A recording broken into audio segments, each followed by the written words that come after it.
Divers working on a submarine project in McDonald Lake in the Haliburton Forest and Wildlife Reserve, Ontario, Canada, discovered a submerged man-made ancient stone structure, possibly 5,000 to 10,000 years old.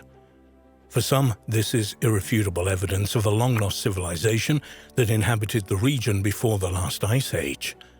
One or two researchers have linked the discovery to Canada's Stonehenge, a huge 5,000-year-old stone wheel discovered south of Alberta. Who were the people who constructed these mysterious monuments, and what do they represent? The Haliburton Forest and Wildlife Reserve Limited is a privately owned forest comprising 120 square miles in Haliburton County, Ontario, Canada. The owner and manager of the 25,000-hectare Haliburton Forest is Dr. Peter Schlieffenbaum, who inherited it from his father. Recently, various sources on the net carried a story about a submarine survey of McDonald Lake, a popular tourist attraction which apparently took place in 2008. According to the story, during the survey, divers encountered an ancient stone structure which was thought to be proof of the presence of a mysterious ancient culture in the area, life from central Ontario ancestors.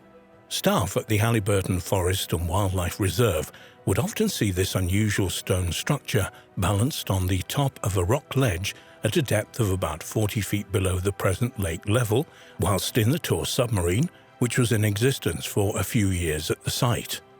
The structure consists of a 1,000-pound elongated, south-pointing rock sitting on a baseball-sized stone at each side, which in turn rested on a massive slab.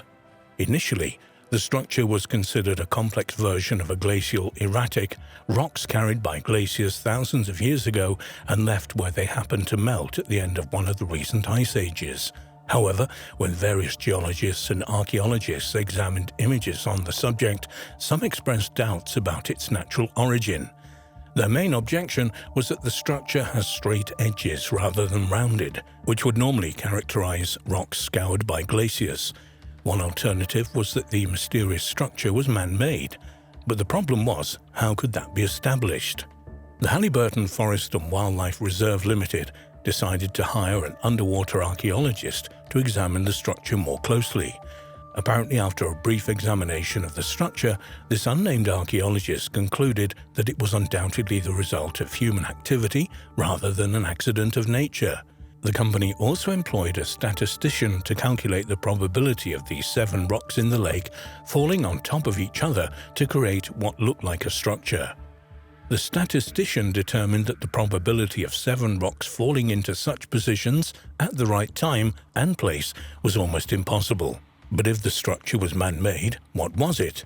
Who built it and when?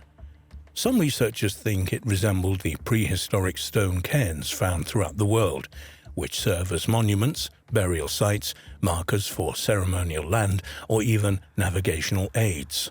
Others think it may be a burial chamber or perhaps a dolmen. Dolmens are a type of single-chamber megalithic tomb, mostly dating from the early Neolithic 4000 to 3000 BC, found in a variety of places throughout the world, but mostly in northwest Europe, particularly in the region of Brittany, France, Britain and Ireland.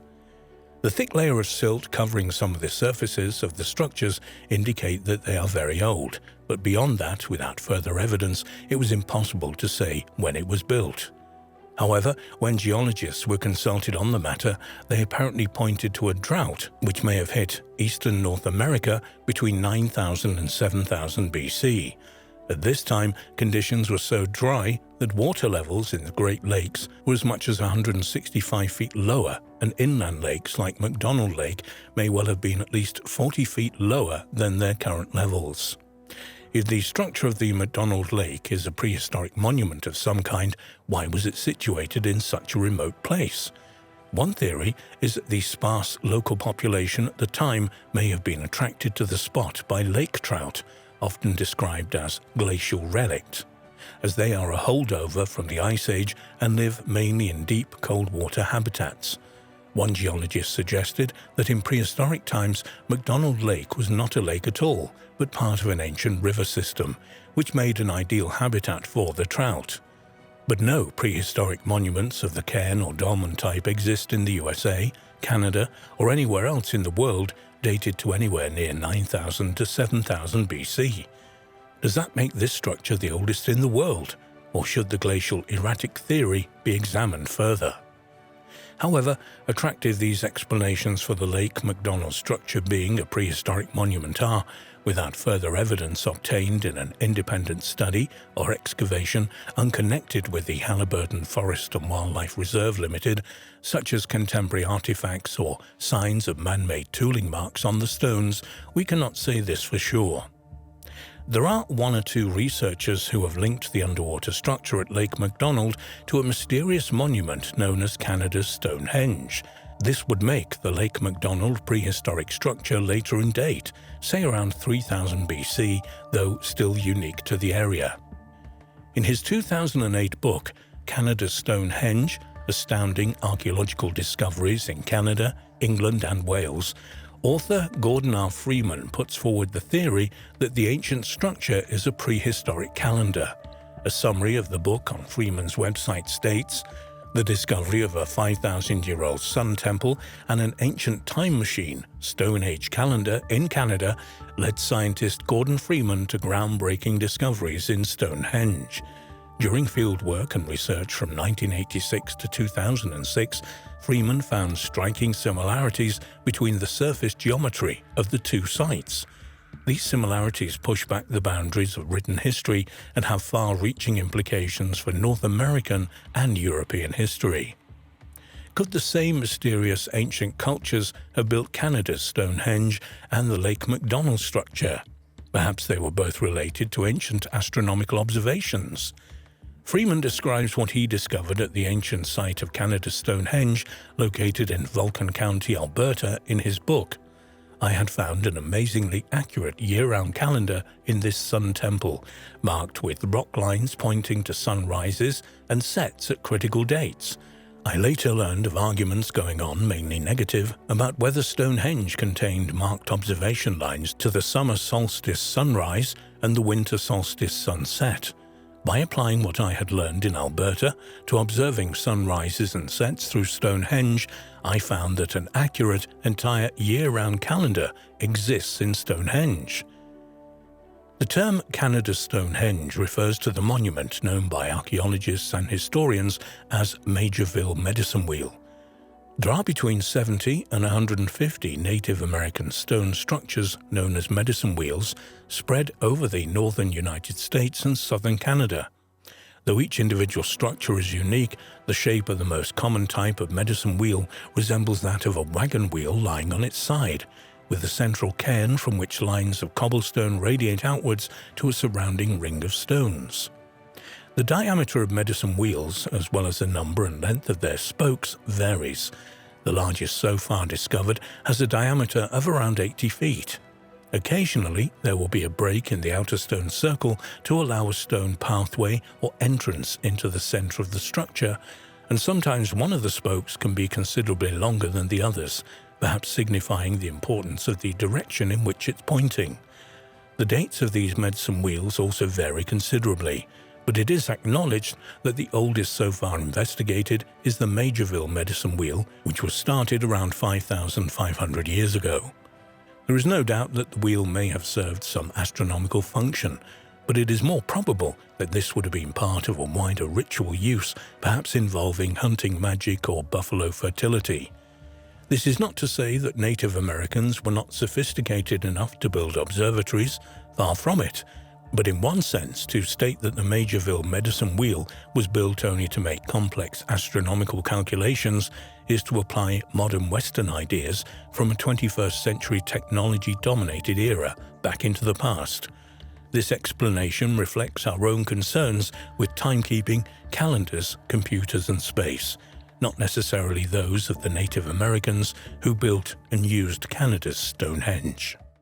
Fantasy, myths, ancient beginnings. Elevate your historical exploration to unparalleled heights with a History Hits subscription. Don't miss out on our latest releases, where classicist Natalie Haynes travels to Corfu to unravel the story of the Gorgon Medusa, one of the most iconic yet misconstrued figures of Greek mythology. Join Jasmine Elmer as she dives into something that people have been obsessed with throughout history: dragons. Where did they come from? What exactly is a dragon? Finally, Dan Snow explores the ancient history of the Isles of Scilly and discovers burial grounds built thousands of years ago. Discover hundreds of hours of award-winning documentaries and ad-free podcasts with History Hit. Sign up for a special offer via the link in the description.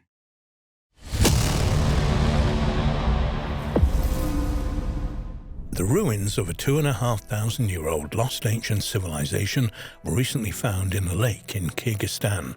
Some researchers believe that these ancient remains may include an ancient Armenian monastery where, according to legend, the body of St. Matthew, one of Jesus' disciples, and his many relics were buried. A number of Orthodox Christians have long believed that Matthew was finally laid to rest here long after his death. Since the 19th century, Russian scientists, archaeologists and researchers from the Kyrgyz Academy of Sciences have studied ancient relics around Issyk-Kul Hot Lake, one of the world's highest and deepest lakes, located in a valley in the high Central Asian mountains in the Republic of Kyrgyzstan. Issyk-Kul Lake is 113 miles long, up to 37 miles wide, and has an area of 2,408 square miles. It reaches 2,192 feet in depth. The lake was first mentioned by Chinese and Islamic mapmakers at the beginning of the 8th century. Archaeological finds from the site have included petroglyphs and 3,000-year-old nomadic burial mounds known as kurgans, early Christian monasteries and medieval cities. The lake has long held a fascination for researchers as divers have been exploring its depths since as long ago as the 1860s.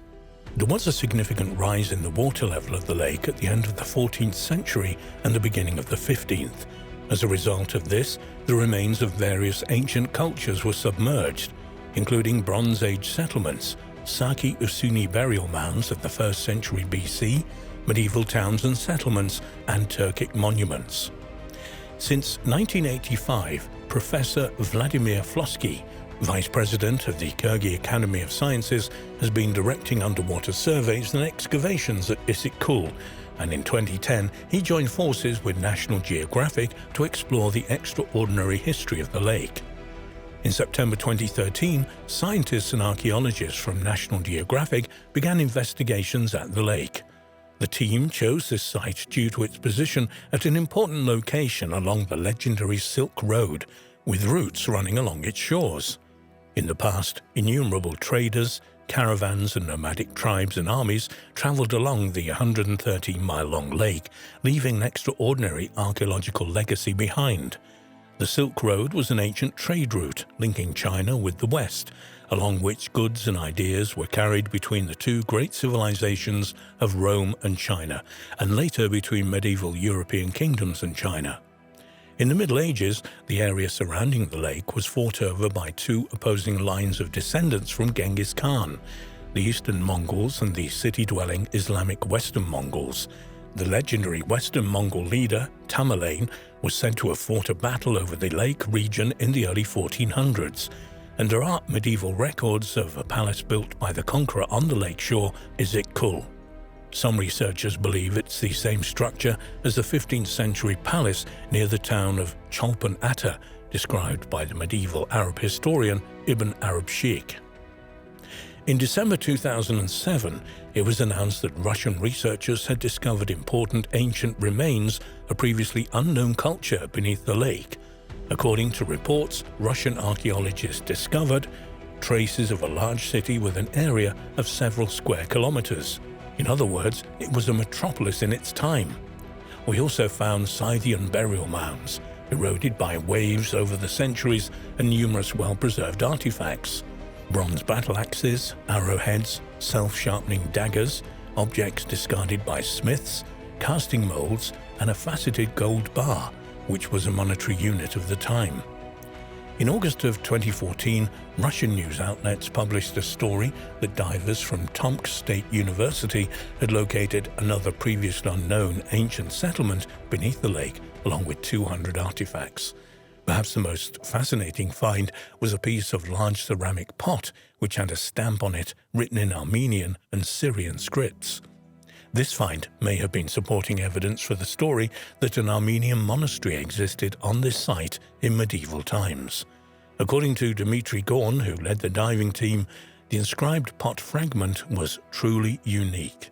He added, "Experts are now working on the identification of the writings of the stamps, but it's supposed to be Armenian Syrian script. If this proves to be correct, it will be further evidence that there was an Armenian monastery on Issyk-Kul in the 14th century, where, according to the legends, relics of Matthew were stored." There is indeed a tradition that a monastery on this remote lake was the last resting place of evangelist St. Matthew, one of the 12 apostles of Jesus. Intriguingly, when the Russian traveller P.P. Semenov was in Venice in the 1850s, he came upon a copy of the Catalan Atlas from 1375. In this work he found a drawing of a lakeside monastery with the caption, "The spot is named Issyk-Kul. Here is a monastery of Armenian brethren which is rumoured to possess the relics of St. Matthew the Apostle and Evangelist." The extraordinary Catalan Atlas is a perpetual calendar and thematic representation of the known world produced by the Majorcan Cartographic School. The creation of the atlas has been attributed to Abraham Kresk, a Jewish cartographer from Palma, Majorca. Semenov believed that the monks probably chose a site on the Kyrgyzstan Bay, as the site was protected from rough water and rich with fish. After visiting Issyk-Kul in 1856–57, Semenov wrote, "Kyrgyzstan Bay meets these conditions, but I unfortunately did not find on the shore nor in the drifts of the neighbouring shore any object supporting my supposition." 50 years later, a Russian Orthodox monastery was built in the area. However, many Christians believe that Matthew the Apostle's remains were discovered in Salerno, Italy in 1080 and are now in Salerno Cathedral, which is dedicated to the saint. Apparently, St. Matthew's relics had been brought to the town in 954 AD. St. Matthew, also called St. Matthew the Evangelist and St. Matthew the Apostle, was one of the 12 apostles of Jesus Christ and the traditional author of the first synoptic gospel, the Gospel according to Matthew. According to the calling of Matthew in the biblical book of Matthew, he had been a tax collector before being called to follow Jesus. As Jesus went on from there, he saw a man named Matthew sitting at a tax collector's booth. "Follow me," he told him, and Matthew got up and followed him.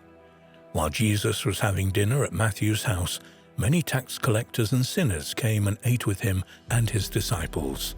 When the Pharisees saw this, they asked his disciples, "Why does your teacher eat with tax collectors and sinners?" On hearing this, Jesus said, "It is not the healthy who need a doctor, but the sick. But go and learn what this means. I desire mercy, not sacrifice, for I have not come to call the righteous, but sinners."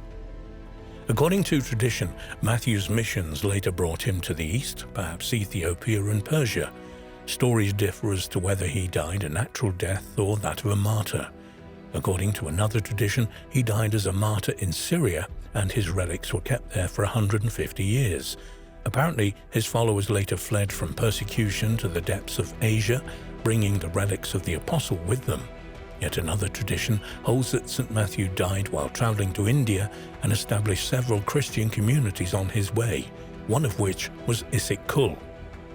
It's known that a thriving Christian Armenian community existed in Kyrgyzstan since the 1st century AD.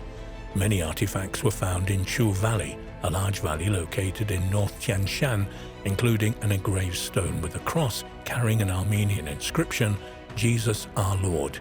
A Syrian inscription under the cross stated, "This is the grave of Johann, the Armenian bishop," and a date 772 in Armenian chronology corresponding to 1323 AD.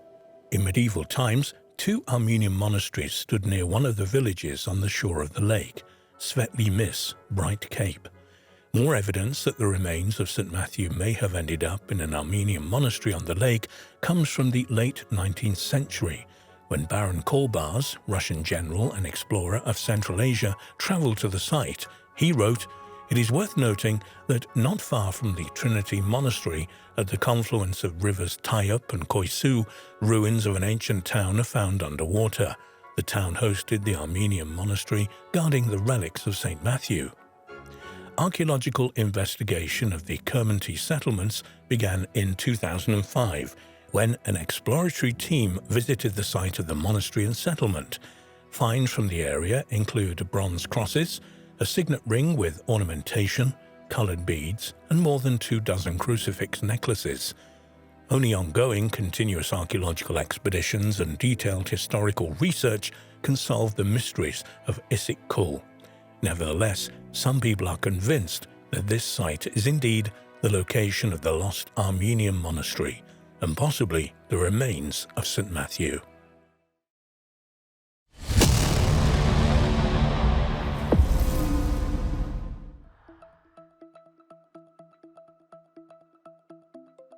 The Maltese archipelago consists of 5 islands in the central Mediterranean Sea, positioned 60 miles to the south of Sicily. Only 3 of these islands are inhabited: Malta Island, which is the largest, along with Gozo and Camino. Malta has a long history going back at least 7,000 years, with a wide range of archaeological remains, from the megalithic temples and underground chambers of prehistory to the Baroque architecture of the medieval period. The most spectacular and enigmatic of the ancient remains on Malta are the Neolithic temples and tombs, built 1,000 years before the pyramids. And Malta has the oldest freestanding stone buildings in the world. One of the most fascinating and mysterious of these megalithic structures is known as the Hall Soflieni Hypogeum. A hypogeum is a subterranean rock-cut chamber of an ancient building, and there are a number of these type of monuments spread across the Mediterranean, in southern France, Sicily, Sardinia, and Crete.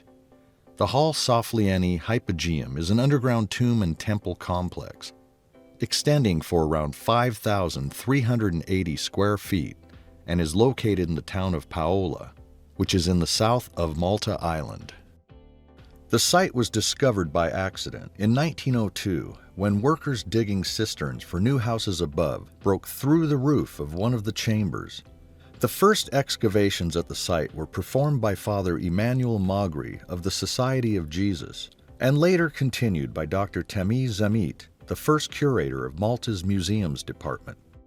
Between 1905 and 1911, Zamit excavated a fascinating collection of archaeological material from the complex, including human remains, pottery, beads, amulets, and figurines, and he wrote a series of reports of his work at the site that was published from 1910 onward. The Hypogeum was first opened to the public in 1908, while excavations were still taking place.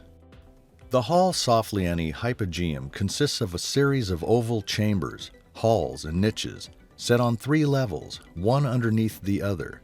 Incredibly, the underground structures were all carved out of solid rock in semi-darkness, allegedly using stone mallets and antler picks, and later smoothed over using flint implements. The upper level of the complex consists of a hollow with a central passageway, with burial chambers cut into the natural caves on each side. This is the oldest level of the Hypogeum, in use from 3600 BC to 3300 BC, and is similar in plan to earlier rock-cut tombs found elsewhere on the islands, such as the Shemshia tombs, which date to around 4000 BC. The middle level, 3300 to 3000 BC, was cut into the subsurface rock as an extension of the upper level of the structure. This level exhibits exquisite stoneworking skill in the elaborately carved trilithons, which are a construction with 2 upright posts, with a horizontal one set on top. The trilithons are set in imitation of the built masonry of the above-ground megalithic structures found elsewhere on Malta.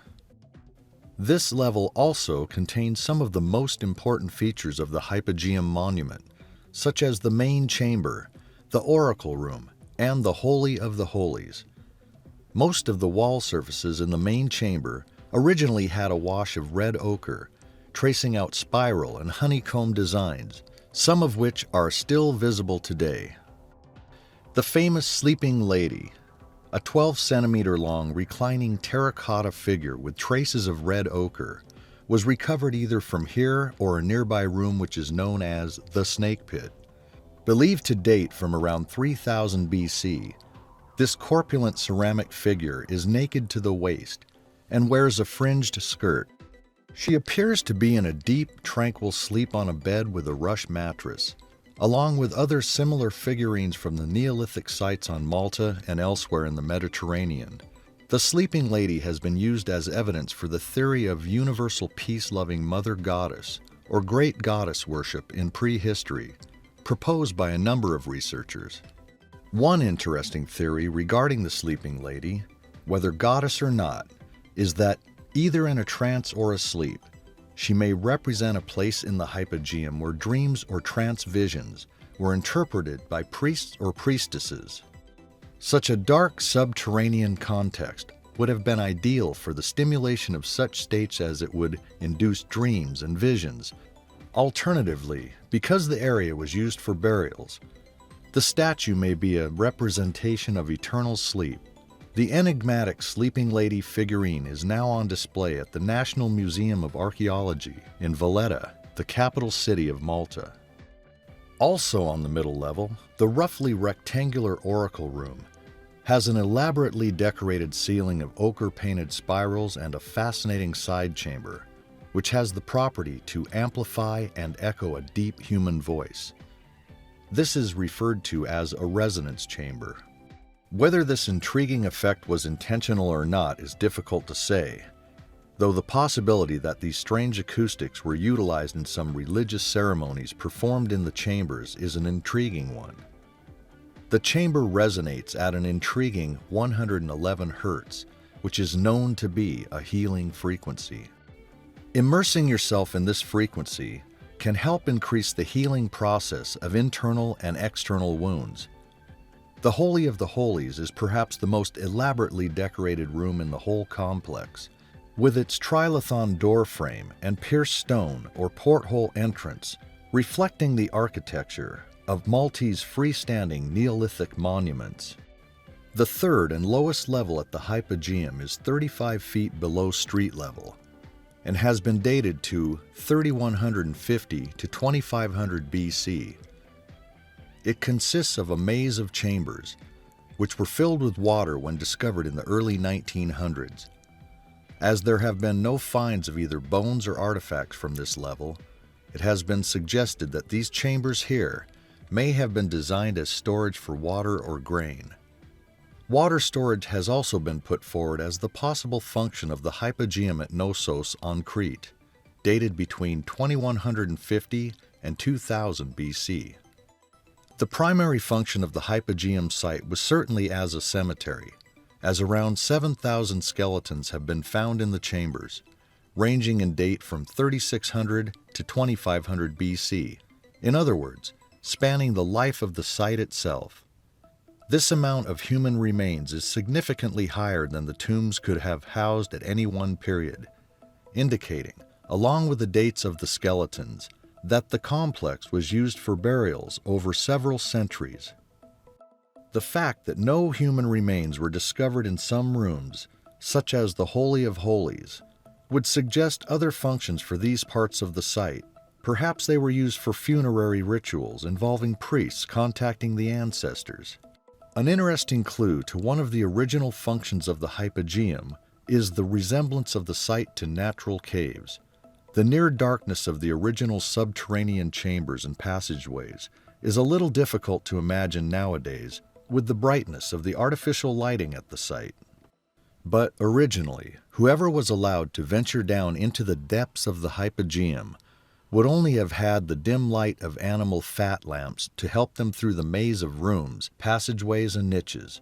Perhaps what took place inside the Hypogeum involved some kind of procession or ritual initiation through the disorienting labyrinth structure, which included passing through porthole entrances into particularly restricted shrines. Such a mysterious subterranean structure as the Hypogeum is bound to generate its own legends and folklore. Indeed, there are a host of legendary tales associated with the Hypogeum, from disappearing parties of school children to subterranean monsters and underground alien bases. The majority of these stories can be traced back to an article by Richard Walter in the August 1940 edition of the National Geographic magazine entitled Wanderers Awheel in Malta. This wartime piece discusses the various underground passageways on Malta being used as part of the fortifications and defense system of the island. It also states that at one time it was possible to traverse the island using these tunnels, but the government closed the entrances to these tunnels after school children and their teachers became lost in the labyrinth while on a study tour and never returned. Apparently, the parents of the children claim they could hear cries of the children for weeks afterwards, coming from under the ground in several parts of the island, as if some strange phenomena was beckoning others to their doom. In this single article from the National Geographic lies the origin of a host of contemporary folklore about disappearances and secret tunnels underneath the Hypogeum, which has been mostly built up on the internet. The problem is that the original National Geographic article cites no sources for the tale, and no contemporary accounts of the tragedy have ever been discovered. The Hypogeum is not mentioned by name in the article, so we are not even sure if the alleged incident even occurred there. The story has the ring of local folklore, perhaps a tale concocted to keep children away from the dangerous tunnels. It also brings to mind the mysterious disappearance of the Australian schoolgirls in Joan Lindsay's novel, Picnic at Hanging Rock, 1967, for many years believed to be a true incident, despite the protestations of the author of the novel. Thanks to a number of stories published first in the 1960s and copied on the internet over the past decade or so, the folklore of the alleged Hypogeum disappearance has taken on a life of its own. According to these stories, which conveniently don't cite any sources, 30 children vanished with their teachers while on a study tour of the Hypogeum. New elements, with no foundation in fact whatsoever, were added to the archaeology of the Hypogeum site itself to make the supposed disappearance more lurid. So we have 30,000 bodies discovered by archaeologists in the chambers, not 7,000. And the remains were all human sacrifices to some underworld god. In the best traditions of the modern folklore of underground archaeological sites, the tunnels underneath the Hypogeum are said to stretch for hundreds of miles, all the way to the catacombs underneath Rome. Improving on the original National Geographic article, we are told that a British embassy worker, or in some accounts, an American tourist, called Miss Lois Jessup, discovered a series of tunnels underneath the lower level of the Hypogeum, and in an unexplored cavern, she encountered several large hairy creatures with strange powers.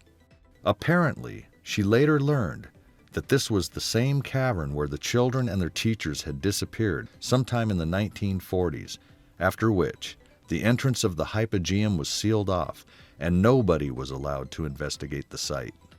From working at the British Embassy, Miss Lois Jessup went on to become secretary of the New York Flying Saucer Information Bureau. The sources for these bizarre stories include a 1960s printed lecture by one-time director of Borderland Sciences Research Foundation, Riley Crabb, called The Reality of the Cavern World, and a chapter, Malta, Entrance to the Cavern World, in a 1966 book entitled Enigma Fantastique by W. Gordon Allen, essentially a reprint of the Crabb article. There is one element of these bizarre legends about the Hypogeum that has some truth to it, however. The site was indeed closed for a number of years between 1992 and 1996, though not because of any mysterious disappearance in its tunnels.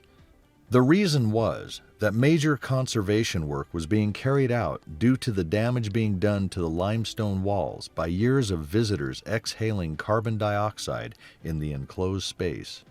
To protect against this damage, numbers are now restricted to 80 pre-booked visitors per day, and a microclimate has been installed above the underground chambers to regulate air temperature and humidity. In 1980, the fascinating Hall Soflieni Hypogeum was added to UNESCO's World Heritage List. Strangely enough, when now visiting the Hypogeum, visitors are not permitted to photograph, film, or even take audible recordings, while security guards watch over a controlled small group of 20 visitors. Many researchers ponder, why is that, and is there something that is being kept away from the public?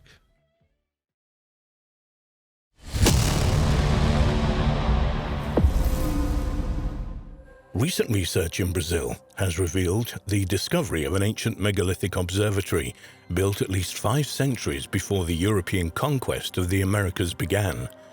This finding, along with other archaeological fascinating discoveries in Brazil in recent years, which include giant land carvings, remains of fortified settlements, and complex road networks, are challenging the earlier views that the Amazon had been untouched by humans except for small nomadic tribes. Nearly all the discoveries were made after a period of widespread deforestation in the Amazon in the early 90s through to the mid-2000s. The archaeology of the Amazon. For decades, the Amazon was thought by archaeologists to have been almost uninhabited rainforest, but recently were made after a period of widespread deforestation in the Amazon in the early 90s through to the mid-2000s. For decades, the Amazon was thought by archaeologists to have been almost uninhabited rainforest, but recently researchers have been finding new evidence that the area was in fact a hive of human activity and home to millions of people. In March 2018, a study funded by National Geographic and the European Research Council Project PAST revealed details of 81 sites in the previously unexplored territory of the Amazon's upper Tapajos basin.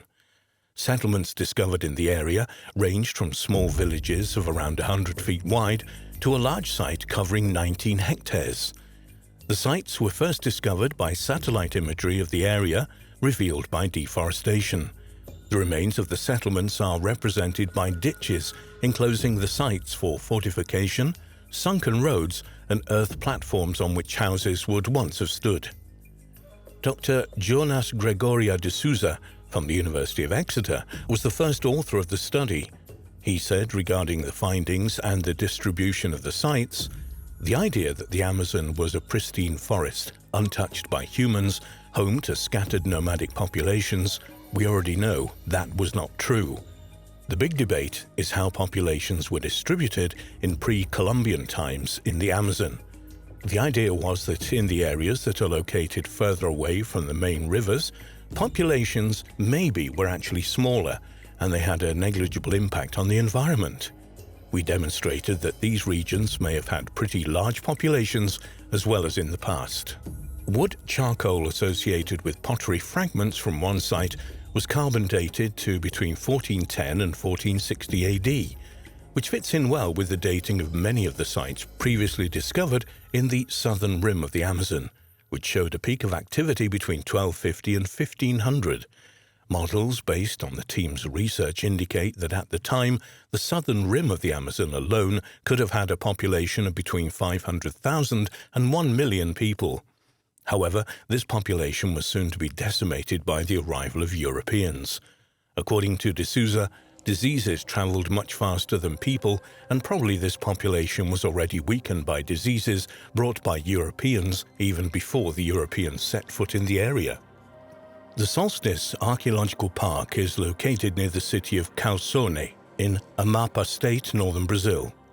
The site contains a megalithic stone circle and is often referred to as the Amazon Stonehenge or the Brazilian Stonehenge. The megalithic site, which is located on a hilltop on the bank of the Rio Grande River, consists of 127 upright blocks of granite, each of up to 13 feet in diameter and weighing several tons, standing evenly paced in a circle measuring over 98 feet in diameter. After conducting radiocarbon testing and carrying out measurements during the winter solstice at the site, some scholars in the field of archaeoastronomy determined that an indigenous culture arranged the megaliths into an astronomical observatory about 1,000 years ago, or 5 centuries before the European conquest of the Americas began, and 3,500 years after the building of Stonehenge. Archaeologists theorize that the site, referred to in academic sources as AP-CA18, was constructed by a sophisticated indigenous people for astronomical, ceremonial, or burial purposes, or even a combination of all three.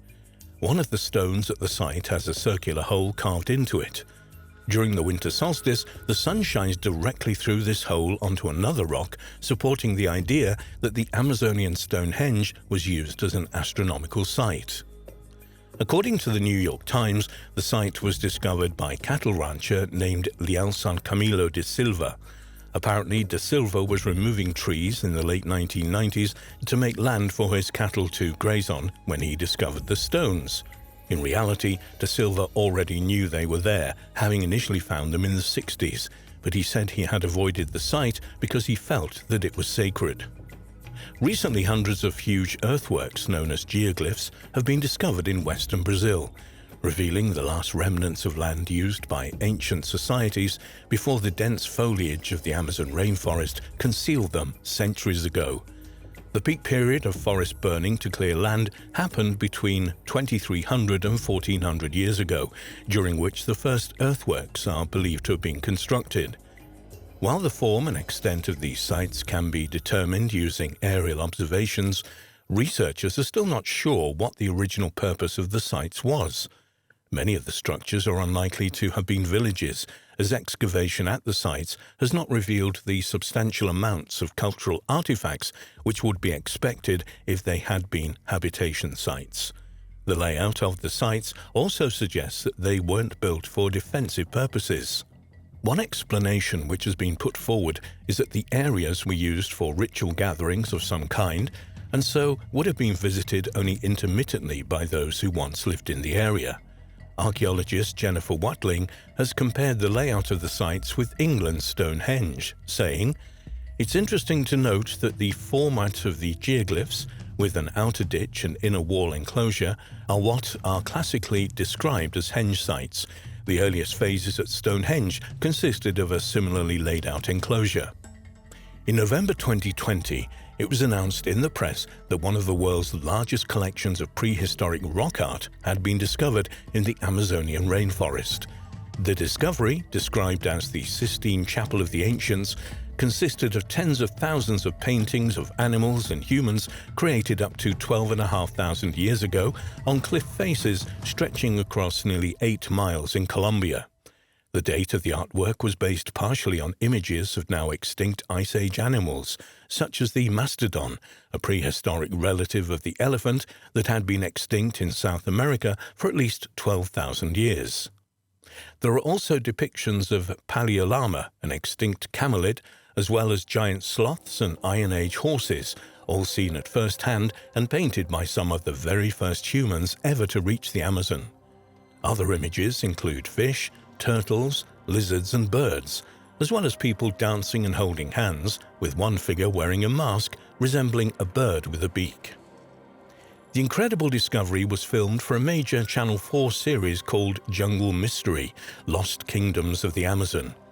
The documentary's presenter, archaeologist and explorer Ella Al-Shamahi, said of the extraordinary findings, "This site is so new they haven't even given it a name yet."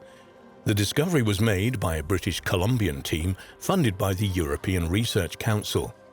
The researchers' team leader, a professor of archaeology at Exeter University and a leading expert on the Amazon and pre-Columbian history, said, "When you're there, your emotions flow. We're talking about several tens of thousands of paintings. It's going to take generations to record them. Every turn you do, it's a new wall of paintings. We started seeing animals that are now extinct. The pictures are so natural and so well made that we have few doubts that you're looking at a horse, for example. The Ice Age horse has a wild, heavy face. It's so detailed, we can even see the horsehair. It's fascinating." The site of the discovery is so remote that after a 2-hour drive, a team of archaeologists and filmmakers had to trek on foot for around 4 hours to find it. Even after arriving at the site, the team found that some of the paintings were placed so high up that they could only be viewed with drones. Al-Shamahi remarked on the incredible depiction of Ice Age life in the Amazon as suggested by the newly discovered paintings. One of the most fascinating things was seeing Ice Age megafauna because that's a marker of time. I don't think people realize that the Amazon has shifted in the way it looks. It hasn't always been a rainforest. When you look at a horse or mastodon in these paintings, of course, they weren't going to live in a forest. They're too big. Not only are they giving clues about when they were painted by some of the earliest people, that in itself is just mind-boggling. But they're also giving clues about what this very spot might have looked like, more savanna-like.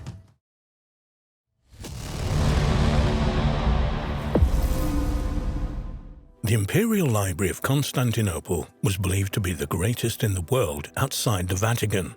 The library, which at one stage consisted of over 100,000 manuscripts, survived for almost 1,000 years before it was supposedly destroyed in the Fourth Crusade of 1204 when Norman Crusaders devastated the city.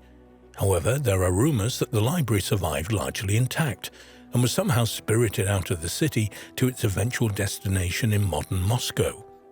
It became known as the Library of Ivan III, and some researchers believe it lies there still, in vaults beneath the Kremlin building, waiting to be discovered. Standing on a triangular peninsula between Europe and Asia, modern Istanbul, formerly Constantinople, ancient Byzantium, is the largest city and principal seaport in Turkey.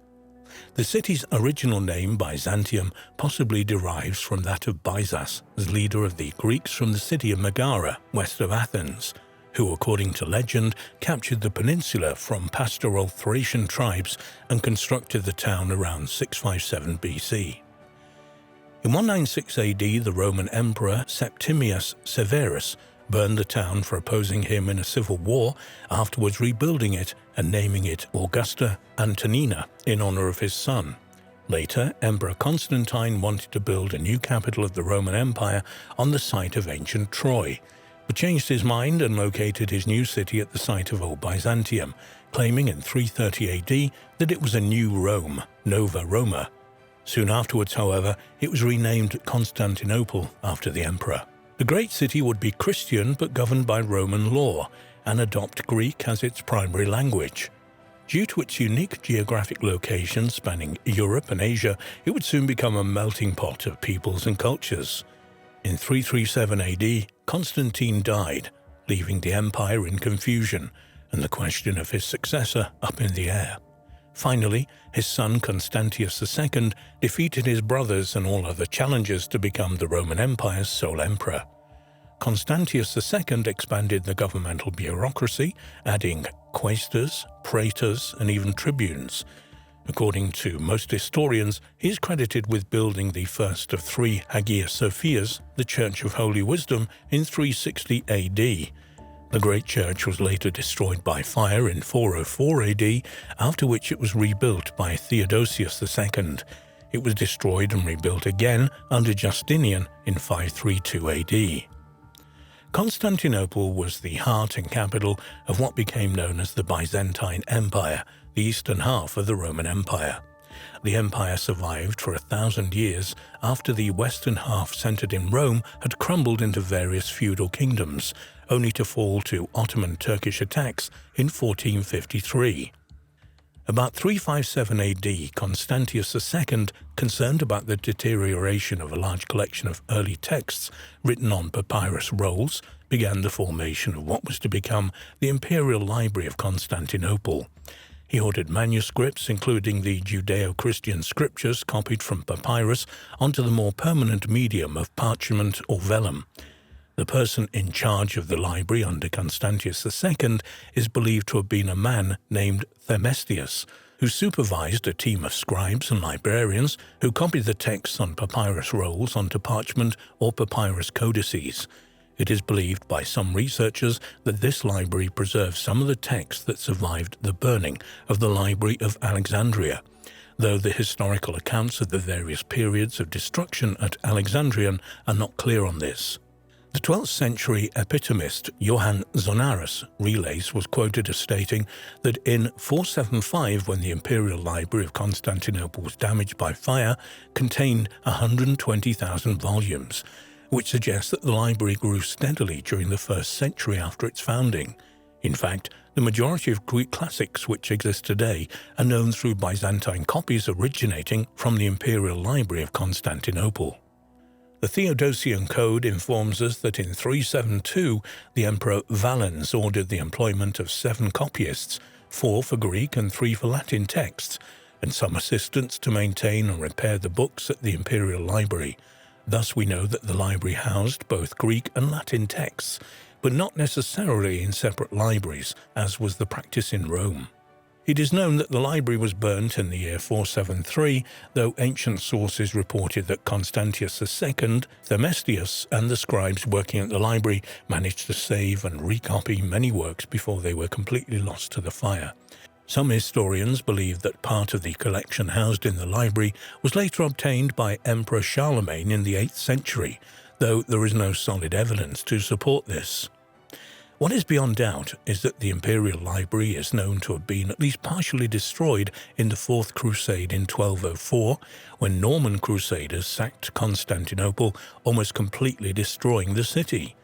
The Imperial Library was set on fire, probably destroying much of its collections. It is believed that Crusaders may have sold some rare Byzantine manuscripts to Italian buyers.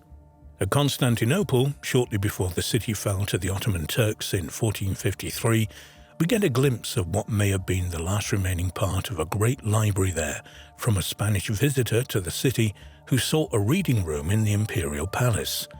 At the entrance to the palace, beneath certain chambers, is an open loggia of marble with stone benches around it and stones like tables raised on low pillars in front of them, placed end to end. Here are many books and ancient writings and histories, and on one side are gaming boards. The palace that this visitor saw has disappeared, and we don't know if it was part of the Great Library at Constantinople or in a private collection.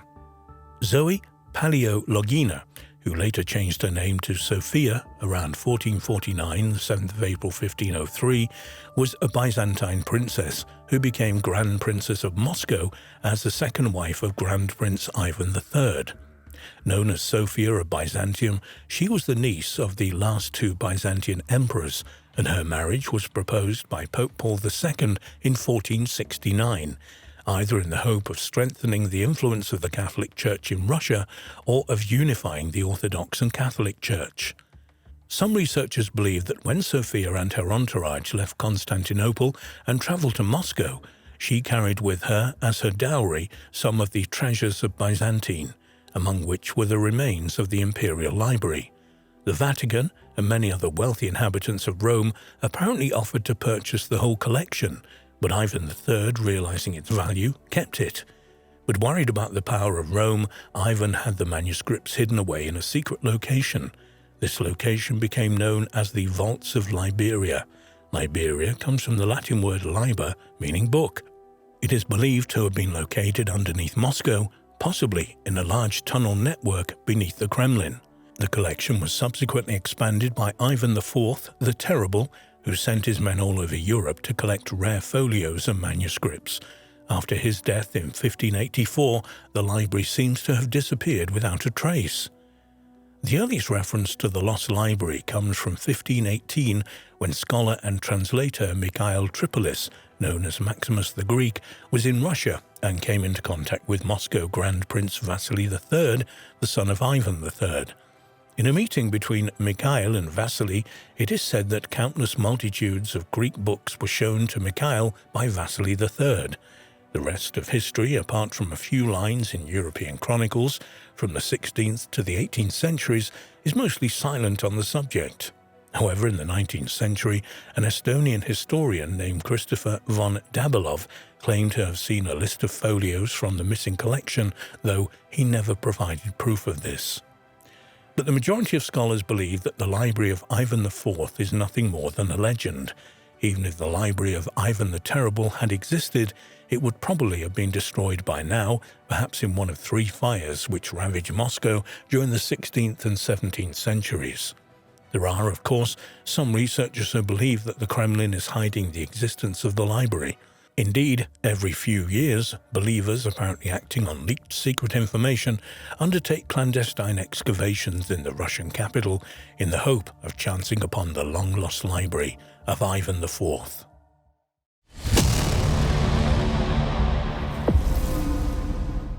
Nan Madol is located near the southern side of the Federated States of Micronesia and is the only ancient city ever built on top of a coral reef.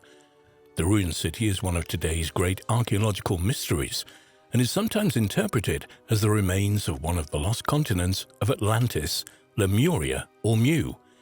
In fact, Nan Madol was one of the sites James Churchward identified as being part of the lost continent of Mu in his book, The Lost Continent of Mu, Motherland of Man. The ruins of the ancient city complex of Nan Madol are located on a coral reef in a lagoon on the minuscule town of Temwen, close to the eastern shore of the island of Pompney in the federal states of Micronesia. Nan Madol is composed of 92 artificial islands spread over 200 acres. Surrounded by water on 3 sides with a stone wall enclosing the complex, the city complex is sometimes referred to as the Venice of the Pacific. Although there is evidence of human activity at the site dating back to the 1st or 2nd century BC, the construction of artificial islets did not begin until around the 8th and 9th century AD. The majority of the megalithic structures were built from the 13th to the 17th centuries by the Sordeleurs, descendants of 2 brothers possessed of magic powers who founded a religious community in the 6th century AD based on the worship of the sea. The focus of the whole megalithic complex is the royal mortuary at the islet of Nandawas, with its 20-foot-high walls surrounding the central tomb enclosure. Throughout its 500-year existence, the city was a political and ceremonial seat of power, serving as a religious center, a royal residence, a fortress, an urban marketplace, and the seat of local government. The population of Nan Madol during its heyday was probably over 1,000 people, the majority of whom were commoners serving the nobility. At the beginning of the 13th century AD, the island of Pohnpei is thought to have been conquered and unified by the mysterious Sordeleur dynasty, and it was then that the spectacular complex was constructed as a ceremonial and political seat for a new royal line. The Sordeleur line was brought to an end in the 1500s by exiled Pompeian warrior Eso Kelekel. The new chiefs, known as Namwaki, occupied Nan Madol for a couple of hundred years, but by the 1800s, when the first Europeans arrived, the site was deserted. Why remains one of the many mysteries of this incredible site. There are certainly mysteries surrounding Nan Madol. Some of the stones and columns at Nan Madol are so substantial that no one has been able to work out how the site was constructed. The Pompeians had nothing to fix the stones together like concrete, nor are they known to have had diving equipment, so it's a mystery how they sank the heavy stones into the lagoon. A clue to how the transportation of the great megaliths were moved may lie in crystal basalt columns discovered at the bottom of the lagoon near Temwen Island and on the shores of other islets in the area, which would suggest that the stones were transported by raft. According to local legend, the stones used in the construction of Nan Madol were magically flown to the site by the 2 brothers who supposedly founded the complex. Although archaeologists have located several possible quarry sites on the main island, the exact method of transportation of the construction material has still not been determined. But the site of Nan Madol has been linked with much greater enigmas than the method of its construction. One controversial theory connects the site with lost continents beneath the Pacific Ocean.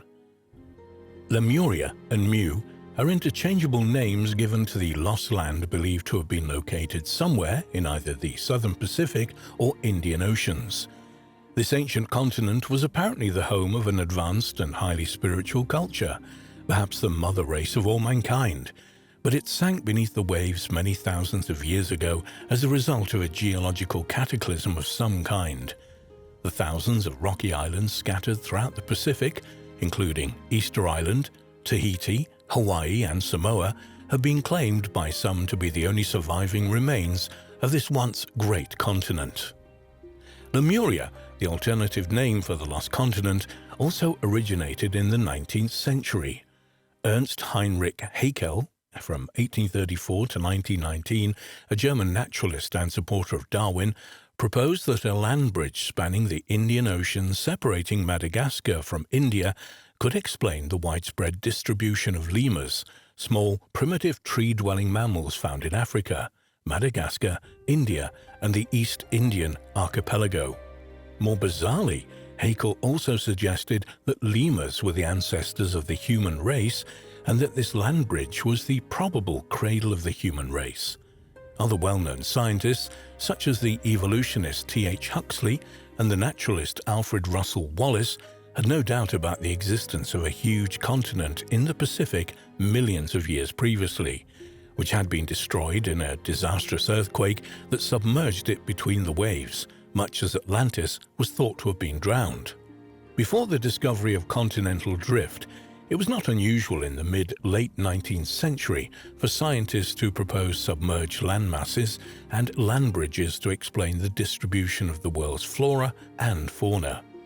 In 1864, the English zoologist Philip Lutley Sclater, from 1829 to 1913, gave the hypothetical continent the name Lemuria in an article, The Mammals of Madagascar, in the Quarterly Journal of Science, and since then it has stuck. The theory of a lost continent in this area has been put forward by many different people, most notably in the mid-19th century by scientists in order to explain the unusual distribution of various animals and plants around the Indian and Pacific Oceans.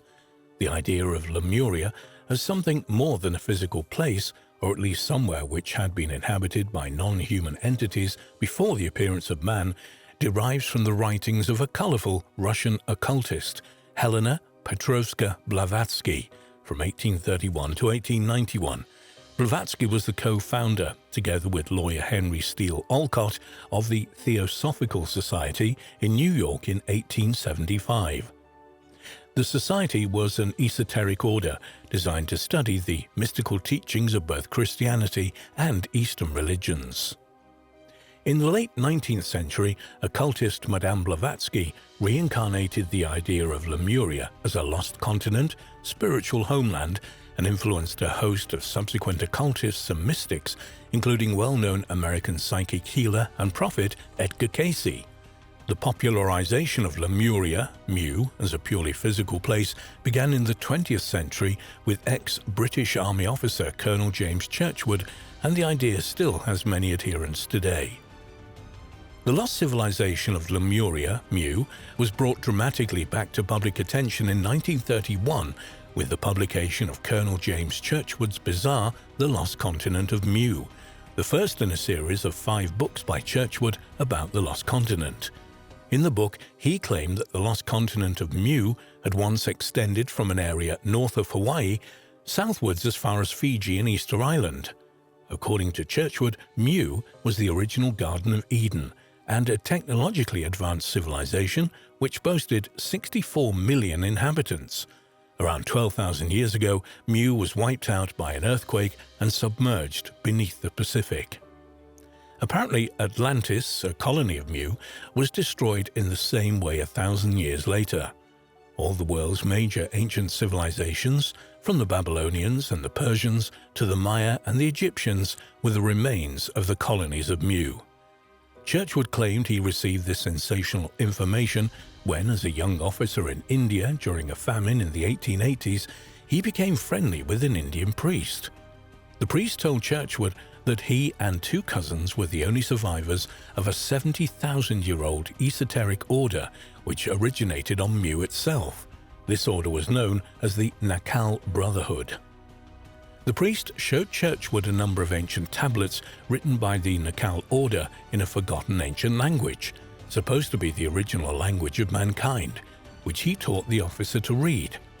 Churchward later asserted that certain stone artifacts recovered in Mexico contained parts of the sacred inspired writings of Mu, perhaps taking ideas from Augustus Le Plongeon and his use of the Troana Codex to provide evidence for the existence of Mu. It was Churchward who first posited the theory that the Cyclopedian ruins of Nan Madol represent the remains of one of the 7 cities of ancient Mu, Lemuria. However, radiocarbon dates and analysis of pottery from Nan Madol revealed the construction of the site began around 1200 AD, though the area may have been occupied from as early as 200 BC. Such dates would certainly preclude any connection with Churchward's Lemurians or their descendants. Indeed, Churchward never produced any evidence to back up his exotic claims, and he never published translations of the enigmatic Nakal tablets. Though they still have many followers today, Churchward books are perhaps better read as entertainment rather than factual studies of Lemuria.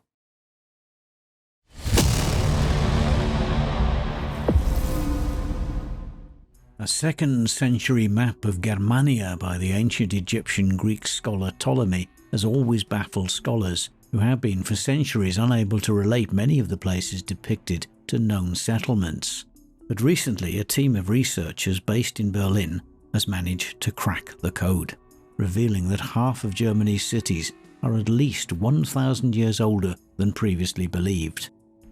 Ptolemy was an Egyptian scholar of Greek descent who flourished in the city of Alexandria during the 2nd century AD. He was an astronomer, mathematician and geographer, and a large part of medieval astronomy and geography were built on his ideas.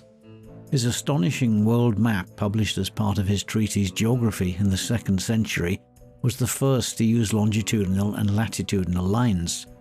Ptolemy based his maps mainly on the maps and writings of Marinus of Tyre, about 100 AD, of whom, however, he was highly critical. Ptolemy did use other sources which have not been traced, and also added more current information available to him at the time, mainly concerning the Asian and African coasts of the Indian Ocean.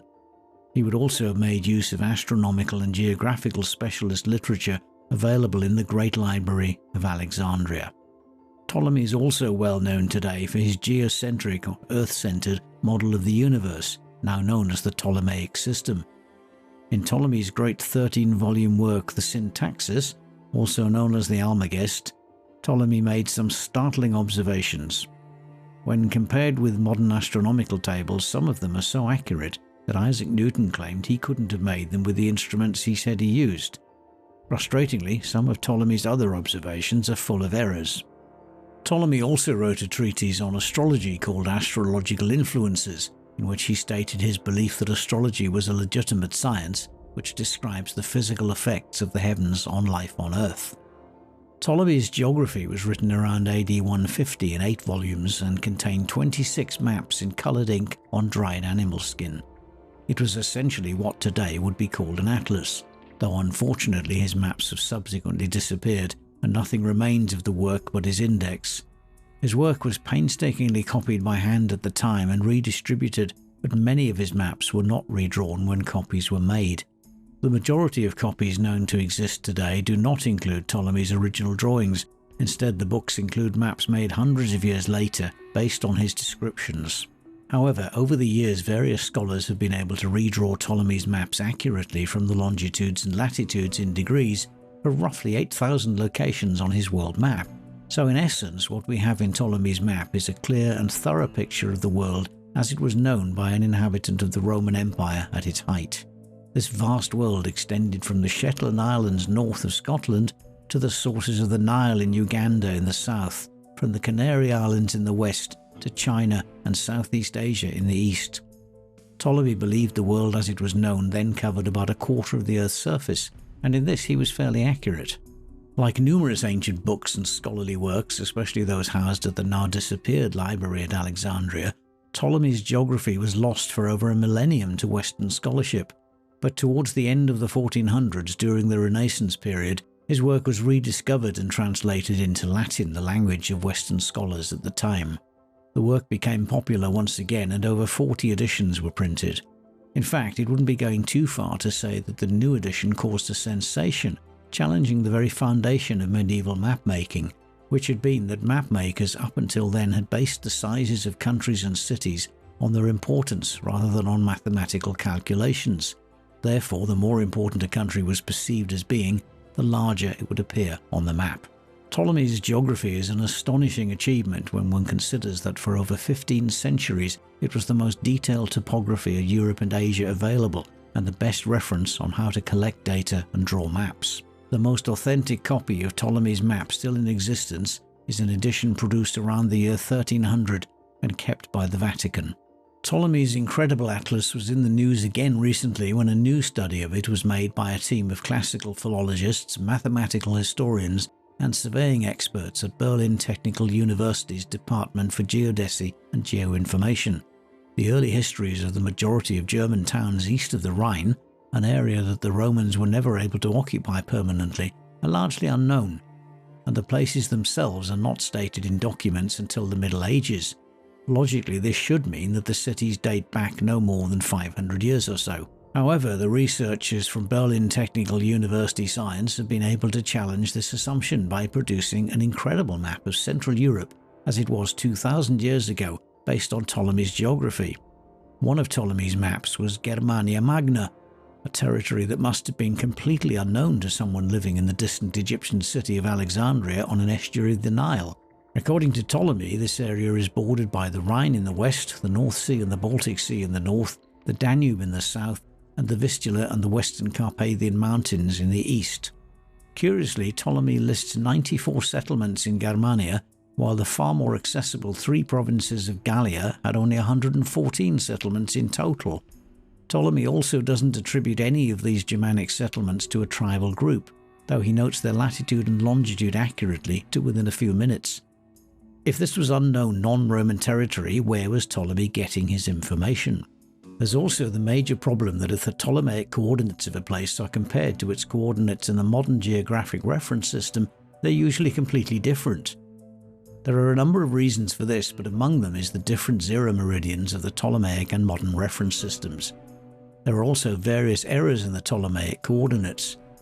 Furthermore, the majority of the place names in Germania Magna occur nowhere else, and are only handed down by Ptolemy, not by any other ancient writer. So although Ptolemy's map provides us with the most comprehensive topographical description of ancient Germania, because of these aforementioned problems it hasn't been possible up to now to reliably locate even a few of the places he mentions. It's known that Ptolemy never took his own measurements in northern and western Europe, and certainly not in the Germanic lands.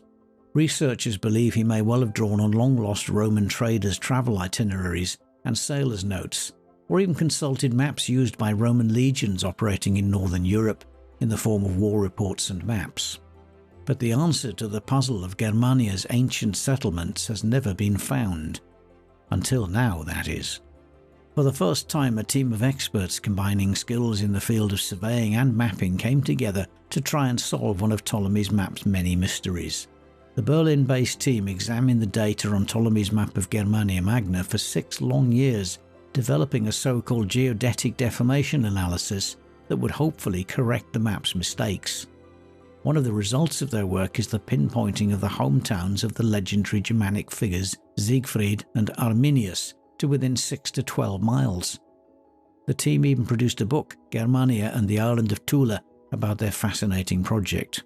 Although the copy of Ptolemy's geography held by the Vatican is thought to be the oldest, the Berlin team was somehow able to get hold of copies of a parchment which had been tracked down to Topkapi Palace in Istanbul, Turkey, once the residence of the Ottoman sultans. The priceless document consisted of unbound sheepskin pages with writing in Roman capital letters. This is now believed to be the oldest edition of Ptolemy's work ever discovered. Using the newly discovered map, the team discovered that even minor German towns such as Salzgotten or Lallendorf had existed for at least 2,000 years. They found that Treves, located at the confluence of the Elbe and Alster rivers, was the precursor to Hamburg, and that Leipzig was known as Aregalia. In essence, these discoveries show that half the cities in Germany are now 1,000 years older than previously believed. Another fascinating aspect of the research has been the fact that a large amount of Ptolemy's coordinates for ancient German settlements often turn out to coincide with sites where archaeologists have previously found Gothic or Teutonic houses and large elaborate tombs erected for tribal princes. What more secrets awaiting discovery lie in the coordinates of Ptolemy's maps?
Randy Haas, an anthropologist from the University of California, was working with his colleagues at a high-altitude site in the area known as Willamaya Pajaxta in southern Peru, when they found 6 burials dating back almost 9,000 years, which contained the remains of 6 individuals.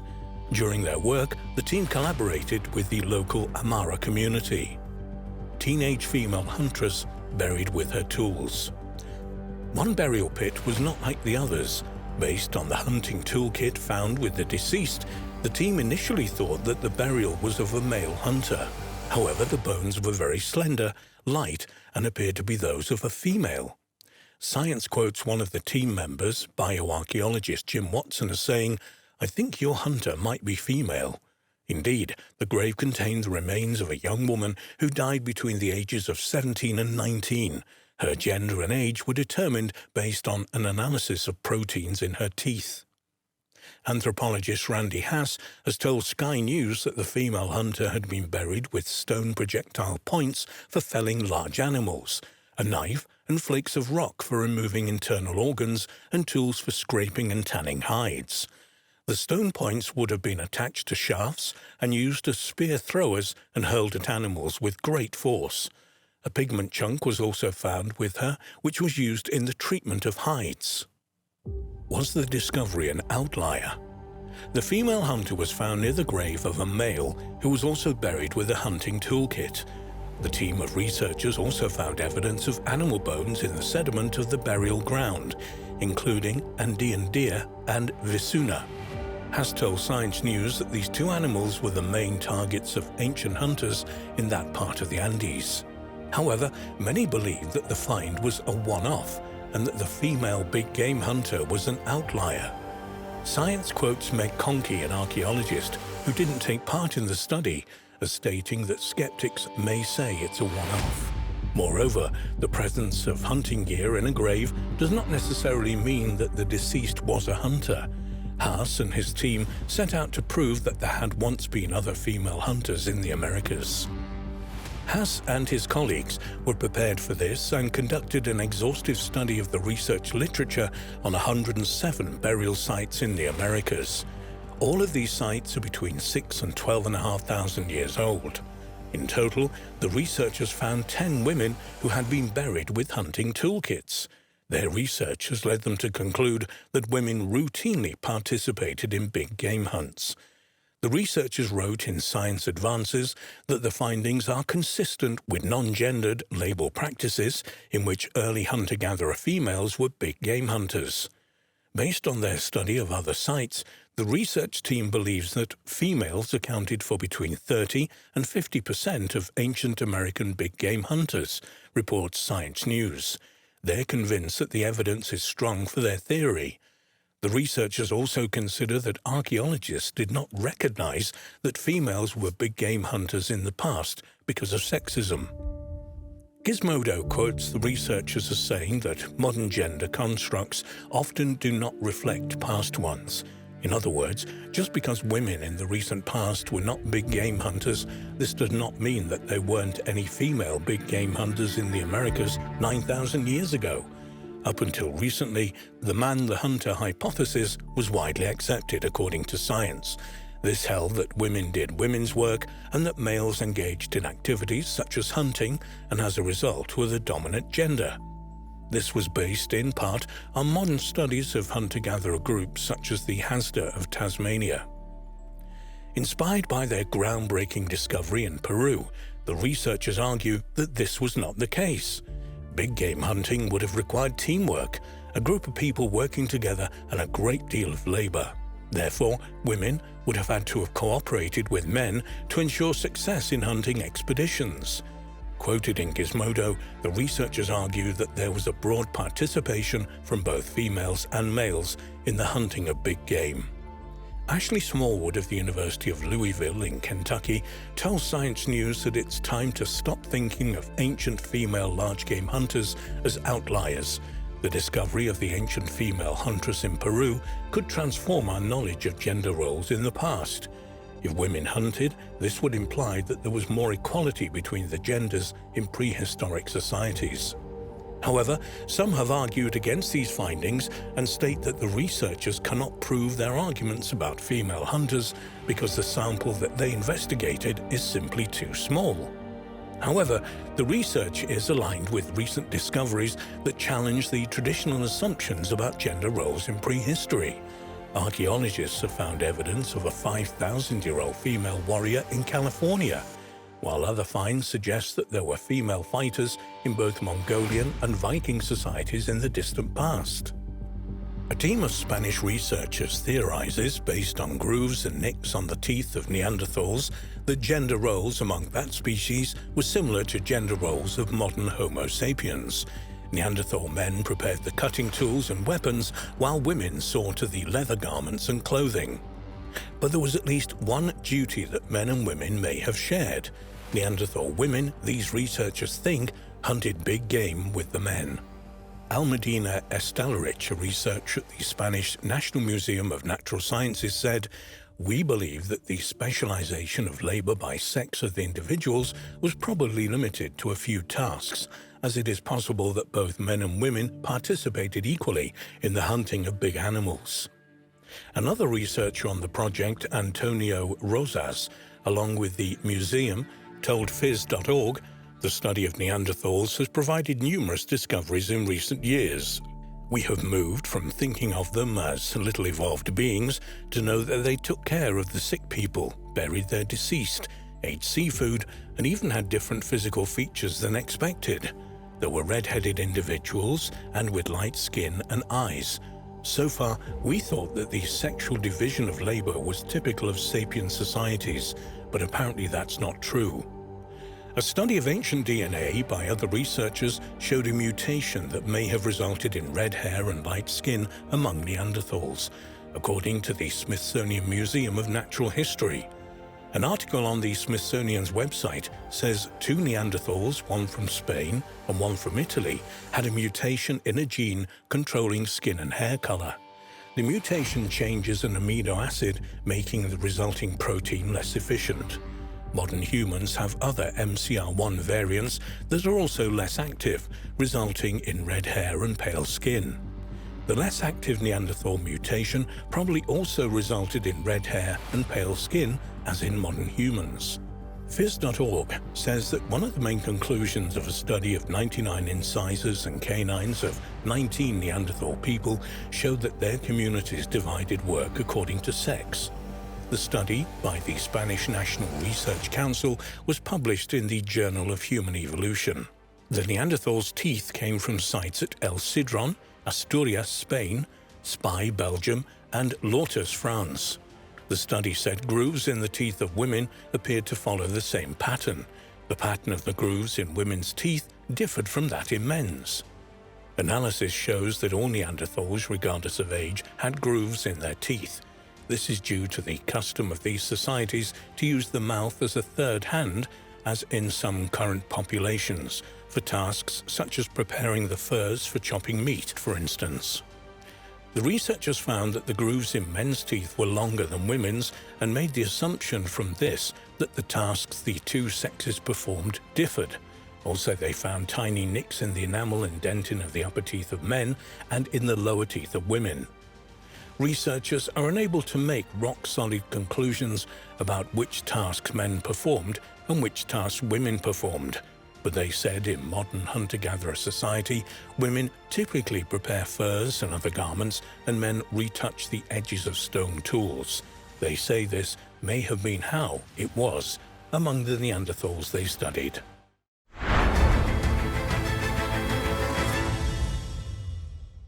The remains of an ancient domesticated dog that spent its life with humans has been unearthed in an Italian cave.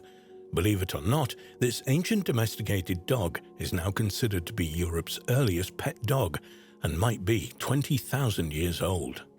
How wolves became wolf-like and then are early friends. The early ancestors of grey wolves, Canis lupus, were a group of carnivores named the creodonts that roamed the northern hemisphere between 100 and 120 million years ago.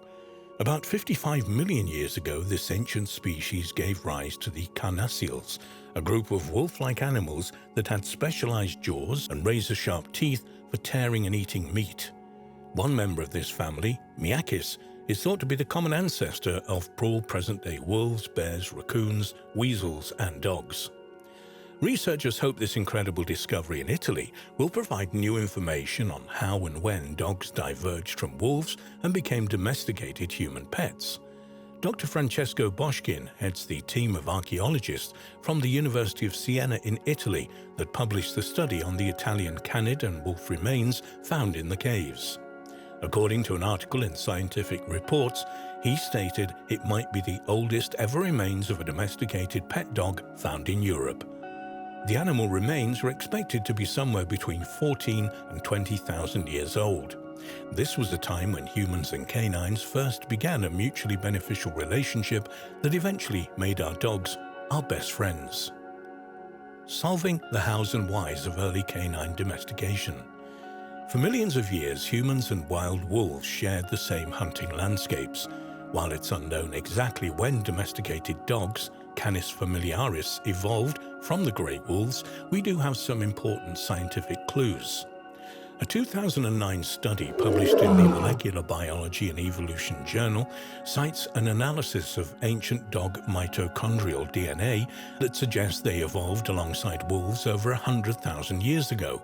Thus, many experts believe canines began scavenging due to a lack of food and that humans slowly developed a bond with these animals that also acted as an early warning if larger creatures approached a campsite or entered a cave.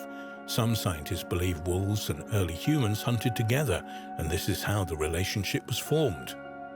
The latest study by Dr. Boschkin and his team focused on bone fragments from ancient canines and wolves found at two Paleolithic caves in southern Italy, the Paglici Cave and the Romanelli Cave. These ancient animals, according to the research, are the first dogs to live alongside humans as a pet. Furthermore, according to an article in the Daily Mail, the ancient canine-human connection offers a definitive answer to the long-standing question of how and when dogs first became pets. Anyone who has a dog or has experienced losing one knows the depth of uniqueness of that special bond. But why and when in the history of our planet did this love affair between humans and dogs begin?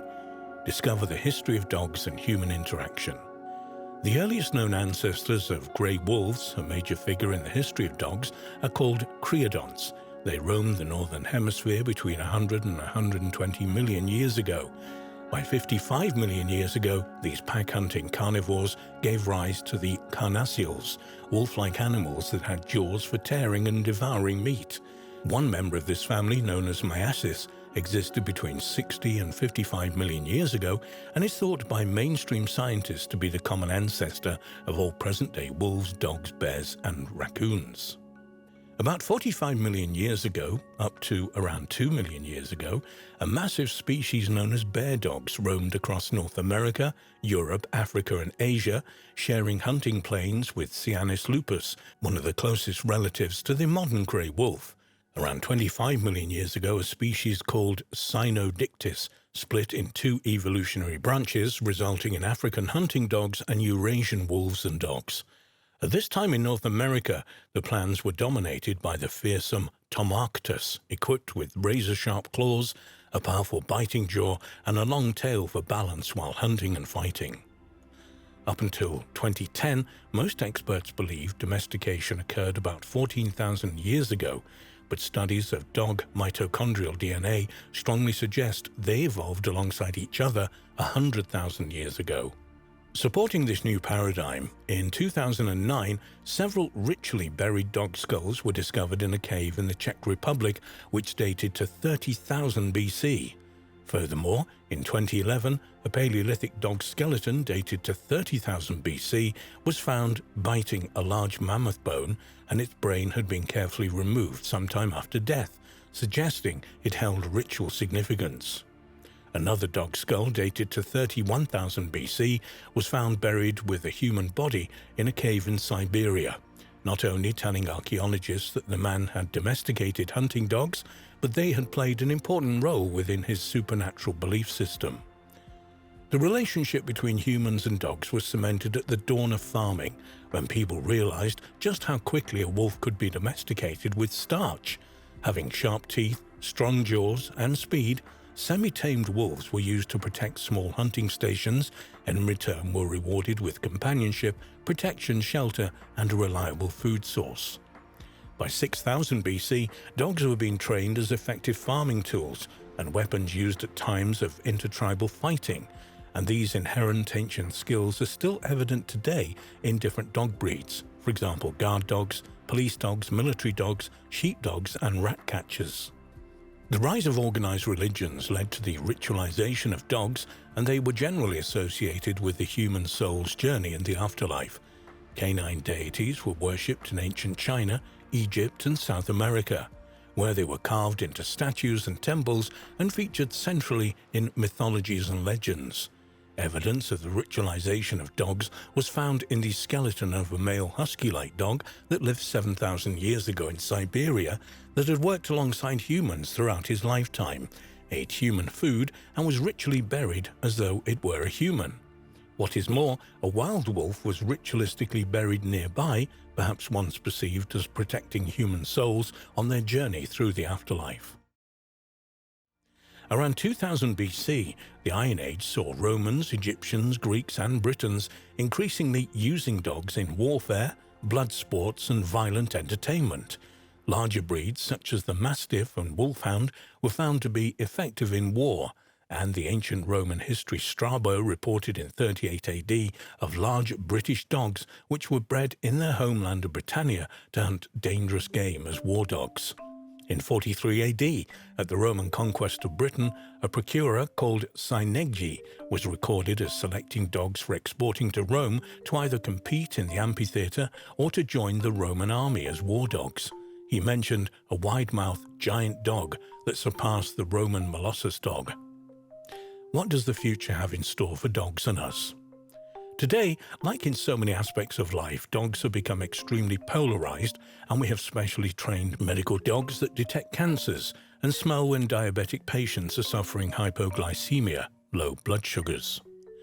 This is all happening as astronaut dogs are being trained in space programs and search and rescue dogs leap from helicopters and speedboats, not to mention military dogs that can detect explosives and locate injured bodies in places deemed too dangerous for soldiers.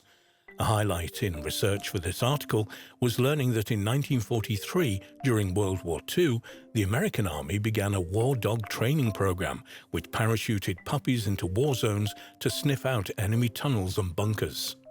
What on earth will dogs be doing in the future? In the modern police and army, dogs that are trained to bite often suffer from broken teeth, which are now being replaced with sharp titanium fangs at a cost of between $600 and $2,000 a tooth. Is this the beginning of a new evolutionary path for canines? Like us, will we soon be able to sync our dogs with our computers and smartphones? In conclusion, the evolution of dogs that has spanned nearly 45 million years is far from complete, and although we have altered its course irreversibly with mass breeding over the last 200 years, so far no other animal has evolved to live alongside humans as harmoniously as dogs have.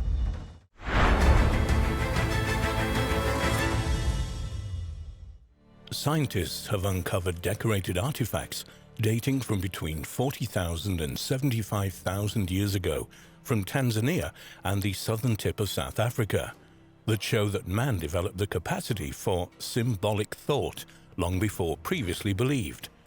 The discovery of these artifacts could present huge problems to conventional thinking about human history.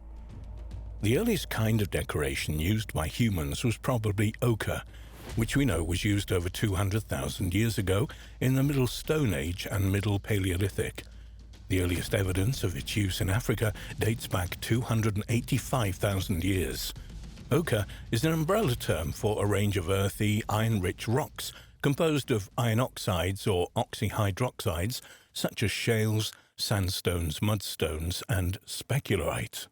In Africa, ochre is still used for protection from the sun and against insects such as mosquitoes. It has also been scientifically proven to inhibit the effect of UV radiation and also has many other uses. Fascinatingly, ochre appears in the archaeological record around the same time as anatomically modern humans, and became more frequently used from about 100,000 years ago at many Middle Stone Age sites.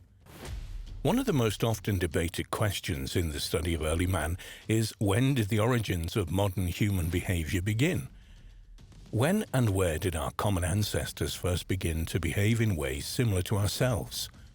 Although it is well known that Homo sapiens were anatomically modern by 200,000 years ago in Africa, there's never been evidence to support the idea that these humans could be capable of modern behavior. But all that changed with the discovery of the Blombos heads on the 24th of April 2004 by a team of scientists led by Dr. Christopher Henshelwood, a South African archaeologist affiliated with the University of Bergen in Norway and the State University of New York at Stony Brook. The discovery was made at Blombos Cave on the shore of the Indian Ocean 200 miles east of Cape Town. Archaeologists now believe that due to these and other findings, most ancient symbolic traditions in Africa date back at least 100,000 years. Years after these amazing discoveries, new discoveries relating to early Homo sapiens' cognitive abilities are still challenging mainstream views. The archaeological site at Blombos Cave contains Middle Stone Age archaeological deposits, including hearths, bone, stone, marine shells and sand in discrete layers dated to between 100,000 and 72,000 years ago. This is seen by many researchers as probably the most important period in the early development of modern human behavior. Published results from Blombos Cave indicate that some aspects of modern behavior evolved during the early-late Pleistocene after 100,000 years ago in Africa. Excavations at the cave match recent and older findings from a number of African Middle Stone Age sites that date to this time period. The discoveries at the cave show that people apparently had the intention to make a statement about themselves with jewelry about 30,000 years earlier than any previously identified personal ornaments used by our human ancestors. This was the conclusion of the archaeologists, who discovered a collection of tiny shells pierced with holes, as if they had been prepared for stringing as primitive beads. The 41 pea-sized shell beads were uncovered in groups arranged by sizes and shade, each cluster probably representing a single piece of jewelry. According to researchers, the strings of bead represent the oldest, well-dated examples of people making and wearing jewelry. This can be interpreted as further evidence that these people possessed a language capable of sharing the symbolic meanings of these objects. 2 years before the discovery of the beads, Dr. Henshelwood reported the discovery of other evidence of possibly complex symbolic thinking by the inhabitants of Blombos Cave, including abstract engravings and finely worked bone tools and weapon points. The shell beads of Blombos Cave were from a small snail-like mollusk, which must have been brought by the group from rivers more than 10 miles away.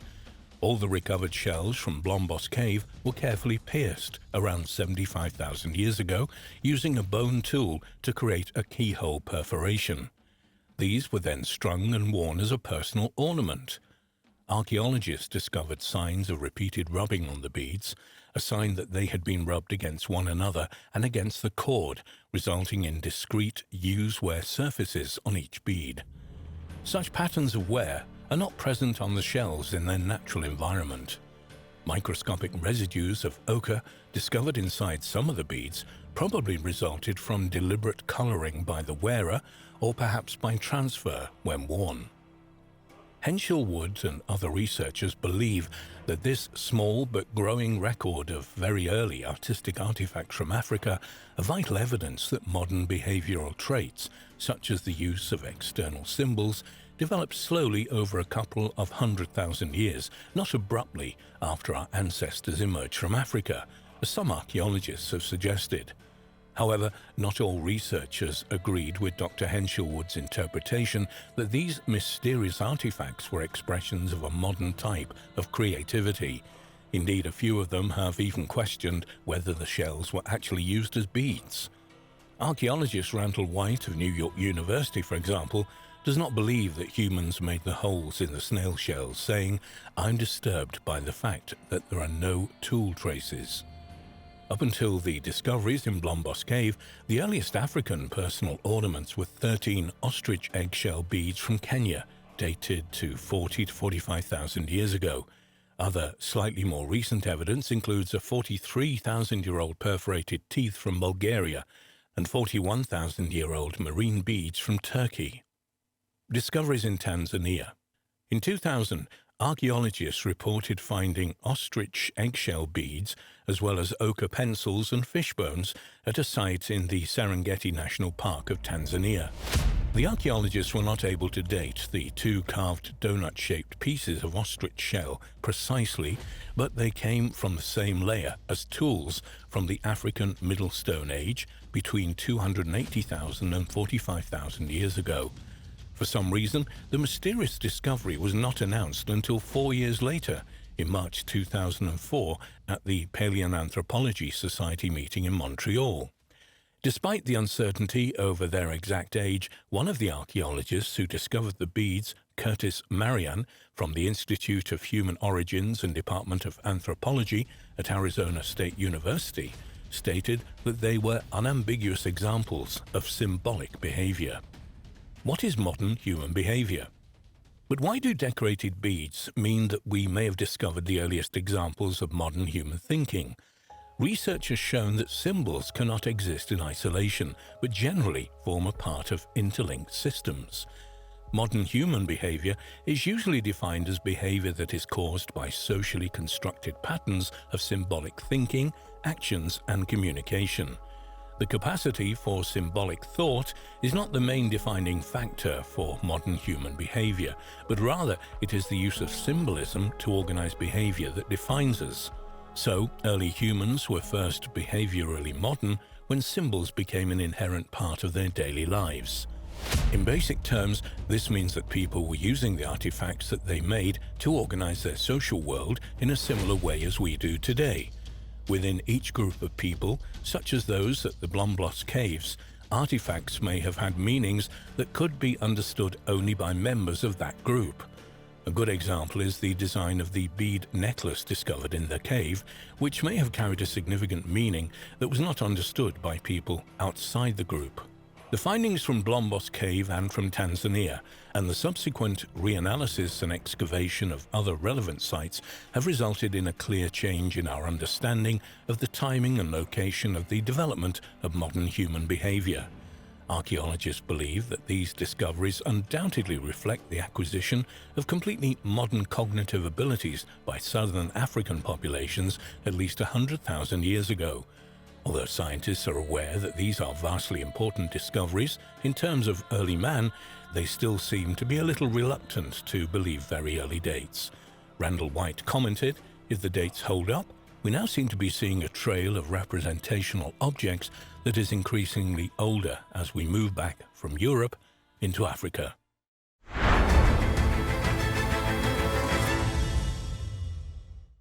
A skeleton dubbed Littlefoot, discovered in South Africa in the 1990s, is claimed to be the most complete ancient hominin in the fossil record.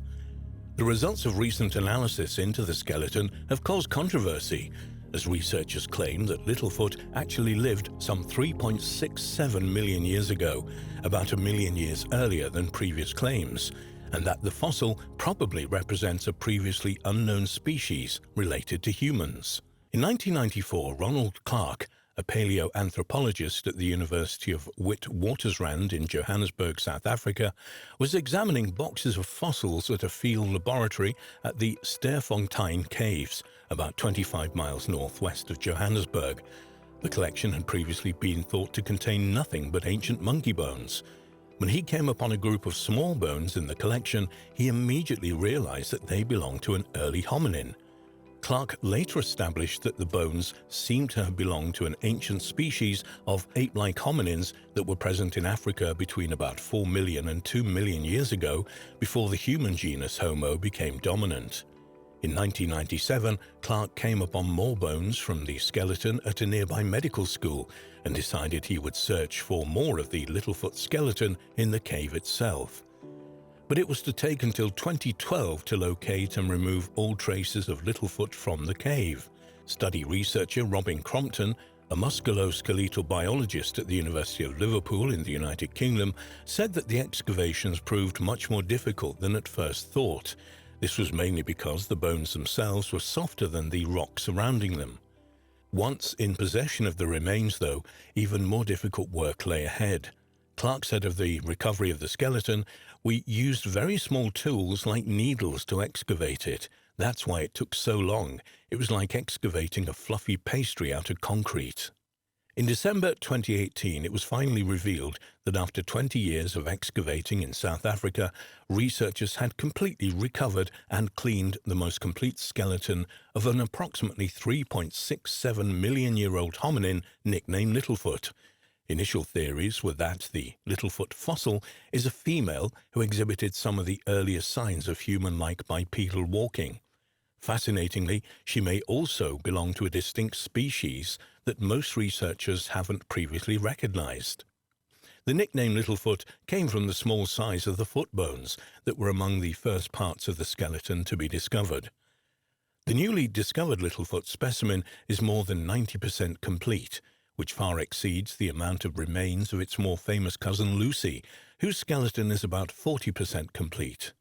The skeleton's relatively small build and certain skull features suggested to the researchers that it was probably a female of advanced age, with a brain size of about 408 cubic centimeters, about one-third the size of modern human brains.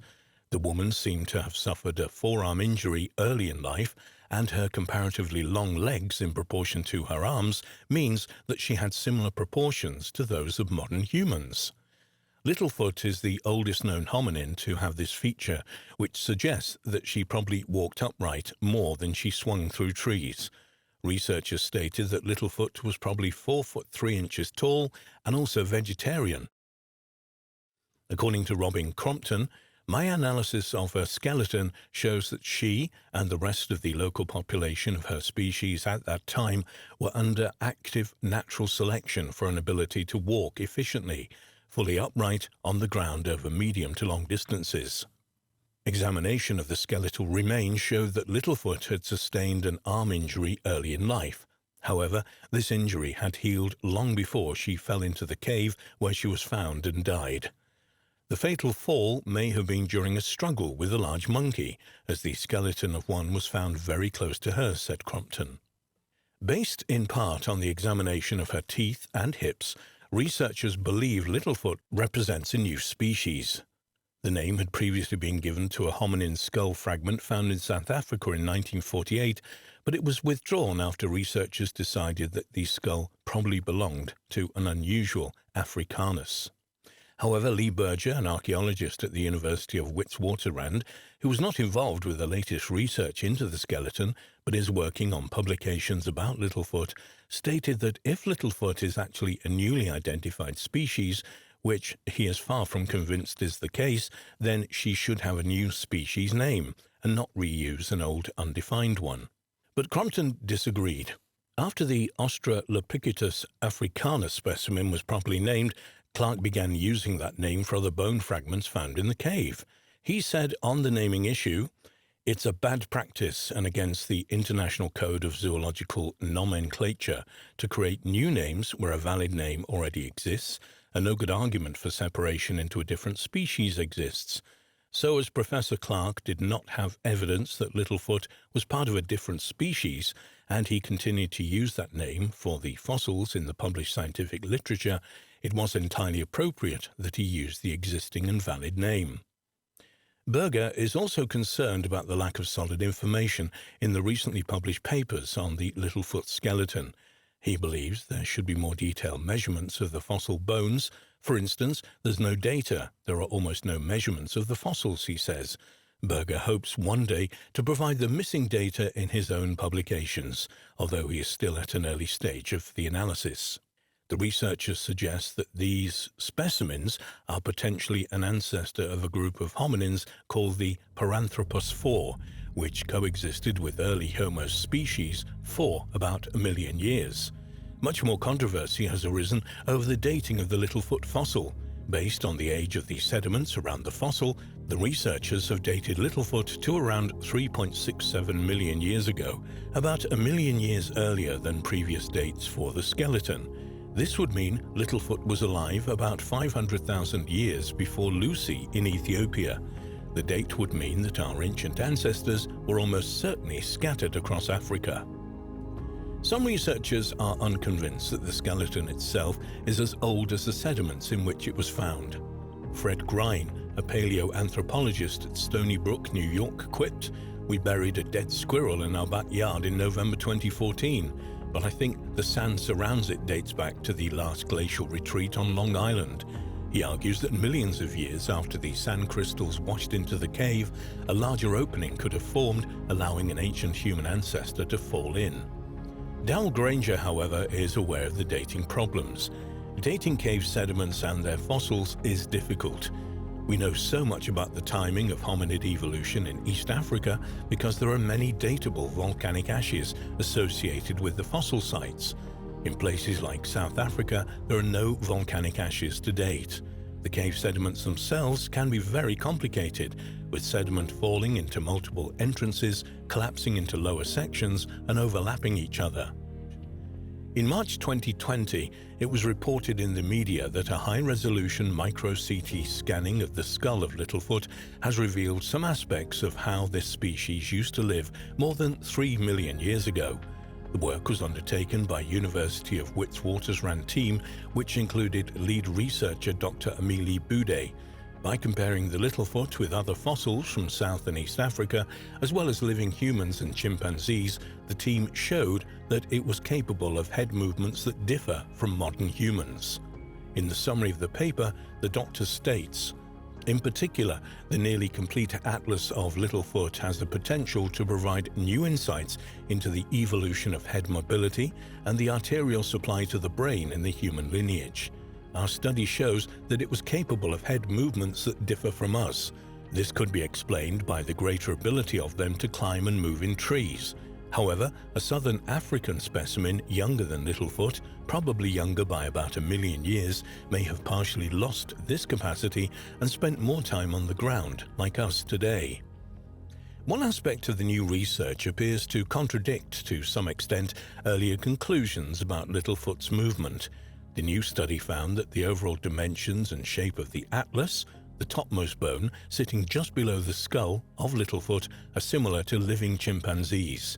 More specifically, the ligament insertions and the morphology of the facet joints linking the head and the neck all suggest that Littlefoot was moving regularly in trees rather than mainly on the ground, as was previously believed.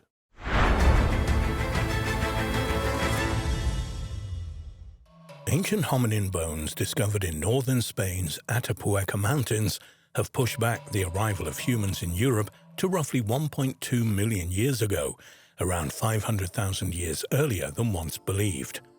Fascinatingly, only about 1/10 of the site's total area has been excavated, which means there may be many more important discoveries in store.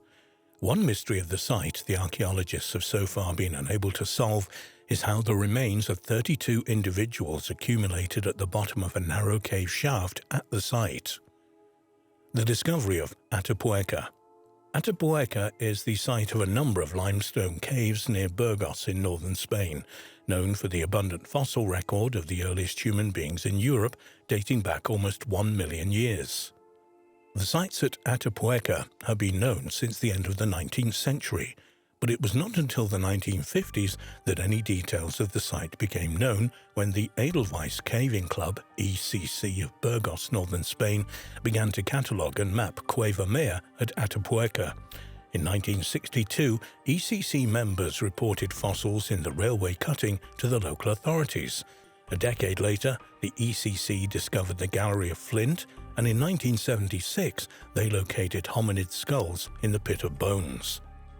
Paleontologist Emiliano Aguirre began investigating sites at Atapuerca soon afterwards, and in 1978 put together a research project for the first excavations there, which he led until 1991, when he retired and handed over the leadership of the Atapuerca research project. Oldest European. In March 2008, it was announced that Spanish paleontologists had unearthed the remains of a 1.2 million-year-old human-like inhabitant of Western Europe in the caves at Atapuerca. According to the researcher, the fossil find demonstrates that members of our genus, Homo, colonized this region far earlier than previously believed. The primitive hominin is represented by a fragment of jawbone bearing a few teeth. Although stone tools of a similar age to the fossil jawbone, from about 1.2 to 1.5 million years old, had previously been discovered in France, Italy and Spain, this is the first verifiable human material of this date. This lends support to the theory that the tools found in the vicinity were made by primitive humans. According to Chris Stringer of the Natural History Museum in London, when combined with the emerging archaeological evidence, it suggests that southern Europe began to be colonized from Western Asia not long after humans had emerged from Africa, something which many of us would have doubted even 5 years ago. The Pit of Bones. One of the sites at Atapuerca, Grandolina, contains human remains which have been dated to about 800,000 years ago, as well as some of the earliest tools ever found in Western Europe. But perhaps the most fascinating discovery at Atapuerca was a cave called the Pit of Bones, where 43 feet down, more than 1,600 human fossils, including several nearly complete skulls, were found. The materials in the pit dates back to between 600,000 and 300,000 years and represents about 28 individuals whose brain sizes are within the range of both Neanderthals and modern humans. This represents the world's largest collection in any one place of ancient human fossils. Compared to modern humans, these people were short, stocky, and had smaller brains. It has been estimated males were about 5'7" tall and weighed around 170 pounds, whereas females stood around 5'2" and weighed 125 pounds. The skeletons exhibit a number of characteristics unique to Neanderthals, including a projecting midface, long and narrow pubic bones, and thick finger bones. However, unlike later Neanderthals, they do not fully express the characteristic Neanderthal form. The site also contained a 430,000-year-old fractured skull, which has been interpreted as the earliest evidence of interpersonal violence in Homo. Also discovered in the pit were the bones of cave bears. It's believed that the bears fell down the shaft by accident, probably while seeking places to hibernate. But what the human bones were doing there can only be imagined. No signs of tool butchery or other food remains were discovered, and a single stone hand axe was the only tool discovered in the pit, fashioned from a type of stone not known in the area. Researchers have proposed various hypotheses to explain how the fossils got there. According to one theory, the bodies may have been purposely dropped by their relatives in some kind of ritual burial. This would push back the origin of mortuary practices in humans substantially. Thus far, the earliest accepted burials only occur after 130,000 years ago among Neanderthals and Homo sapiens. However, other researchers believe it is more than likely that the bodies were deliberately dropped there after meeting violent ends. The hominins may also have been dragged there by carnivores, carried by floodwaters, or even been trapped after venturing too far. In August 2016, a study of the human remains from the Pit of Bones was published in the Journal of Archaeological Science. It identified trauma on 8 skulls from the pit. Part of the abstract of the study reads, "The fractures found in 17 crania from SH display a post-mortem fracturation pattern, which occurred in the dry bone stage and is compatible with collective burial assemblages. Nevertheless, in addition to the post-mortem fractures, 8 crania also display some typical peri-mortem traumas. Interpersonal violence as a cause for the peri-mortem fractures can be confirmed for one of the skulls, cranium 17, and also probable for cranium 5 and cranium 11. For the rest of the crania, although other causes cannot be absolutely ruled out, the violence-related traumas are the most plausible scenario for the peri-mortem fractures. If this hypothesis is confirmed, we could interpret that interpersonal violence was a recurrent behavior in this population from the Middle Pleistocene." It would appear from the results of this study that at least some of those in the pit suffered a violent end at the hands of other members of the population in the area.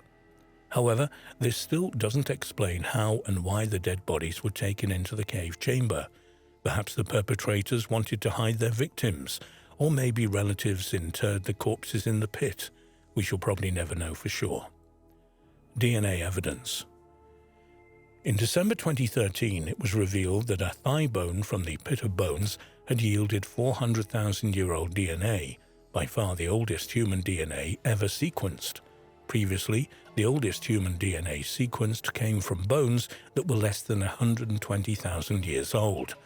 Astonishingly, the results suggested that the thigh bone belonged to a previously unknown human species, which some researchers believe may even be a missing link between Neanderthals and their mysterious cousins, the Denisovans. Paleontologists believe this result brings us nearer than ever before to understanding who our own common ancestor with the Neanderthals was. According to Chris Stringer, the genomes we have up until now are really very recent. This takes us at least a few 100,000 years back towards our common ancestor with other hominins. The researchers had expected the DNA to resemble Neanderthal, but it proved to be quite distinct, most closely resembling that of the mysterious Denisovans, a species known only from a finger bone and 2 teeth discovered in a Siberian cave. Stringer admitted that they were somewhat baffled by this result, and there is no evidence that the Denisovans ranged anywhere near Atapuerca.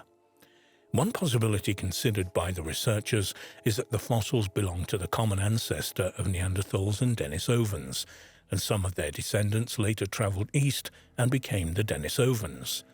The genome recovered from the pit of bones is particularly relevant, as it is from a period that is extremely close to the origin of our human line. The archaeological evidence indicates that these early humans were developing important new ways of behaving, though they were still using fairly primitive stone tools like the crafted hand axe, which researchers have nicknamed Excalibur, that was found in the pit. But the bones also suggest more sophisticated traits. One of these traits is the use of the pit as an early burial site, part of a very simple funeral rite. Chris Stringer has even suggested that Excalibur may have been some kind of tribute to the dead. The discovery in the pit of the deformed skull of a girl, who lived to be about 12 years old, also reiterates this more modern behavior, suggesting that the tribe cared for her. There's a hint of something human caring for the disabled, says Stringer. Latest research. In March 2016, a paper was published in the journal Nature, describing a DNA study which, to the surprise of many, identified the remains of the pit bones as Neanderthal.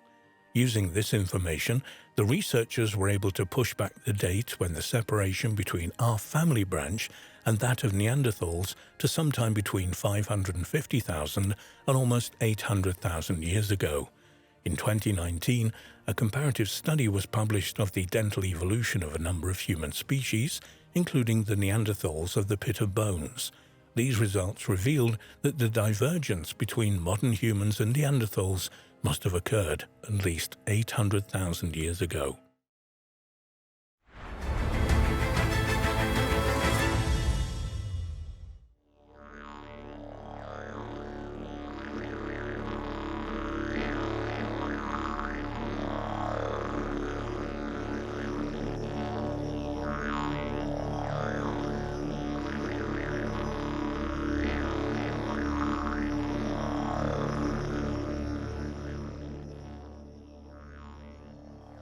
The question of when and how the continent of Australia was first populated has always been a bit of a puzzle to archaeologists, but recently some new light has been shed on the problem.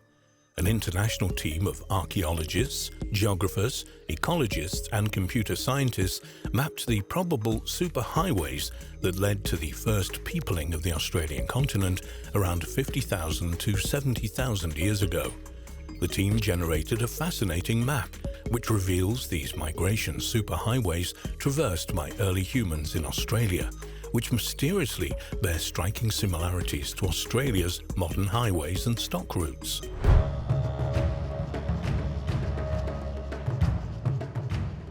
Some researchers have also suggested a connection between these newly discovered superhighways and the mysterious Aboriginal dreaming tracks. Over the years, there have been many theories about where the indigenous ancestors first settled in Australia tens of thousands of years ago, but evidence for this activity is extremely scarce. Only a very small number of archaeological sites date from these early times when sea levels were much lower and northern Australia was joined by a land bridge to present-day southern New Guinea and eastern Indonesia, and people and animals were able to walk at various times across to Tasmania from the mainland. This megacontinent, known as Sahul, was 30% larger than Australia is today. One of these early archaeological sites was at the now dry Lake Mungo in western New South Wales. Here, in 1968, Earth scientist Jim Bowler uncovered the cremated remains of an Aboriginal woman in an eroding dune close to the shoreline of the lake. In 1974, the ancient remains of a man were found nearby. Both of these remains, now called Mungo Lady and Mungo Man, were found to date back to a staggering 40,000 years, thus doubling scientific estimates of how long Aboriginal people had lived in Australia. The amazing discoveries at Lake Mungo reveal that Aboriginal history stretched back at times so remote that the only humans in Europe were Neanderthals, and people had not yet reached America. By about 70,000 years ago, modern humans, Homo sapiens, began moving into Southeast Asia, where they would probably have encountered existing groups of archaic humans like Homo erectus, Homo floresiensis, often referred to as the hobbits, and possibly also the mysterious Denisovans.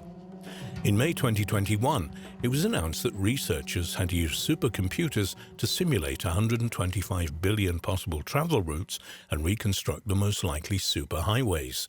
The first humans to arrive in Australia used to navigate across this new land more than 65,000 years ago. The international team of scientists who undertook the research was led by researchers from the Australian Research Council Centre of Excellence for Australian Biodiversity and Heritage, CABAR, and recently revealed some of their methods to the press. They said, "We think people navigated in new territories much as people do today, by focusing on prominent land features protruding above the relative flatness of the Australian continent. To map these features, we built the most complete digital elevation model for Sahul ever constructed, including areas now underwater. We used this digital elevation model to understand what was visible to early travelers. Essentially, from each point in the continent we asked, 'What can you see from here?' This moving window calculates the largest viewshed map ever created. When our virtual travelers move, they reorient based on visible terrain everywhere they go." For their work, the researchers created an imaginary traveler, a 25-year-old woman carrying 10 kilograms of supplies to traverse the landscape. They collected all the various pieces of data they accumulated into a mega model known as From Everywhere to Everywhere, FEAT, and created over 125 billion possible pathways from every spot on the continent to everywhere else. Each route represented the easiest way to move from one location to another. Obviously, the researchers could not possibly examine every path of the 125 billion pathways that they had created, so they reduced the number by comparing all plausible pathways with the distribution of the oldest known archaeological sites on the ancient continent, providing weighted possibilities for each path. This work produced a scale of pathways going from the most likely to the least likely chosen paths. The most likely pathways in the map above are what the researchers called the superhighways of the first indigenous populations on the continent. The team's conclusion, drawn from their computer-generated maps, is that the early populations spread across the now submerged wide plains on the western and eastern margins of the continent and through to the region that now forms the Gulf of Carpentaria, the large shallow sea which now connects Australia to New Guinea. The nagging question of whether there was evidence that anyone had actually used these computer-identified highways in the remote past was soon answered by their research. A large number of archaeological sites in Australia, known to be at least 35,000 years old, were located on or near these superhighways, and many tracks also coincided with ancient trade routes known from the oral histories of the indigenous people, or agreed with genetic and linguistic studies used to trace early human migrations. But these superhighways may well have been much more than routes used for the initial peopling of Sahul. A number of these superhighways identified by the research team follow well-known Aboriginal trade routes which cross the country. These include the route from Cape York to South Australia via Birdsville, used by traders of Pituri native tobacco, and the trade of Kimberley Baler shell into Central Australia. There are also obvious similarities between the researchers' map of ancient highways and the most common trading and stock routes used by early Europeans, which is not surprising as they followed established routes long used by the Aboriginal peoples. The researchers' groundbreaking work on these superhighways has impressed the archaeological community. Archaeologist Kyle Bokinski of the University of Montana, Missoula, said, "This is a really compelling illustration of the power of using these simulation techniques at a huge continental scale to understand how people navigate landscapes. It's impressive, extreme computing." One intriguing aspect of this new research is that it has revealed major routes that cut across several dry areas in Australia's centre and in the northeastern state of Queensland. The existence of paths in such locations would appear to challenge the long-held view that the earliest people on the continent avoided the deserts. Kabah Deputy Director, Distinguished Professor Sean Ulm from James Cook University, commented on the importance of the research team's work in revealing the significance of landscape to the native inhabitants of the continent. He said, "Australia is not only the driest but also the flattest populated continent on Earth. Our research shows that prominent landscape features and water sources were critical for people to navigate and survive on the continent. In many Aboriginal societies, landscape features are believed to have been created by ancestral beings during the dreaming. Every ridgeline, hill, river, beach and water source is named, storied and inscribed into the very fabric of societies, emphasizing the intimate relationship between people and place. The landscape is literally woven into people's lives and their histories. It seems that these relationships between people and the country probably date back to the earliest peopling of the continent." This quote brings in a question of a connection between these newly revealed superhighways and Aboriginal dreaming tracks. To the Aborigine, a dreaming track or songline, as it is also known, is a route taken by ancestral heroes in the dreamtime, in which all Aboriginal culture has its roots and before which, in their minds, the Earth did not exist. As with the ancient superhighways, these mostly invisible paths or tracks usually connect Aboriginal sacred sites. In the dreamtime, groups of ancestral beings journeyed across the land, performing mighty deeds and creating the living species and features of the desert landscape. The adventure of these ancestors, also referred to as totemic ancestors, are chronicled in sacred songs, stories, and rituals. These totemic ancestors also established the rules of Aboriginal religion, law, moral systems, and social life. In the mind of the Aborigine dreamtime is a true record of how the landscape was formed, a landscape which is still inhabited by the spirits of their ancestor beings.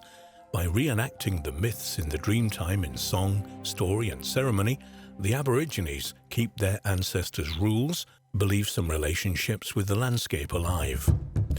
The massive rock form of Ayers Rock, Uluru in the local Anagu language, is an isolated sandstone outcrop rising 1,140 feet above the Red Desert Plain in the Northern Territory of Central Australia, 208 miles southwest of Alice Springs. This sacred place is seen by the Anangu as a living record of the dreamtime activities of their ancestors, and the appearance and origin of every feature of the giant rock is present on the mental map carried around by the Anangu people of the area. One reason why the local Anangu population prefer tourists not to climb the rock is that the hiking path crosses one of the many traditional dreaming tracks on the site.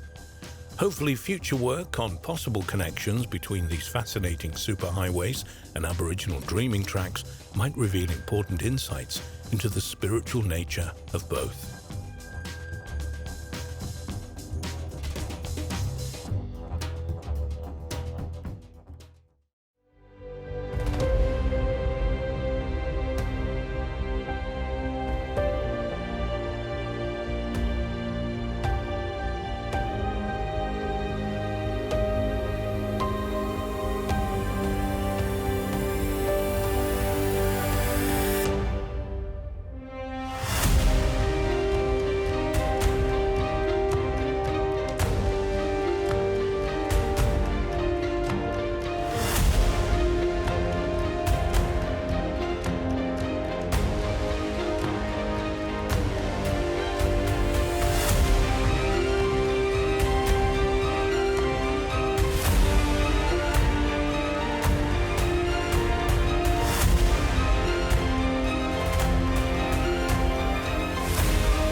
The many stone megalithic structures all around the world have fascinated human beings since their construction.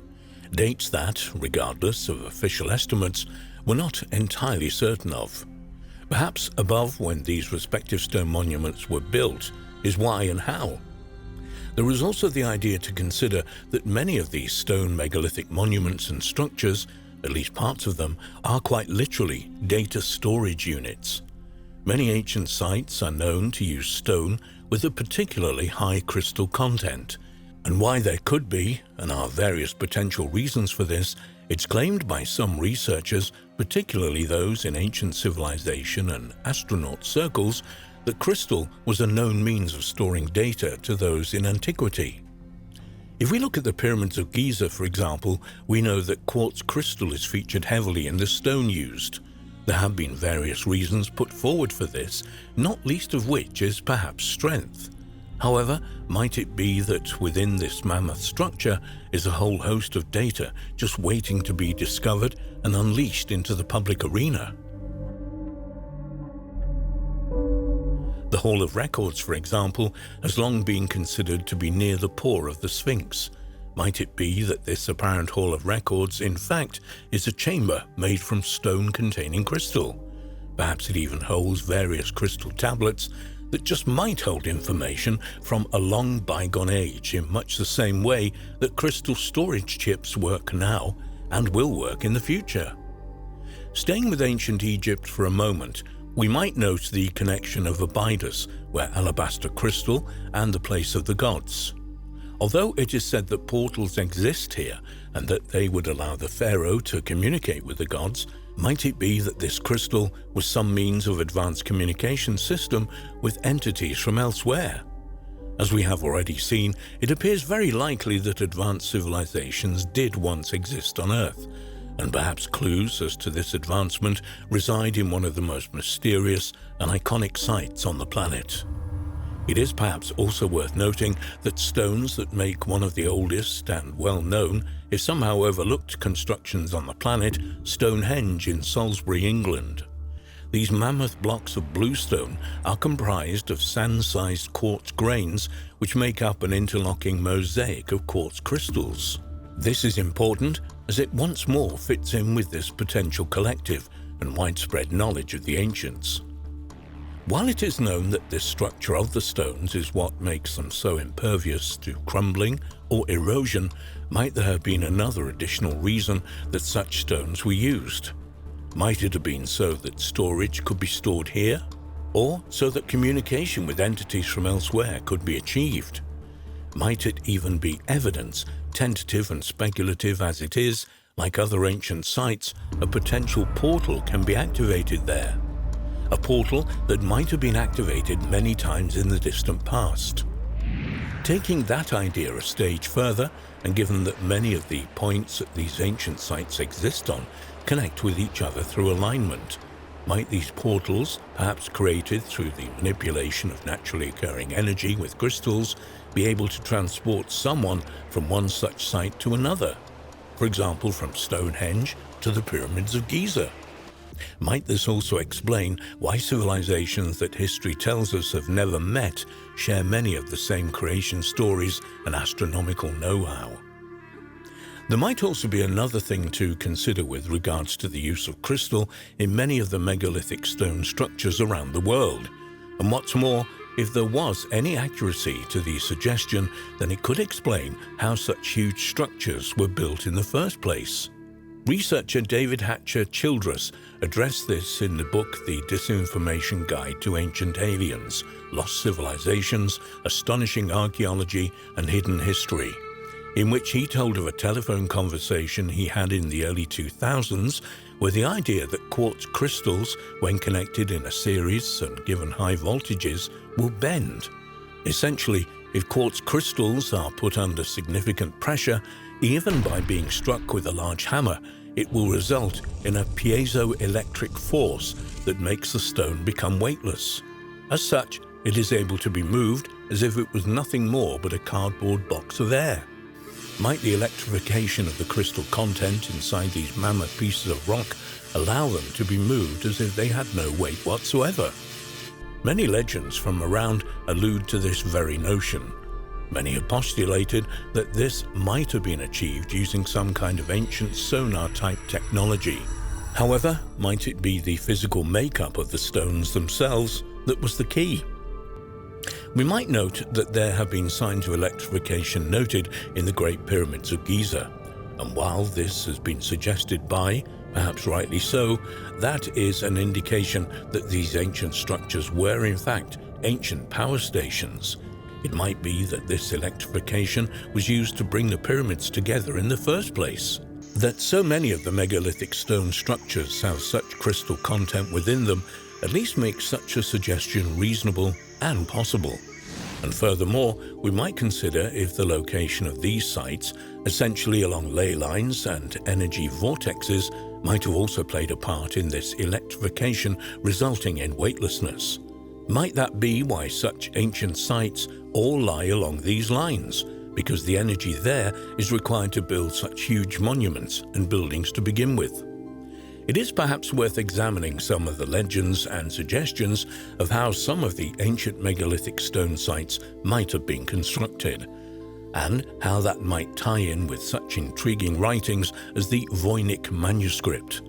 Several stories exist around the world of a time when rocks or stone could be made soft using the sap from a certain plant.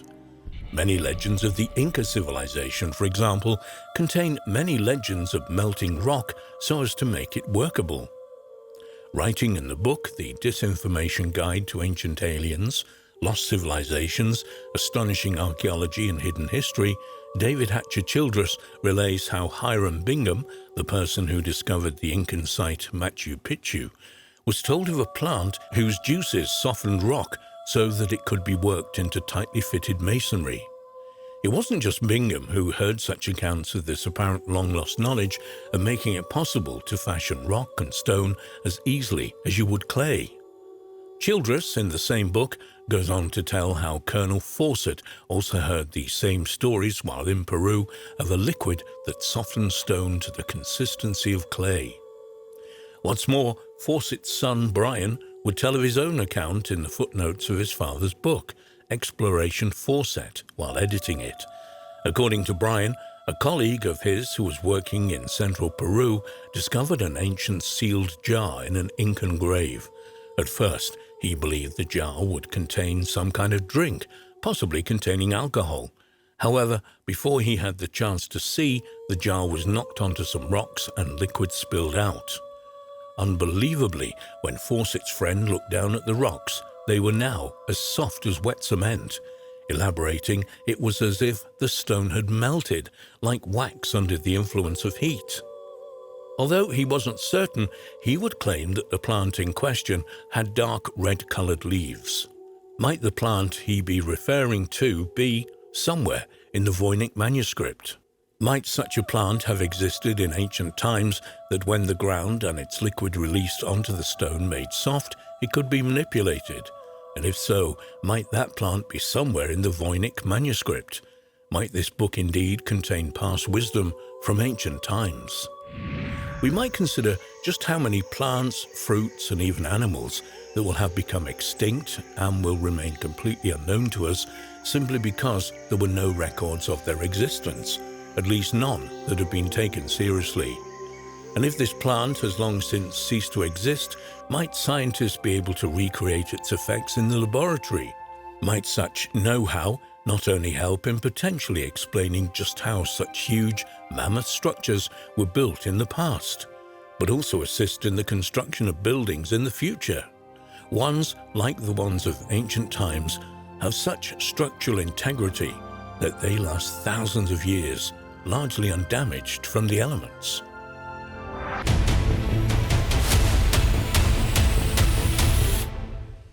There are many examples of technological know-how and advanced engineering in ancient times, and these range from magnificent megalithic structures to intricate designs of musical instruments and even medication. There is perhaps no better place to start when looking at technological achievements of the ancient world than the pyramids of Giza, not least as we still have no real idea just how these massive structures were built, or why. Even when experiments have gone ahead to try to explain these perplexing buildings, all have failed to provide a solid explanation.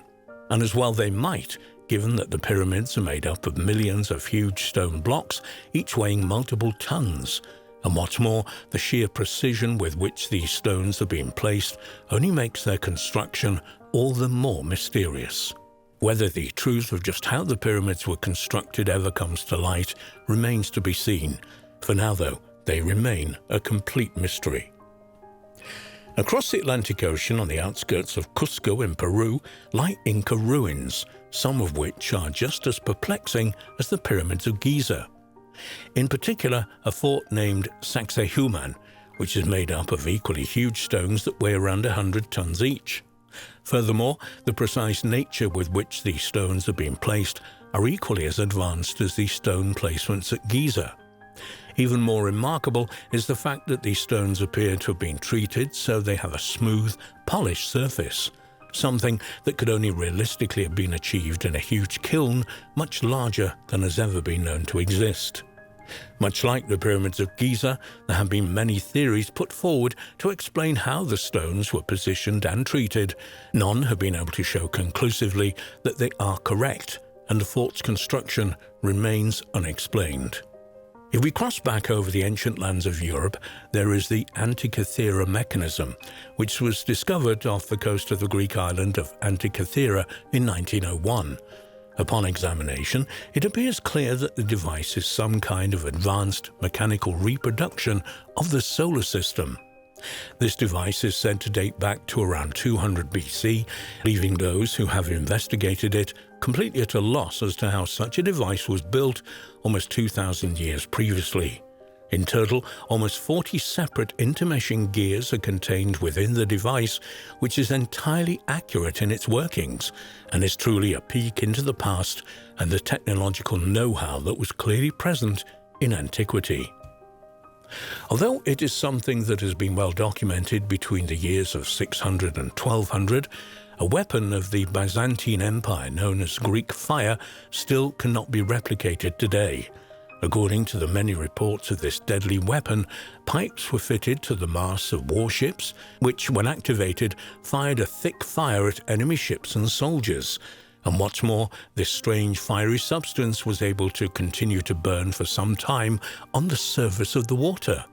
Suddenly, however, at some time around the 1300s, the deadly weapon simply disappears from history. It's not clear why this happened, with some suggestions being that the ingredients required to make this substance became suddenly unavailable, or that the knowledge of how to blend the required ingredients simply became lost as the empire itself weakened. What makes the Lycurgus cup is so intriguing, its remarkable decorations around its side, is that nobody is entirely certain as to what the cup is made from. What is further interesting about the Lycurgus cup is that the glass within it is dichroic, which means that when a light is shone behind it, it shines red. However, shining a light in front of it will make it appear green. What makes this so interesting is that this effect is achieved by changing the structure of gold and silver nanoparticles, something that modern science only managed to achieve in the 1970s. Just how this was achieved in an item thought to date back to Roman times is beyond explanation, although some people have put forward that this could have been completely unintentional and achieved purely by chance. It would appear from the many writings speaking of it that ancient Egyptians and ancient Greeks made use of a drug that was an ancient equivalent of an antidepressant, known as nepenthe. It translates to anti-sorrow and was seemingly given to those who were feeling sorrowful or sad, what we would call in the modern world depressed. Although there is documentation of its use, it's not certain exactly what the drug is, whether it's a single plant or herb, or an ancient combination of different ingredients. Some researchers have suggested such drugs as cannabis or opium to be the true nature of nepenthe. However, both drugs were widely known and used in the ancient world, and we would assume that they would simply be referred to as such. Whether nepenthe contained a mixture of cannabis, opium, and other such drugs remains a mystery. Perhaps one of the strange mysteries from history is that of the Stradivari violin. Widely considered to be the finest violins ever built, the Stradivari family produced these masterful instruments throughout the 17th and 18th centuries. It is thought that around 600 still exist today. However, there is no one who knows just how to make or recreate them, meaning their numbers will continue to dwindle, and it's unlikely an exact replica will ever be reproduced. Although they can't be reproduced, some scientific studies of these instruments suggest that the wood they are made from is particularly dense, which is likely to contribute to their unique sound.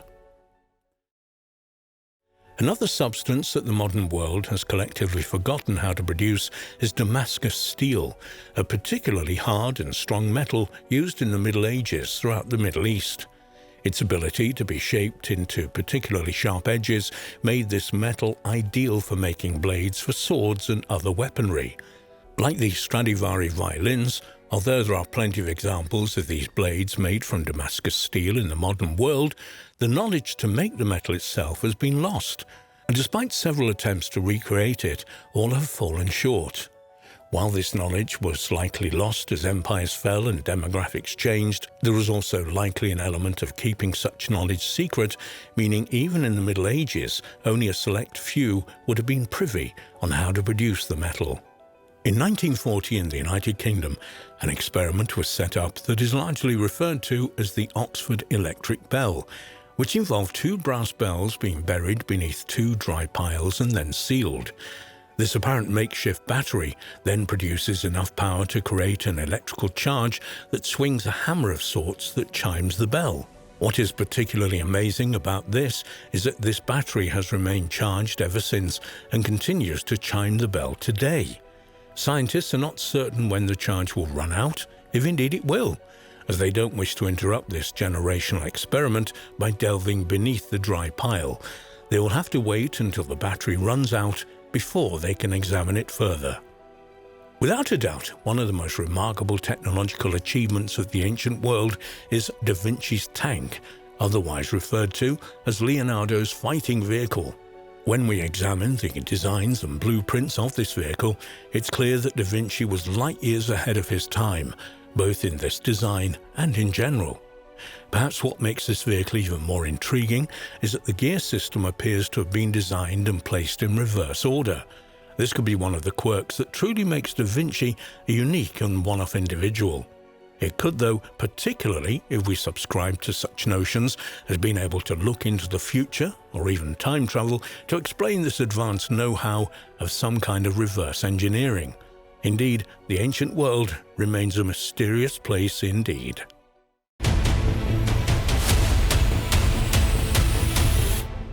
Port Mahomac Monastery in eastern Scotland is believed to have been built by the ancient Picts, a mysterious ancient people who once inhabited the north and east of Scotland.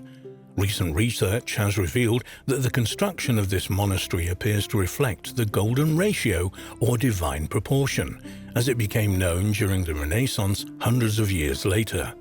This formula was originally identified by the ancient Greeks, but academics are struggling to understand how a relatively isolated tribe in northwest Europe discovered this supposedly secret architectural formula. The ancient Picts were a mysterious and enigmatic race about who little is known for certain. By the time the Old Norse or Viking sagas were being compiled in the 13th century, the memory of the Picts as real people had almost vanished completely, and they had become a semi-mythical race of fairies. Indeed, in popular tradition, perhaps because of the low-roofed or underground structures they built, they were supposed to be small, who were confused with fairies, gnomes, brownies, and similar supernatural creatures. Much of the uncertainty surrounding the Picts is due to the fact that they left no written records. The name Pict may come from the Latin picti, which means painted, and may refer to their custom of body painting or possible even tattooing. Alternatively, they may have referred to them as Pect, the word for ancestors. One theory for their origins comes from the historian Bede, writing in 731, who said that the Picts had come from mainland Europe, possibly Scandinavia, to Northern Ireland to ask for land, but the Irish had refused and sent them on to Scotland. At the time of the Roman invasion of Britain in the 1st century AD, Scotland was inhabited by a number of different Celtic tribes, including the people who would later become known as the Picts. From the accounts of Britain written by ancient classical Greek and Roman authors, it appears that by the 3rd century AD, the predominant peoples of northern Scotland were all known as the Picts. The earliest surviving mention of the Picts dates from AD 297. In a poem in praise of the Roman Emperor Constantius Chlorus, the orator Eumenius mentioned the semi-naked Pict and Hiberni Irish as enemies of Rome. Indeed, the Picts' war with the Romans during the occupation was almost continual. It was a war which they ultimately won, as Scotland never fell to the armies of Rome despite numerous attempts to invade. The Pictish nation seems to have comprised of several federations, each with its own leader or king, and by the 7th century there was a united Pictland, which was already partly Christianized. In 843, Kenneth MacAlpin, king of the Scots, also became king of the Picts, united their two lands in a new kingdom of Alba, which eventually evolved into Scotland. After 900 AD, no further mention is made of the Picts. No one is sure what happened to them, why they suddenly vanished from history. However, many researchers believe that they may have merged with the southern Scots and the two cultures became one from then onwards. This unification of the two cultures was also influenced by the danger posed by the Vikings, whose raids along Scotland's northeastern coast were becoming more frequent. The Golden Ratio. The Golden Ratio, symbolized by the Greek letter phi, is a special number approximately equal to 1.618, which appears often in geometry, art, architecture and other areas. The Golden Ratio is found when a line segment is cut into two pieces of different lengths so that the ratio of the whole segment to that of the longer segment is equal to the ratio of the longer segment to the shorter segment. In the hugely influential ancient mathematics textbooks Elements, written by Euclid of Alexandria around 300 BC, the definition reads, "A straight line is said to have been cut in extreme and mean ratio, when, as the whole line is to the greater segment, so is the greater to the lesser." The Golden Ratio is also known as the Golden Section, Golden Mean, or Divine Proportion. While it has always existed, it's not known exactly when it was first discovered and used practically. Researchers believe that it has probably been discovered and rediscovered on numerous occasions throughout history, which may explain why there are several names to describe it. It has been conjectured that the ancient Egyptians may also have used both pi and phi in the design of the Great Pyramids. The classical Greeks are also thought to have based the design of the Parthenon on this proportion, though there is some debate about this. Many researchers claim that if a rectangle is drawn around the face of Leonardo da Vinci's Mona Lisa, the ratio of the height to width of that rectangle is equal to the Golden Ratio. Some also think that da Vinci also used it to define all the basic proportions of his painting The Last Supper. Although there is no proof to show da Vinci consciously used the Golden Ratio in his work, it is known that he was a close personal friend of Luca Pacioli, who published a 3-volume discourse on the Golden Ratio in 1509 entitled Divine Proportions. Indeed, da Vinci was responsible for the illustrations used in this work. It's certainly possible that not only da Vinci, but other Renaissance artists used the golden mean in their paintings and sculptures to achieve balance and beauty. But what does all this talk of divine proportions have to do with an ancient Scottish tribe described by the Romans as primitive and half-savage? In fact, the Picts were skilled in farming and possessed a sophisticated culture, which included seagoing trade and the elaborate carving of paintings and stones. Portamahomac is a small fishing village on the shore of Dornoch Firth in northeast Scotland. Between 700 and 1100 Christian Pictish monks lived in a monastery on the site. The Pictish monastery was one of the most important archaeological finds for decades when it was discovered in the mid-90s. An ongoing work on material excavated there is still revealing fascinating information about its inhabitants and the monastery itself. So far, various sculptural fragments have been discovered, as well as Pictish burials and a Viking hoard dating to around 1000 AD, which have been secreted away in the wall of a church. There are also traces of burning in parts of the site, evidence that Viking raiders attacked the community at some point, according to experts. But it's the dimensions of one particular structure, known as the Smith's Hall, within the monastery complex that has attracted the most discussion. According to experts, this horseshoe-shaped building was constructed with an incredible symmetry that went way beyond what was necessary for such a building. When investigated further, the ratios of lengths of different walls and bays inside the window were incredibly found to conform to the principle of the golden ratio. Jean Gowans, former chairman of the Archaeological Heritage Society of Scotland, confessed her astonishment to learn that the Picts had been using the golden section. It's really absolutely fascinating. It's mind-blowing stuff. This is staggering to hear, but I'm not totally surprised. I think they were pretty sophisticated. When you think of all the Pictish stones and the wonderful carvings that they made, a lot more sophisticated than perhaps they are given credit for in public perception. But how did the Picts obtain such archaeological prowess and mathematical knowledge? Martin Carver, a professor of archaeology at York University in the UK, who has worked on the site since the mid-1990s, said, "The most important stone piece at the site has a Latin inscription. That's as common as muck in the Mediterranean, but extremely rare in Scotland. It says, 'This is the cross of Christ in memory of Rio,' and the rest is broken away. Unfortunately, the key bit, the name of the person, is missing. It means there's someone around there who knows how to write in the 8th century. That itself is a revelation." This indicates that at least some of the monks at the site had an extremely sophisticated education for the time, but this alone would not be enough to account for the use of the golden ratio at the monastery. He says, "The Picts have always been an attractive lost people. They are one of the most interesting lost peoples of Europe. The big question is what happened to them, and did they ever really make a kingdom of their own? They were the most extraordinary artists. They could draw a wolf, a salmon, an eagle on a piece of stone with a single line and produce a beautiful naturalistic drawing. Nothing as good as this is found between Port Mahomac and Rome. Even the Anglo-Saxons didn't do stone carving as well as the Picts did. Not until the post-Renaissance were people able to get across the character of animals just like that."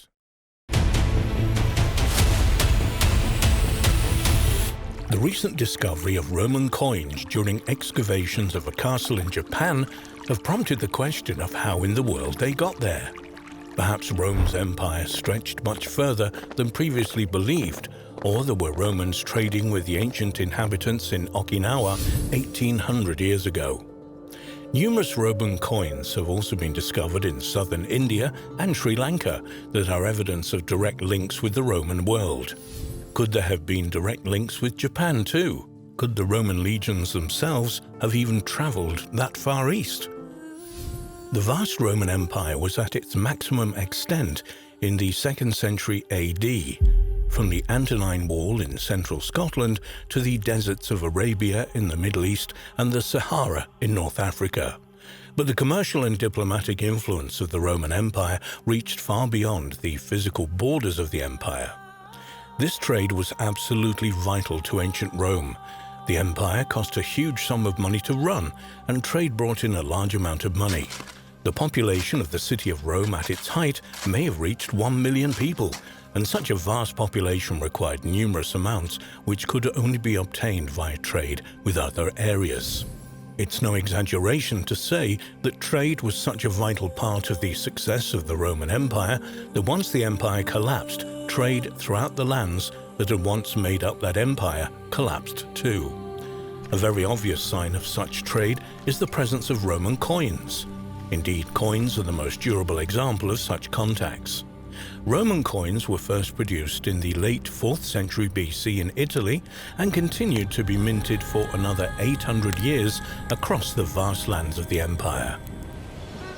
It was recently announced in the media that Roman coins had been found in an extremely unusual location. a medieval castle in central Okinawa Honto, in the middle of the Yokatsu Peninsula. From 2013, a team of archaeologists from Irma City's local Board of Education had been excavating Katsuren Castle, the seat of Lord Amorari in the 15th century. A couple of years later, Toshio Tsukamoto, a researcher from Gangoji Temple Cultural Properties Department, was visiting the excavations, examining the finds, when he spotted something strange. In his own words, "I'd come to analyze artifacts like Japanese samurai armor that had been found there when I spotted the coins. I'd been on excavation sites in Egypt and Italy and had seen a lot of Roman coins before, so I recognized them immediately." But the news was greeted with disbelief in the archaeological community. When archaeologist Hiroyuki Miyagi heard of the 10 Roman and Ottoman Turkish coins that had been unearthed from the ruins of a medieval castle in Okinawa, he first thought it was a hoax. "I couldn't believe they'd found coins from the Roman Empire in Katsuren Castle. I thought that they were replicas that had been dropped there by tourists." However, when Miyagi later examined the coins using X-ray technology, he changed his mind. "You can see the engravings on the coins clearer when you use X-rays," he said. Miyagi found that the Ottoman coin contained an inscription that dated it to 1687, but the Roman coins appeared to be much older, from 3 to 400 AD. One of the Roman coins has been identified as a copper alloy coin of Constantius II from 337 to 361 AD, the son of Constantine the Great. The published images of the other Roman coins are not as clear, but experts believe them to be of roughly the same date, from about 320 to 370 AD. How on earth did coins of the Roman Empire find their way to Japan? Was there some kind of connection between the empire and the Far East? Could the Roman legions have traveled that far? Katsuren Castle was built in the 13th or 14th century AD and was occupied until the 15th century. So the coins cannot represent direct commercial links between the inhabitants of the castle and the Roman Empire, which had fallen many hundreds of years earlier. Furthermore, other finds from excavations at the site include pottery from the same geological layer as the Roman coins, which dates to the 14th or 15th century, much later than the coins. Other finds from the castle, such as coins and ceramics, suggest trade links with China, so it's possible that the coins arrived there indirectly through trade with China or Southeast Asia. Masakai Yuko, a spokesman from Uruma City's Board of Education, said that he didn't believe the Roman coins indicated direct trade, saying, "We don't think there's a direct link between the Roman Empire and Katsuren Castle, but the discovery confirms how this region had trade relations with the rest of Asia." Most Japanese archaeologists are of the opinion that the Roman coins ended up in the castle after passing along different trade routes that linked the West to Asia. Some have suggested that Roman coins like those found at Katsuren Castle may have been in circulation as currency among merchants at the time, as many used Chinese coins. But Hiroki Miyagi believes that this could not have been the case. East Asian merchants in the 14th to 15th centuries mainly used Chinese currency, a round coin with a square hole in the middle, so it's unlikely that the Western coins were used as a means of currency. Another mystery connected with the coins, which attracted much less publicity than the possible Roman Empire connection with Japan, is the presence of the Ottoman coin. This dates to 1688, long after the castle was supposed to have been abandoned in the 15th century. What was an Ottoman coin doing at an abandoned Japanese castle? Links between Rome and the Far East. Numerous Roman coins have been discovered in southern India and Sri Lanka that may well have been evidence of direct links with the Roman world, and direct trade with these areas has been proven. Some fascinating recent research has shown that it's possible that merchants from the Roman world may have traveled to Southeast Asia from at least the 2nd century AD. If this is the case, perhaps they traveled as far as Japan as well. Another possibility is that the coins at Katsuren Castle made their way there via Southeast Asia. Fascinating archaeological evidence from the Isthmus of Kra on the Thai Peninsula includes imported materials from both Han China and the Roman Empire. It's known that gold pendants imitating Roman gold coins were used in the ancient Thailand and Vietnam, and a stone mold for casting such objects had been discovered in southern Thailand. But these pendants copy Roman gold coins of the 1st and 2nd centuries, much earlier than the examples from Katsuran Castle. One genuine Roman coin has been discovered in this area, a 3rd century coin of the Gallo-Roman usurper Victorinus, 268 to 270 AD, minted in Cologne, Germany. Roman coins from the 3rd and 4th centuries have been discovered at a site in Cambodia, but none of that period have so far been found in southern China. There is one particularly interesting recent discovery from Java. In 2017, a large group of ancient coins was said to have been discovered in the Brantas River near Truelan in the Indonesian province of East Java. The finds were not made by archaeologists but by local gold panners and include 10 Roman coins and a number of medieval coins from China. This find of Roman coins in Java is as puzzling as the one from Katsuran Castle. How did these coins travel to eastern Java, and how and why did they end up in the Brantas River, together with several much later Chinese coins? Another important point about the Roman coins from East Java and those from Katsuran Castle is that they were not high value in silver or gold, but small copper alloy coins that were of fairly low value in the Roman world. This only adds to the mystery of their presence at these sites. Further studies of the artifacts discovered that with these Roman coins and of the archaeological context in which they were found is obviously needed. Hopefully, then we'll be able to understand how and why they ended up in the Far East before the age of collectors and mass transport.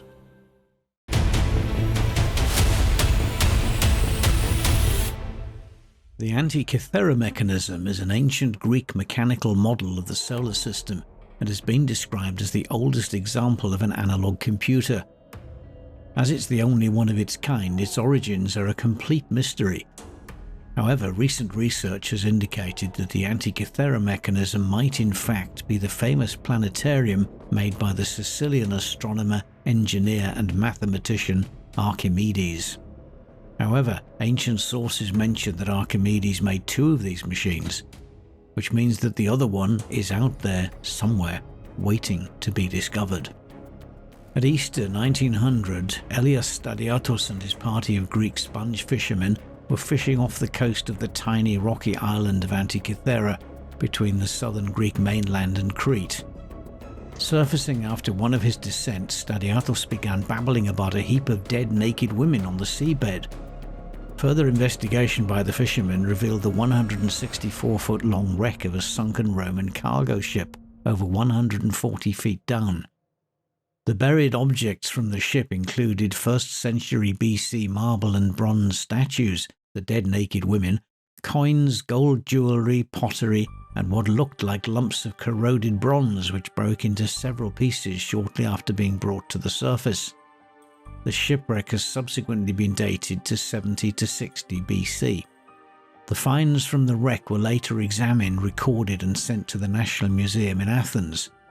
On the 17th of May 1902, Greek archaeologist Spiridon Stais was looking through the odd lumps from the shipwreck, covered in marine growth from 2,000 years beneath the sea, when he noticed that one piece had a gear wheel embedded in it, and what looked like an inscription in Greek.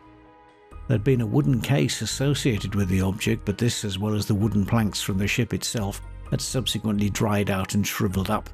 Further examination and meticulous cleaning revealed additional pieces of the mysterious object, and soon an elaborate geared mechanism made of bronze and measuring about 33 by 17 by 9 centimeters was revealed.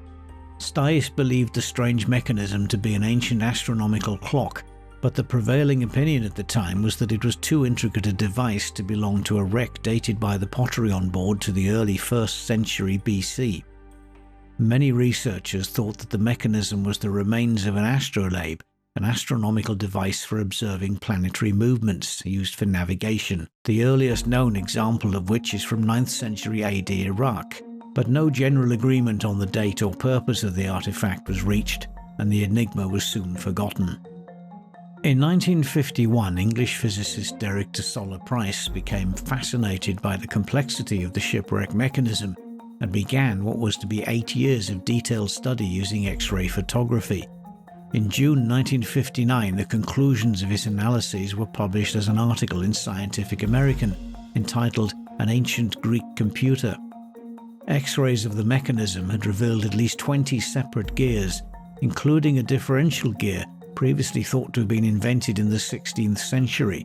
The differential gear allowed for the rotation of two shafts at different speeds, as used on the rear axle of automobiles. Price deduced from his research that the Antikythera find represented the remains of a great astronomical clock, which had close ties to a modern analog computer.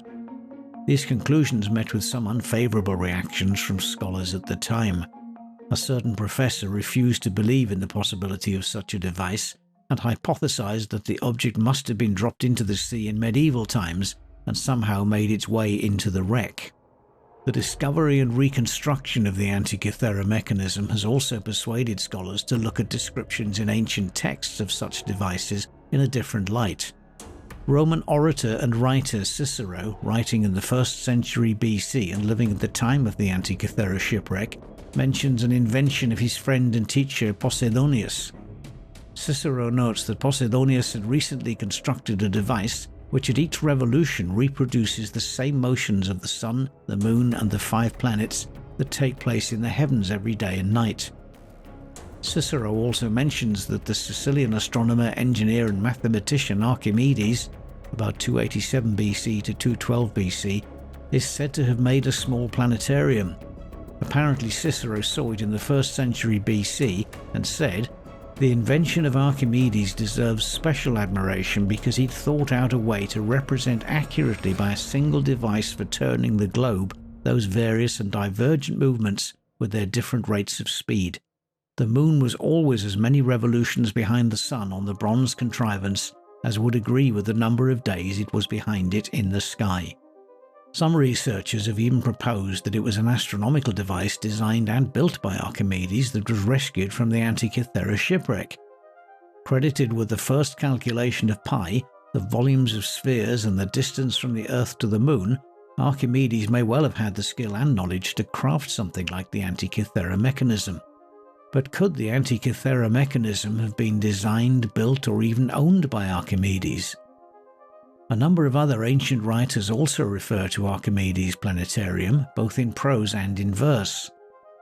The ancient Greek mathematician Pappus of Alexandria, who lived in the 4th century AD, wrote that Archimedes wrote a now lost manuscript entitled On Sphere Making. Pappus also states that it was the only manuscript written by Archimedes on practical matters. Could this lost manuscript contain a description of, or even instructions for using, the Antikythera mechanism? The latest dating of the Antikythera mechanism puts its construction at around 200 BC, so it was already well over 130 years old when the ship sank. For some researchers, this new date after the death of Archimedes means that he couldn't have played any part in its creation. However, it was created just a decade or two after his death, which surely means that it's possible that the device may well have been designed by him and survived long after he was gone. Other researchers consider it unlikely that Archimedes built the device because it utilizes certain findings on the movement of the sun and moon, which are attributed to Greek astronomer, geographer, and mathematician Hipparchus around 150 BC, long after Archimedes had died. However, mathematician Tony Freeth believes that the original form of the astronomical computer came from Archimedes, and the Antikythera device represents a later version of this design. A study published by an Anglo-Greek team of scientists in the journal Nature in March 2021 put forward a believable theory for the functions and appearance of the Antikythera device. The conclusion of their paper states, "The Antikythera mechanism was a computational instrument for mathematical astronomy, incorporating cycles from Babylonian astronomy and the Greek flair for geometry.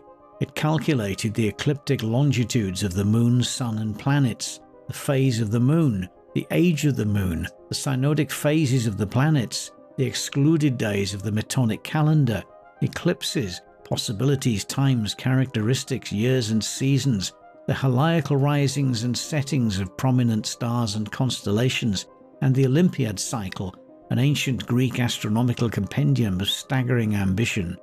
It's the first known device that mechanized the predictions of scientific theories, and it could have automated many of the calculations needed for its own design, the first steps to the mechanization of mathematics and science. Our work reveals the Antikythera mechanism as a beautiful conception, translated by superb engineering into a device of genius. It challenges all our preconceptions about the technological capabilities of the ancient Greeks. Without doubt, one of the most amazing and intriguing artifacts of the ancient world, the original Antikythera mechanism is currently on display in the bronze collection of the National Archaeological Museum in Athens, accompanied by a reconstruction. There is also a replica of the ancient device displayed at the American Computer Museum in Bozeman, Montana. The discovery of the Antikythera mechanism has challenged our perception of the scientific and technological capabilities of the ancient world in no uncertain terms. Derek de Solla Price commented that the civilization who possessed the technology and the know-how to construct such a mechanism could have built almost anything they wanted to. Unfortunately, most of what they created hasn't survived. The fact that the Antikythera mechanism isn't mentioned in any of the ancient texts that have come down to us proves how much has been lost from this important and fascinating period in European history. In fact, if it wasn't for the curiosity of Greek sponge fishermen over 100 years ago, we wouldn't even have this eloquent proof of the advanced scientific achievements of the Greeks of 2,200 years ago.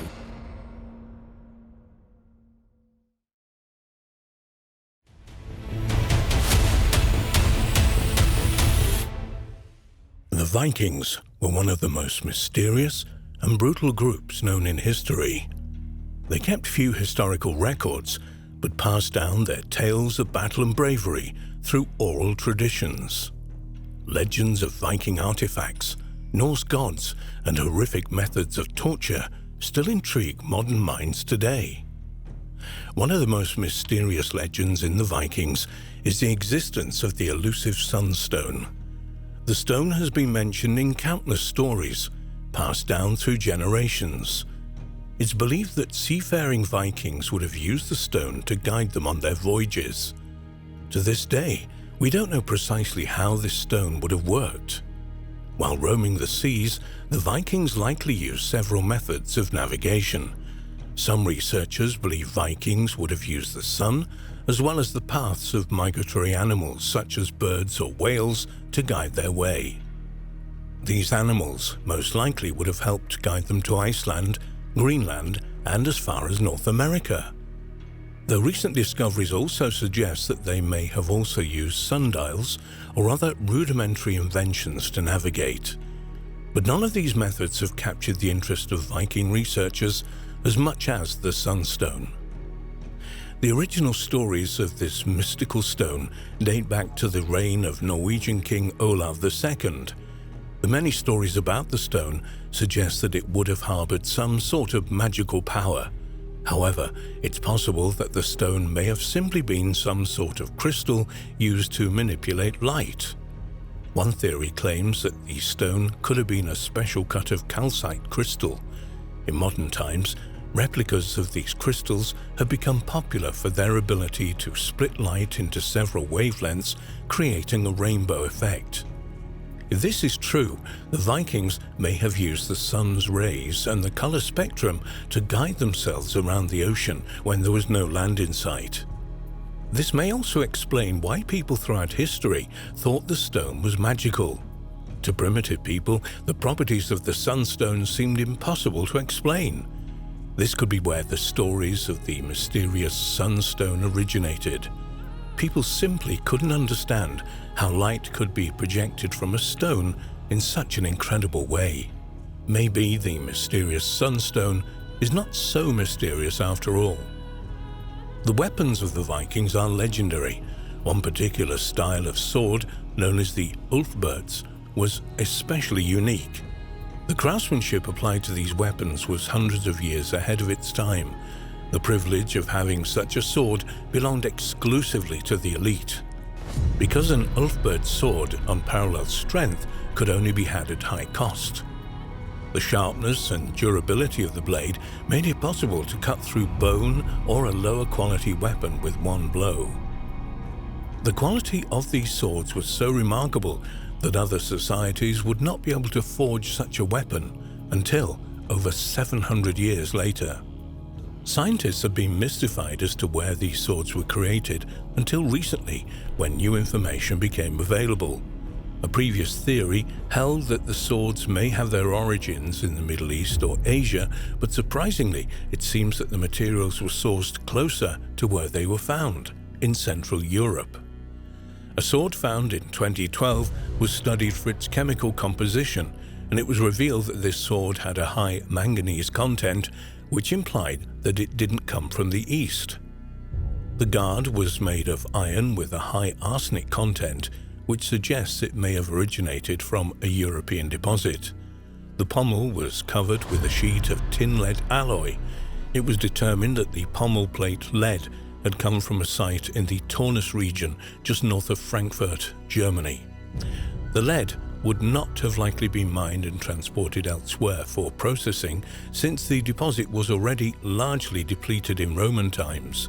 This suggests that the sword was forged close to the source, bringing researchers one step closer to the elusive Ulfberht sword. In addition to being known for their sea voyaging and advanced weaponry, the Vikings were infamous for their brutality. One particular infamous method of punishment is the blood eagle, a glory ritual Vikings are said to have performed on their most loathed enemies.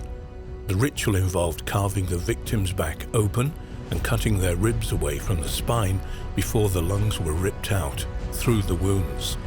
The fluttering of the lungs splayed out on the outspread ribs would supposedly resemble the movement of a bird's wings, giving the horrific practice its name. For years, researchers have dismissed the blood eagle as a legend. As the Vikings themselves kept no record, no archaeological evidence of the ritual has ever been found. However, the Vikings passed down their history via oral tradition in spoken poetry, stories, and songs. Legends of the blood eagle have been dismissed by researchers as improbable and the reflection of Christian writers' desire to portray their Viking attackers as barbaric. However, one team of researchers has taken a new approach to the study of this mysterious ritual. A team made up of medical scientists and a historian bypassed the long-standing question of, did the blood eagle ever happen, and instead posed the question, could it have been done? Their answer was a resounding yes. Using modern knowledge of anatomy and physiology, along with a thorough reassessment of the 9 medieval accounts of the ritual, the researchers studied what effect a blood eagle would have had on the human body. What they discovered was that even with the technology of the Viking era, the procedure itself would be difficult but not impossible to perform. The team studied 9 medieval accounts of the blood eagle ritual and discovered that barbed or lugged Viking spearheads could have unzipped the ribcage quickly from the back. The researchers stated if the blood eagle ritual was ever actually performed, it was reserved as a demonstration of elite power in the Viking Age. The whole affair of cutting bones and removing organs would have been a blood-soaked gore-fest. However, the victims' screams would have silenced soon after the soft tissue was stripped from their backs, an event which the scientists said would have been audible over a significant distance. The brutality of this elite ritual seems to be in alignment with the character of this violent cultural group. The researchers also said Viking rulers had no qualms about displaying the dead bodies of humans and animals in special rituals, including during spectacular executions. The Vikings routinely used fear to establish dominance, and the scientists concluded that the anatomical realities of the blood eagle make it clear that the procedure would be attention-grabbing, to say the least. So what happened to this brutal and powerful culture? According to Welsh historian Gwyn Jones, the Viking Age did not end suddenly. Their downfall was the result of a combination of factors. principally a string of debilitating defeats in battle and the rise of Christianity. Between 950 to 1050 AD, Christianity experienced rapid growth in Europe. Christians went from being targeted by Scandinavian Vikings to successfully converting the villagers from the religion of Norse paganism to the faith of Jesus Christ. The result was a complete transformation of the region because, according to Jones, nothing was more characteristic of the northern lands than the Old Norse religion. The Norse worldview slowly faded from the region with every new convert. Many of the new Viking converts were baptized, and some eventually rose to leadership positions in their local churches. Many Vikings adopted biblical values and a new way of life in accordance with the teachings of the gospel. The disappearance of the Vikings can also be attributed to the decline of slavery. Years of raiding and killing their European neighbors created a lack of people to take back to their homeland to enslave. The Viking Scandinavian farms relied on forced labor to function. Without this labor pool, Viking sons were forced to remain home and do more work on family farms. The Viking way of life was proving to be unsustainable. Christianity also preached that the slave trade was immoral. As Vikings converted to Christianity, the practice of slavery diminished. So after centuries of pillaging, torturing, and murder, you could say the Vikings simply settled down to a quiet, Christian, agrarian life. Maybe they got tired and just didn't have much fight left in them after all that violence. By the 13th century, the Viking way of life was practically non-existent, and for that, we can literally thank Jesus.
Researchers believe they have uncovered the first clear example of a treasure the ancient Egyptians brought home with them from the legendary lost land of Punt.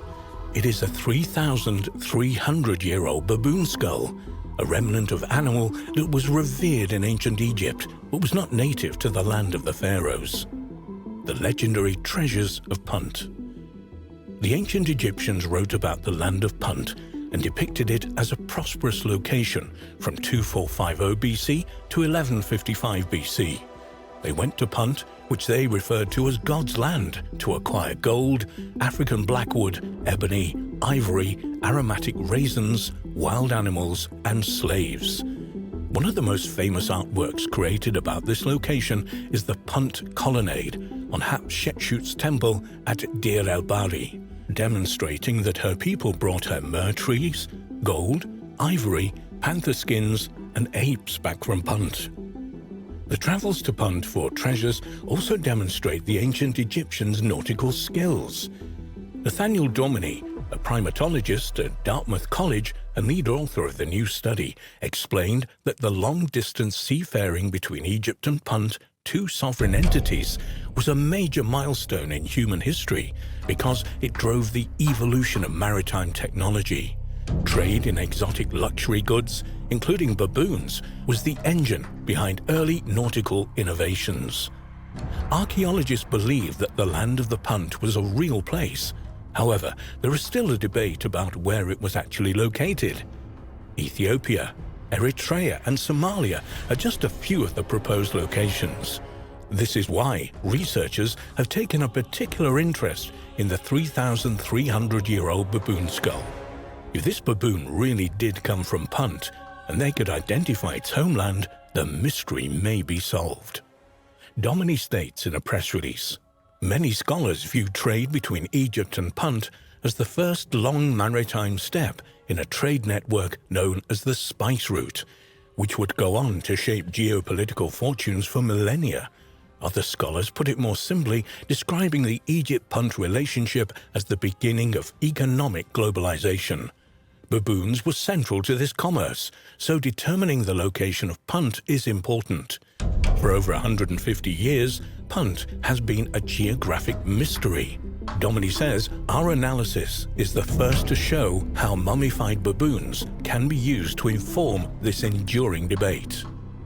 Analyzing the baboon skull. Even though there are records and artwork listing and depicting the goods Egyptians took from Punt, Science magazine reports that archaeologists have found little hard evidence for treasures from Punt to date. Domini and his colleagues believe that their research will change that. They identified a Hamadryas baboon skull tucked away in the British Museum's archives and think that the fossil that was discovered in Thebes, Luxor, in the 19th century came from Punt. The results of their study, published on eLife, explains that they studied the chemical isotopes in the baboon's tooth enamel to try to pinpoint the animal's birthplace. Isotopic analysis is a useful tool for this endeavor because different places have distinct ratios of strontium isotopes in the soil and water, and this isotopic signature of the place where the animal lives the first years of their life is seen in their tooth enamel, thanks to the water they drink and the foods they consume. No matter where the animal lives later in life, their homeland's isotopic signature remains in their tooth enamel, unaltered by time. The results of the chemical analysis of the baboon skull show that the animal wasn't born in Egypt. In their paper, the researchers write that it came from a region that it encompasses much of present-day Ethiopia, Eritrea, and Djibouti, and portions of Somalia and Yemen. They write that this region corroborates the balance of scholarly conjecture on the location of Punt, and also is a testament to the tremendous reach of Egyptian seafaring during the 2nd millennium BC. Domini says that this implies the baboon is the first known Puntite treasure. According to Science magazine, Catherine Bard, an archaeologist at Boston University, said that the baboon skull study provides another piece of evidence on where Punt was located. Bard believes that Punt is either in Eritrea or eastern Sudan.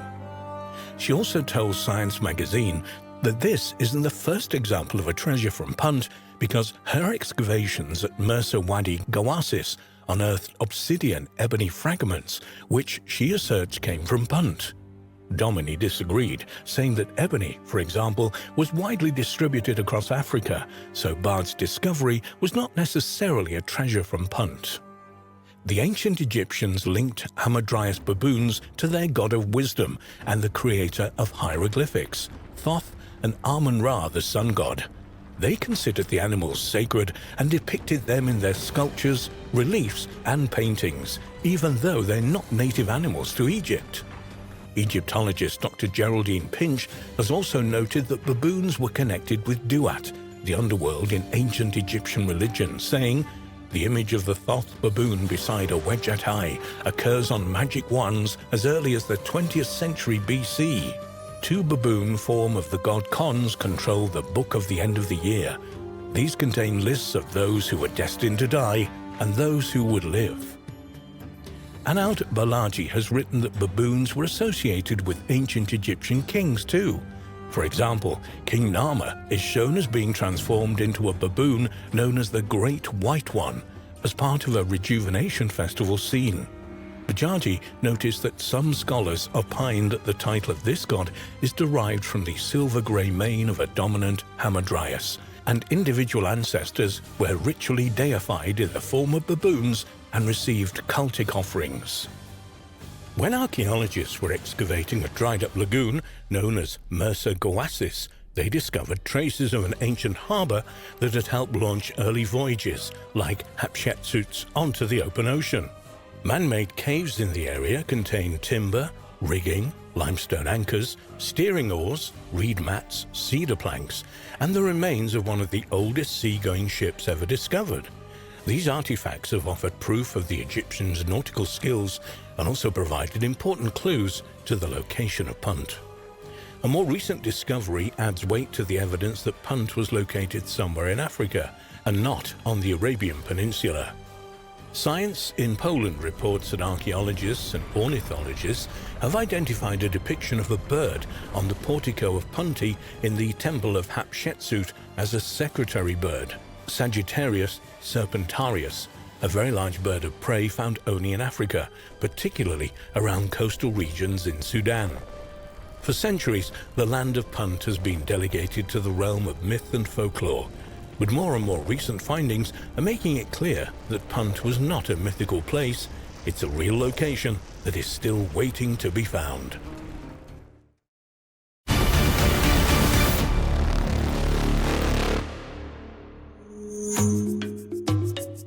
A spectacular recent find from Kenya by Meave Leakey of the National Museum of Kenya and her colleagues has caused controversy in the scientific world.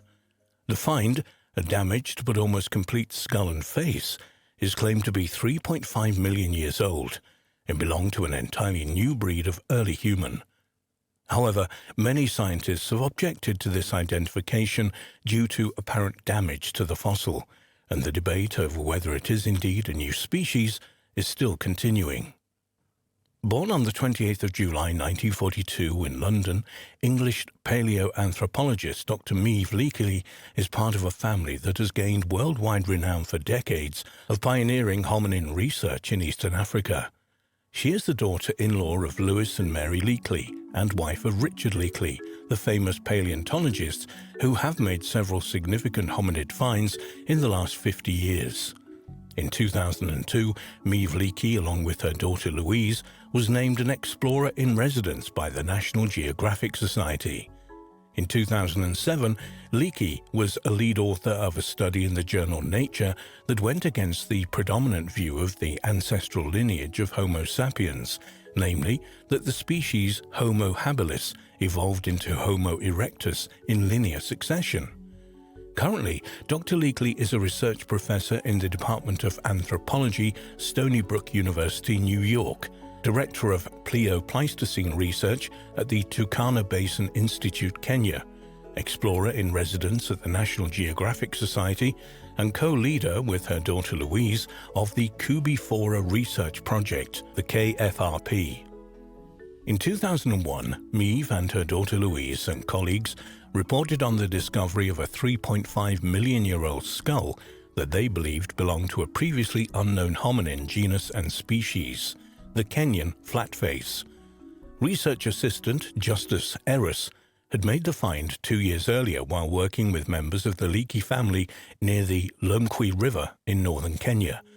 The almost complete skull was battered and weathered, but for the Leakeys cleverly represented a new breed of early human. It is the oldest near-complete human skull ever found. For the previous 2 decades, scientists had believed that a species better known as Lucy, named after the partial Ethiopian skeleton discovered in 1974, was our single common ancestor. Meave and Louise's discovery apparently demonstrated that humans did not descend from Lucy, and that, rather than a neat ancestral line linking us to chimps, there were likely numerous species of hominids living at the same time. According to Meave, the find was significant because it showed us that the situation was a lot more complex than we thought. Whilst Lucy was able to walk upright, she had an ape-like projecting mouth and heavy brow, The newly discovered skull, the only one of its kind so far identified, however, has a much flatter face and raised cheekbones. The brow is smaller and teeth are intermediate between typical human and typical ape forms, with fairly small molars compared to Lucy and her later relatives. Dr. Leakey said of the huge importance of the find, "This shows persuasively that at least two lineages existed as far back as 3.5 million years. The early stages of human evolution are more complex than we previously thought." Kenyan flat-faced man still had a long way to go in terms of brain power, however, possessing a brain cage no bigger than a modern chimp. The new find is said to come from a completely new genus, though this new group may, according to some researchers, already have two members. They have noted that the features exhibited look very similar to those of a skull discovered in 1972 on the eastern shore of Lake Turkana in the Kenyan Rift Valley by Meave Leakey's husband Richard. The skull, named 1470 Man, had a very human-like face, flat rather than protruding like an ape, and with small teeth. The age of 1470 Man was controversial for many years. It's believed by most researchers to be around 1.8 million years old and is assigned to the species Homo rudolphinus, usually regarded as a very primitive member of our own lineage.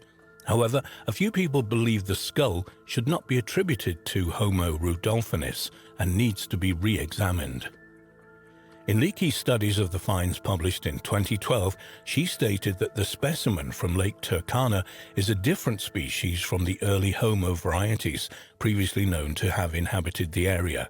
These were Homo habilis, handyman, the assumed tool user, conventionally seen as the earliest known Homo species, and Homo erectus, the upright man, thought to be a direct ancestor of our own species. According to Leakey, with these new fossils we can definitely say there are two groups of non-erectus living side by side at Lake Turkana, as opposed to other species of Homo which had rather protruding faces. What would have struck you was how flat and broad the face was. Their brain case is beginning to get a little bit of a forehead because it's quite a big brain in there, but nothing like the brain of Homo erectus, which likely arose later.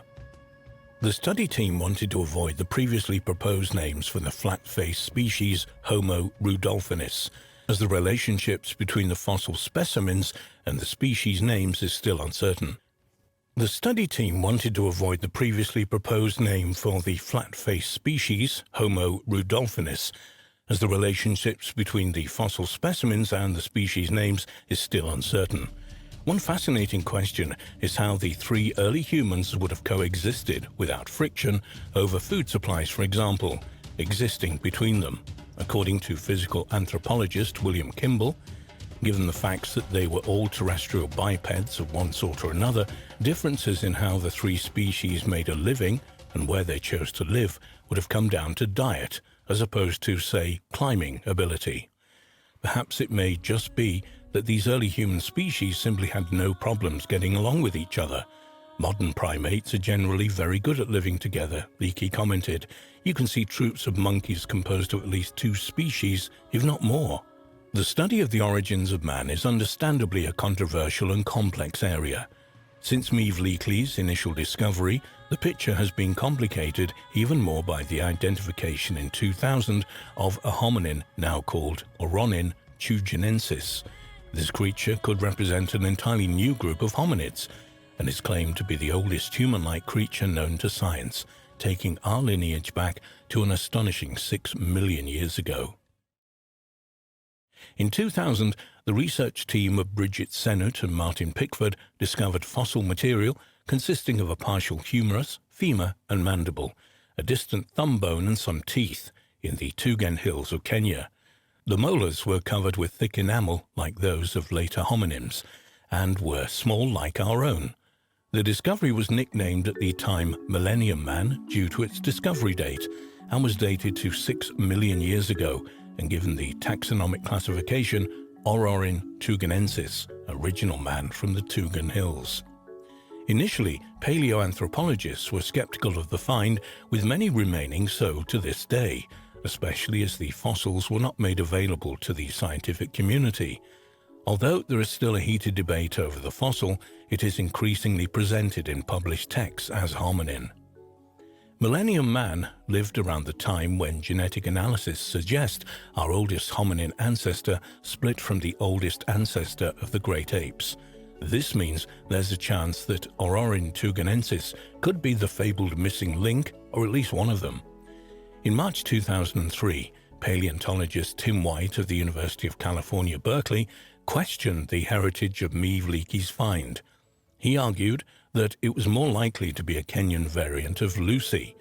White based his assertion on the fact that the cranium was cracked and distorted when discovered, making it possible that some of its apparently unique features, including its flat face and tall vertically oriented cheekbones, could have been caused by geological processes. Fred Spoor of the University College London, who was part of the team that found the Kenyan flat-faced man fossil, disputed such objections and made a new, detailed study of the skull. From examining computed tomography scans, Spoor concluded that the upper jaw had suffered much less distortion than the rest of the cranium. So he focused his studies on that bone, correcting for the distortion present, and concluded that Leakey and her colleagues had been correct in designating the fossil a new species.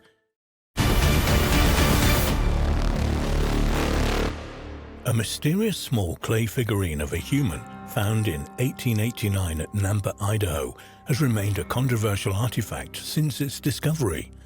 As the figurine was found at a depth of 300 feet in a geological stratum that dates to around 2 million years ago, some researchers believe the culture that created it must have flourished at the same period. But according to conventional chronology, this is simply not possible.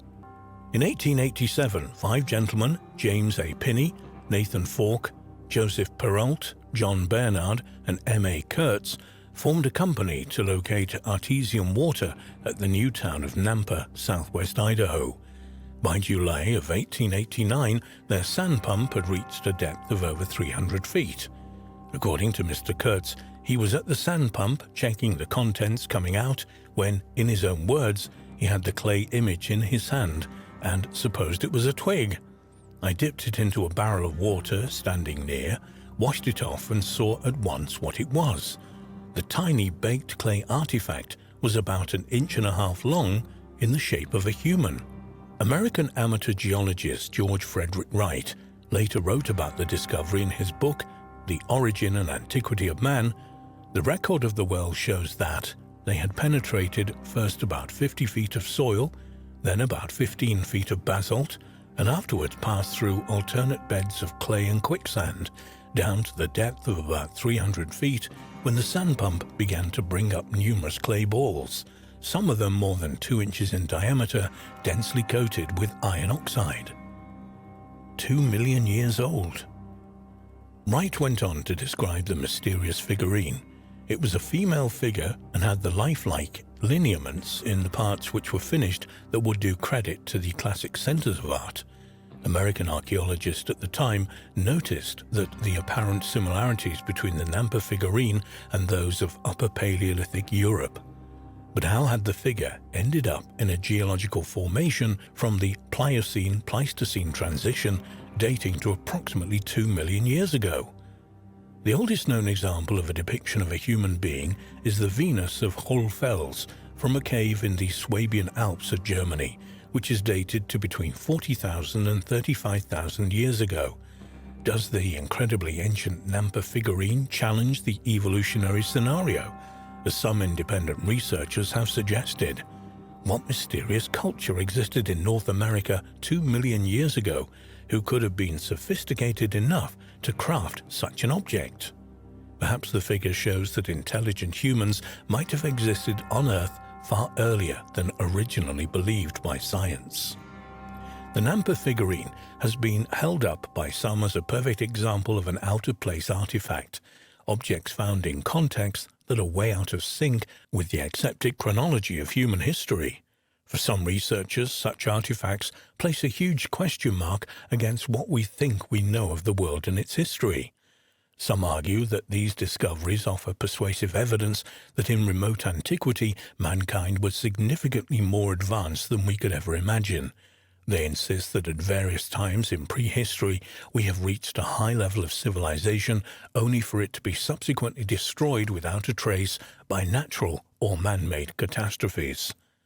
Two well-known examples of such out-of-place artifacts are the supposed fossilized human footprints discovered in the 1880s at the summit of Big Hill in the Cumberland Mountains in Jackson County, Kentucky, and an apparently man-made object enclosed in rock known as the Costco artifact, which to all intents and purposes resembles a modern spark plug. The Kozo artifact was initially believed by some to be more than 500,000 years old and belong to an unknown, impossibly old civilization. However, later research into the object concluded something entirely different. Two researchers believing the object to be relatively modern enlisted the help of the spark plug collectors of America. They sent letters and copies of the X-rays of the artifact to 4 different spark plug collectors who had no knowledge of the case and had never seen the pictures before. The collectors independently came to the same conclusion. They were certain that it was a 1920s-era Champion spark plug, one that probably powered a Ford Model T, and had been modified possibly to serve the mining operations in the Kozo mountain range. The amount of decay in the artifact was an almost perfect match for the rates of decay that would occur in a spark plug from this era. So the Kozo artifact had been lying on a mountain for no more than 40 years and had not been encased in rock at all, but in a material composed mainly of hardened clay with a mixture of organic matter. Understandably, members of the scientific community do not support the extreme date for the Nampa figurine. For example, Michael Brass, in his 2002 book, The Antiquity of Man, Artifactual, Fossil and Gene Records Explored, notes that such a small fragile clay figurine would have undoubtedly been destroyed by the drilling equipment upon retrieval as it was brought up to the surface. Other researchers have pointed out that there are a number of ways by which the figurine could have worked its way into the Pliocene-Pleistocene clay, through fissures, through mining activity, or even by being pushed there by the drill. The presence of the clay balls found at the same general depth, close to the solid bedrock. This might suggest that a variety of materials had descended fairly rapidly through the deposit by a mechanism currently unknown. The reliability of the work of George Frederick Wright, which is so critical for those who believe that the figurine is really 2 million years old, has also been called into question and revealed to be highly suspect. Wright's contemporaries were highly critical of his writing and did not take his work seriously as science. D.J. Brinton wrote a book review of Wright's Man and the Glacial Period in the journal Science in 1892. In this review, he states, Dr. Wright's last example is the feeblest of all the Nampa image, a beautifully formed clay image of a female said to have been brought up from a depth of 300 feet in the holing of an artesian well at Nampo, Idaho. It is sad to destroy illusions, but when this same image with its story was laid before a well-known government geologist, and he at once recognized it's a clay toy manufactured by the neighboring Pocatello Indians, the person displaying it replied with engaging frankness, "Well, now, don't give me away." As if that were not enough, the well-known government geologist was in fact J.W. Powell, who wrote in Popular Science Monthly in 1893, "In the fall of 1889, the writer visited Boise City in Idaho. While stopping at a hotel, some gentleman called on him to show him a figurine which they said had been found in sinking an artesian well in the neighborhood at a depth of more than 300 feet. It was claimed that this figurine had been brought up from the bottom of an artesian well while the men were working. When this story was told, the writer, Powell, he simply jested with those who claimed to have found it. He had known the Indians that live in the neighborhood had seen their children play with such figurines, and had no doubt that the little image had lately belonged to some Indian children, and said the same. While stopping at the hotel, different persons spoke about it, and it was always passed off as a jest, and various comments were made about it by various people, some of them claiming it had given them much sport. When Powell later read George Frederick Wright's book, He was extremely surprised to discover that Wright had obtained the Nampa figurine and that he had actually published it as evidence of the great antiquity of man in the valley of Snake River. A certain Mr. McGee also attacked the honesty of the supposed discoverers of the ancient artifact, Kurtz and Doofs. In the 1894 second edition of Man and the Glacial Period, George Frederick Wright repeats McGee's assertions. It is a fact, says McGee, that one of the best-known geologists of the world chanced to visit Nampa while the boring was in progress, and the figurine and the pretty fiction were laid before him. He recognized the figurine as a toy such as the neighboring Indians give their children and laughed at the story, whereupon the owner of the object enjoined secrecy, pleading, "Don't give me away. I fooled a lot of fellows already, and I'd like to fool some more." What does the Nampa figurine represent? In the years since its discovery, a lot of research has been done into the culture of the Native Americans local to the area where the figure was found. These studies have found, as J.W. Powell stated 120 years ago, that small, fragile clay figurines like the ones discovered were common to these Native American tribes in the late 19th and early 20th centuries. The evidence overwhelmingly points to the Nampa figurine being a hoax, perpetrated at a time when such stunts were popular and people enjoyed their brief notoriety.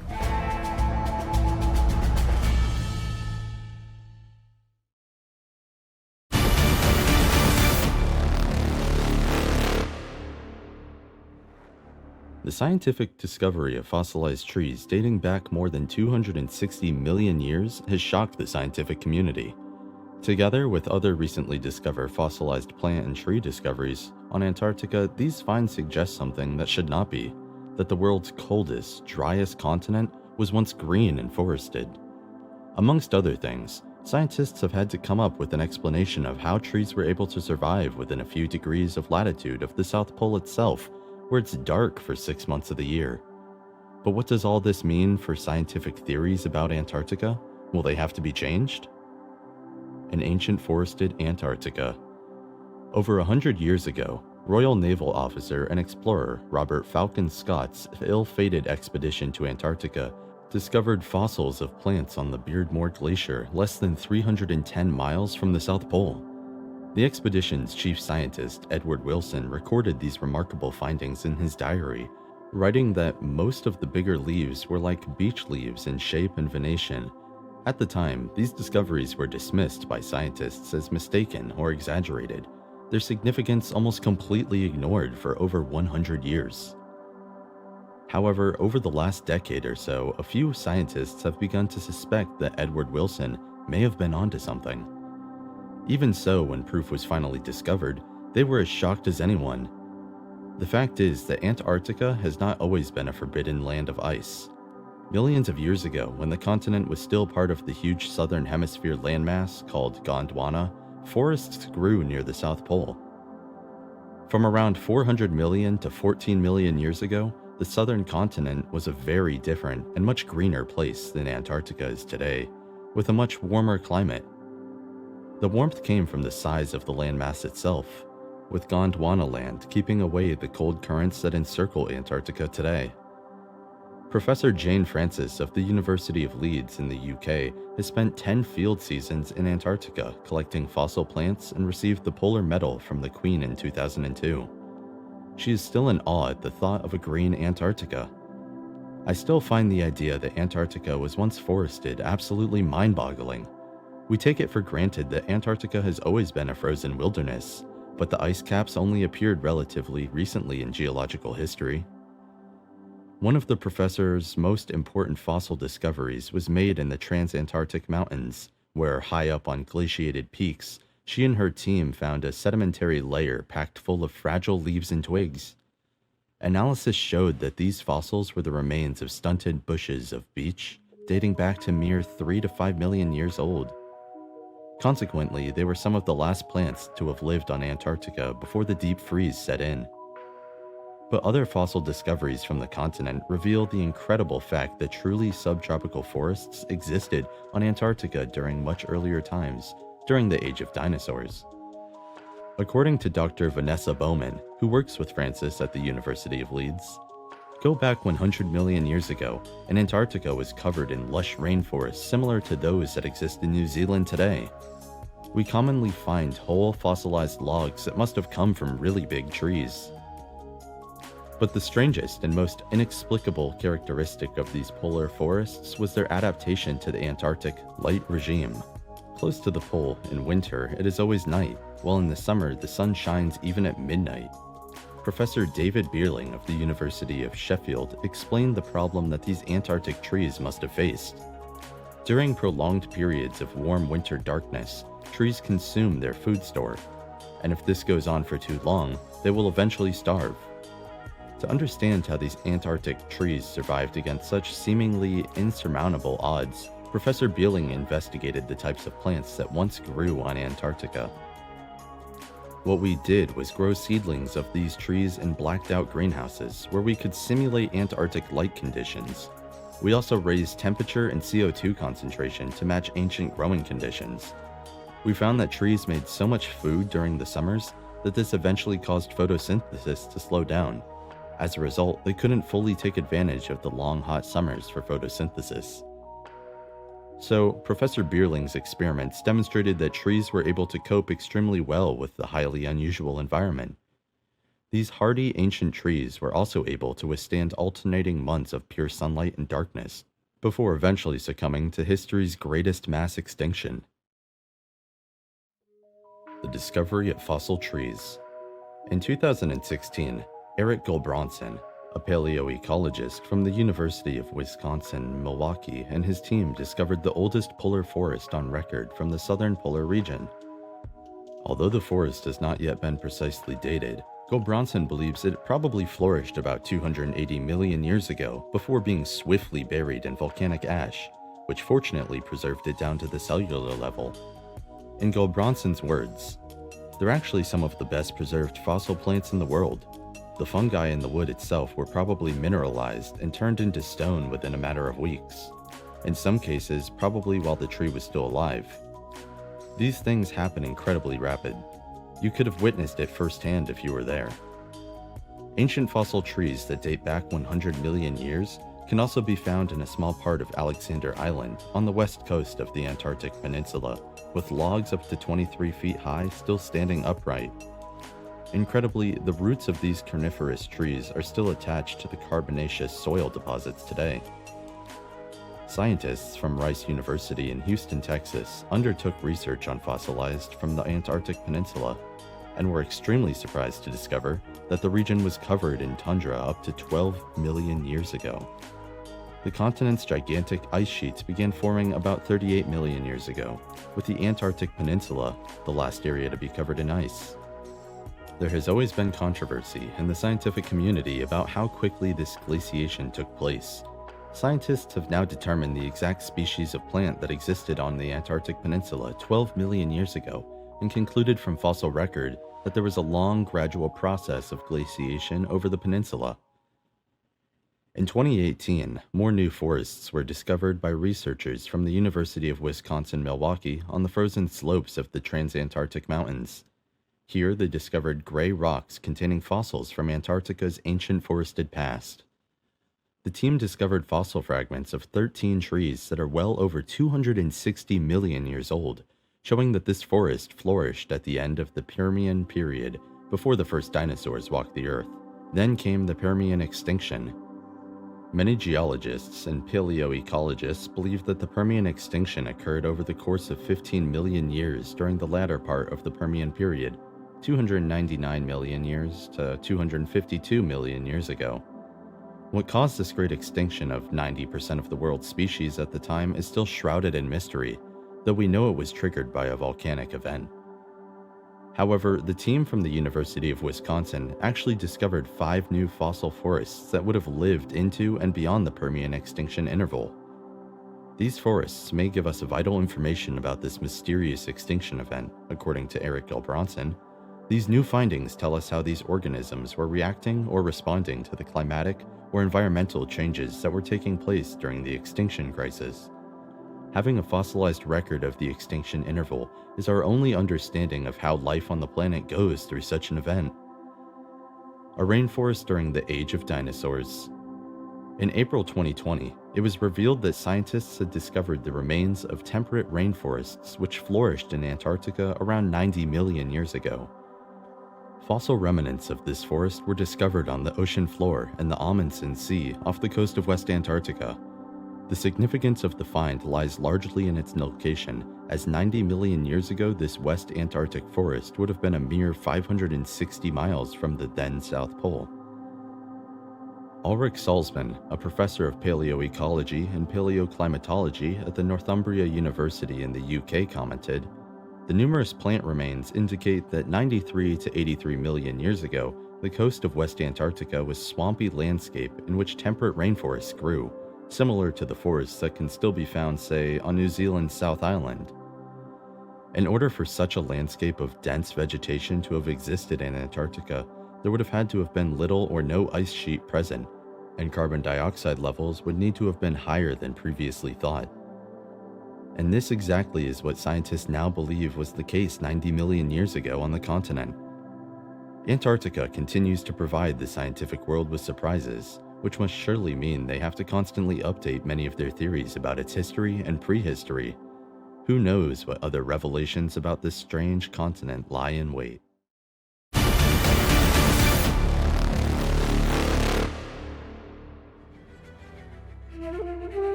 Researchers in Turkey are about to embark on an excavation at the ancient site of Karahan Tepe, and they believe it's much older than Göbekli Tepe, the famous zero point of world history. If you were to ask any professor of history or even a self-respecting armchair archaeologist to name the oldest monument ever discovered, they would have all said Göbekli Tepe. But now, that answer might be Karahan Tepe, and this is creating a lot of excitement in archaeological circles. Karahan Tepe is said to be much older than Göbekli Tepe. Archaeologists have been working at the Karahan Tepe site, which is often called the sister site of Göbekli Tepe, since 1997. The site is located near Yagmulu and roughly 35 kilometers east of the 12,000-year-old Göbekli Tepe site.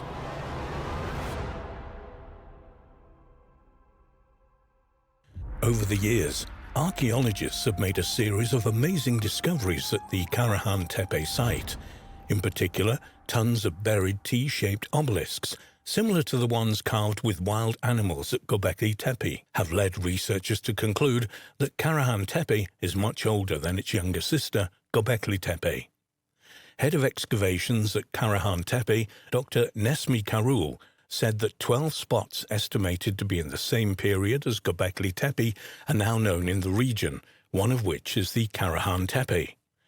Speaking at the 10th International Resort Tourism Congress, Culture and Tourism Minister Mehmet Nuri Ersoy said that an intensive and rapid excavation program continues in Karahan Tepe, which to date has yielded 250 obelisks featuring animal figures.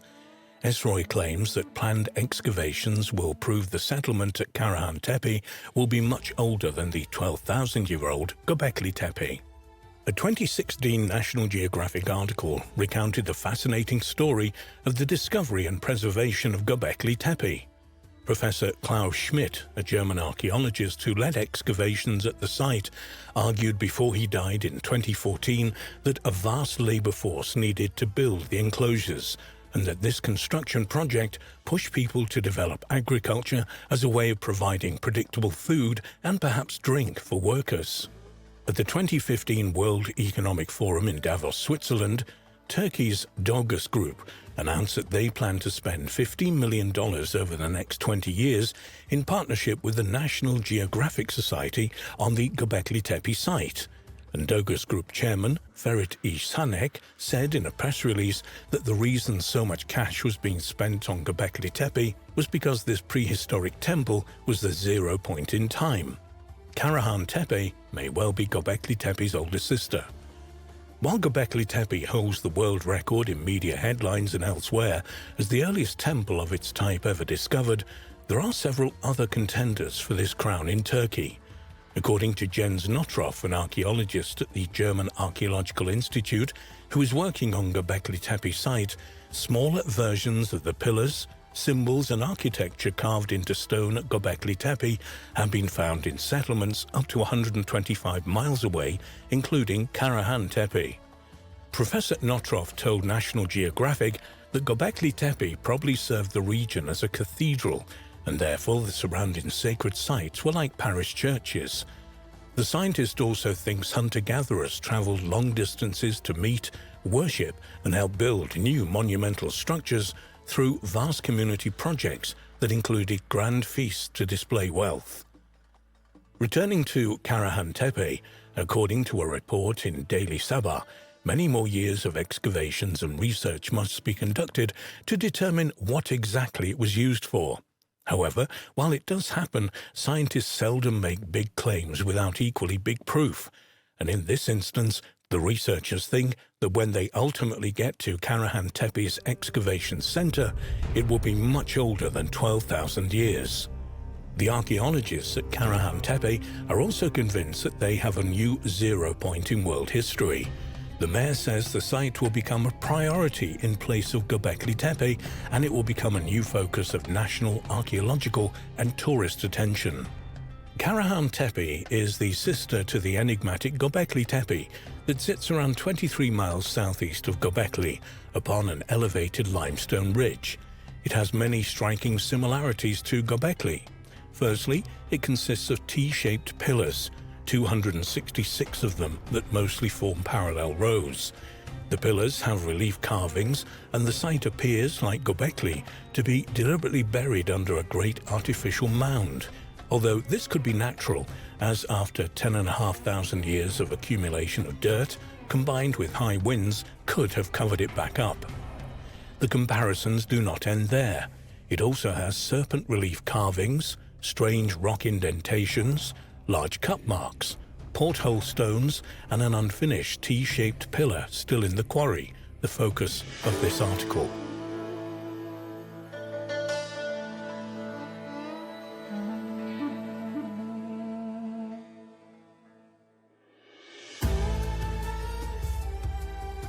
Karahan Tepe was first discovered in 1997 and was surveyed in 2000 and again in 2011. Like Göbekli Tepe, it's located within the boundaries of Sanliurfa, ancient Edessa, the birthplace of Abraham, around 30 miles from the city. It's not an officially recognized tourist site, so they had to plan their trip carefully as it was on private land upon the Tek Mountains.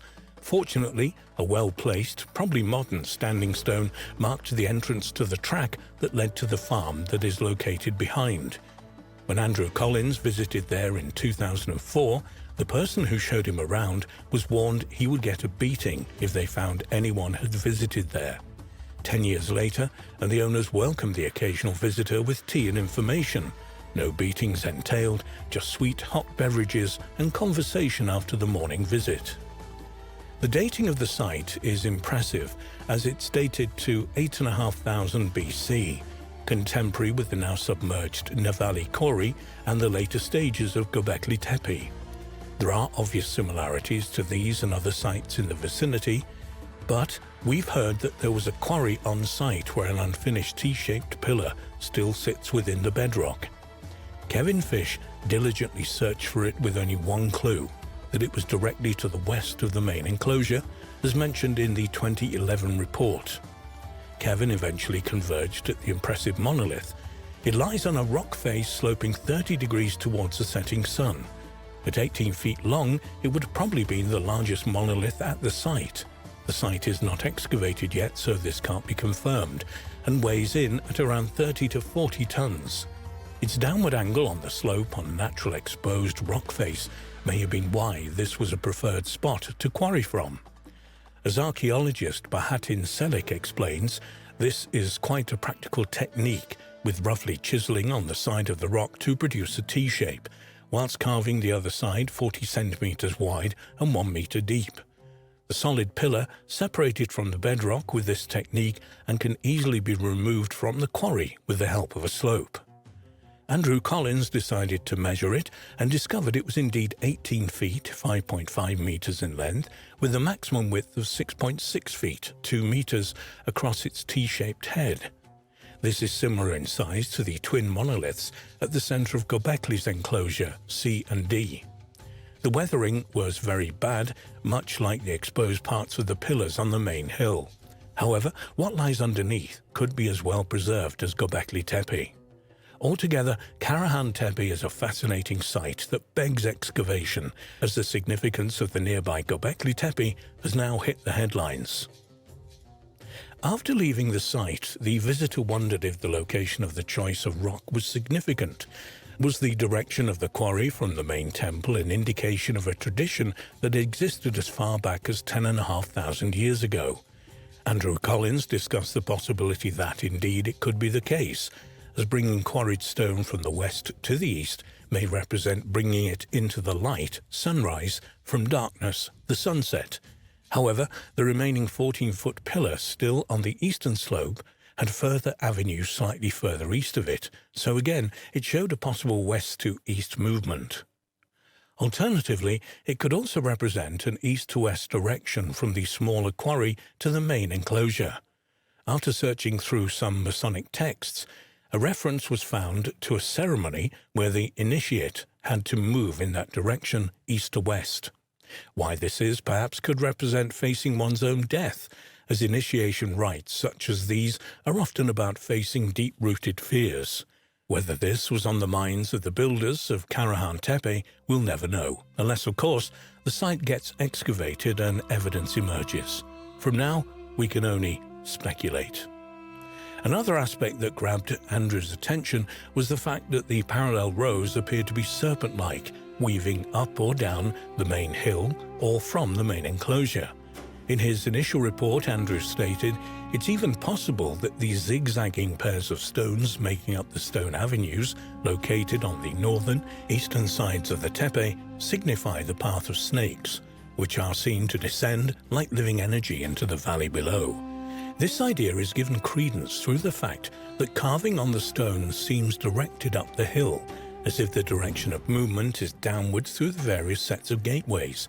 After coming to this conclusion, Andrew dreamt of snakes, their tails tied together, each one trying to break free of its bondage, all of them writhing about in the process. With this dream came the impression that the snakes represented the containment, flow, and energy of the stone's avenues at Karahan Tepe. An interesting concept, if nothing else.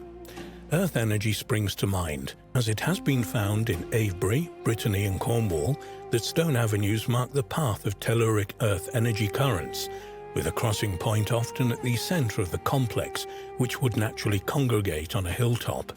More research needs to be carried out to confirm this hypothesis, but with the serpent symbolism at such a remote site, it could even reveal the origins of geomancy and earth energy science. When they go back in September, they will have some equipment to take readings and dowsing rods to find out if this is the case.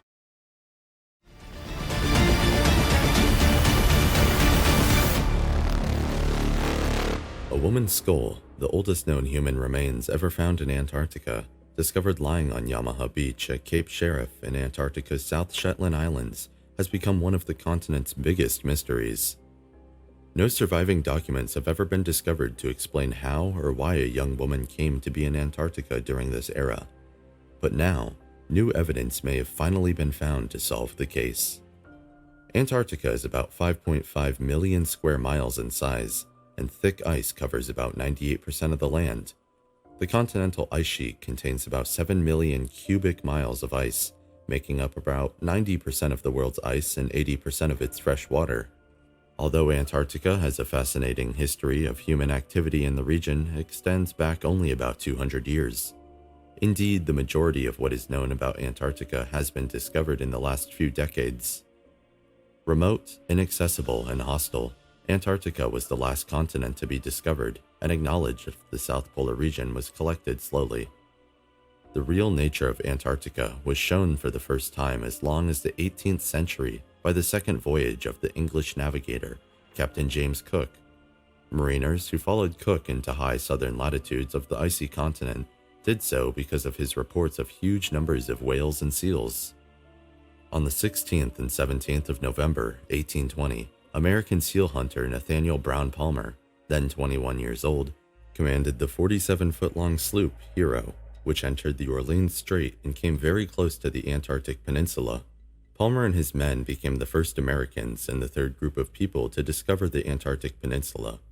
While there, Palmer met Russian captain Thaddeus Bellingshausen on a major national expedition that circumnavigated Antarctica eastward.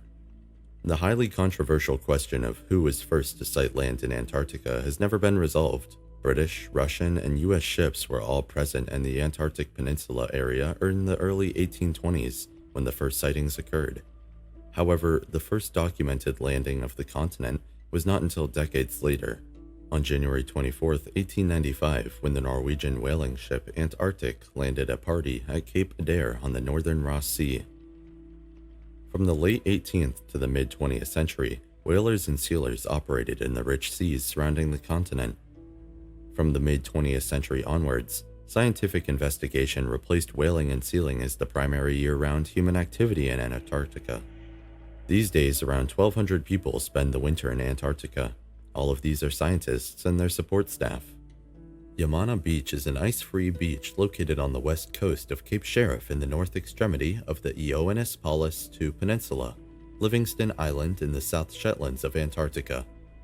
Sometime in 1985, human remains were discovered by chance the remote Antarctic beach by Chilean biologist Dr. Daniel Torres.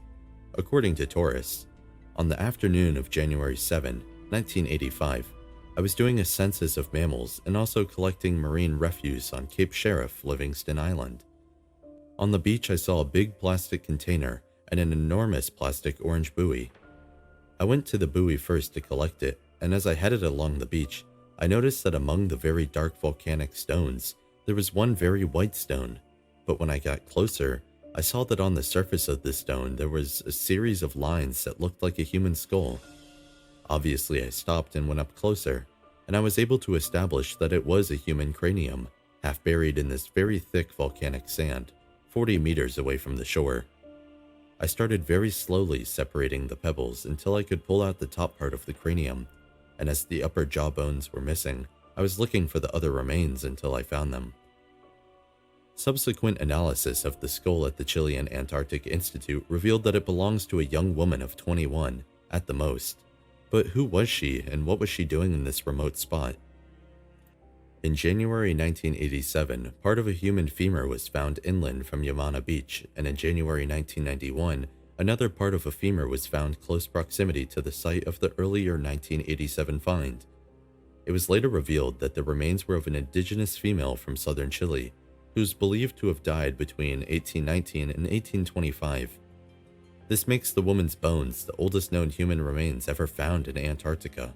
But how did she get there? The traditional canoes of the indigenous Chileans could not possibly have managed such a long voyage through extremely rough seas. Fascinatingly, the girl's dates match up with the first known landings on Antarctica, though the location of the discovery was unusual, at a beach camp made by sealers. Female sealers were absolutely unheard of at the time. One theory is that the girl was an indigenous guide, translator, or navigator to the sealers traveling from the northern hemisphere to the Antarctic islands. But women taking part in such expeditions to the far south in the early 19th century was unlikely, though not impossible. Another much darker theory is that the girl was taken by force from her home in what is now southern Chile by sealers, and abandoned in the area where her remains were found 175 years later. Perhaps we will never know. There are no surviving documents explaining how or why this young Chilean woman came to be in Antarctica at this time. Her bones marked the start of human activity on Antarctica and were a hugely significant discovery for archaeology. But they are also of vital importance to the history of Antarctica as a whole, as they could be proof that Chile, which lies about 620 miles away from Antarctica, made the first known landings on Antarctica. It must be added that this is disputed in some quarters.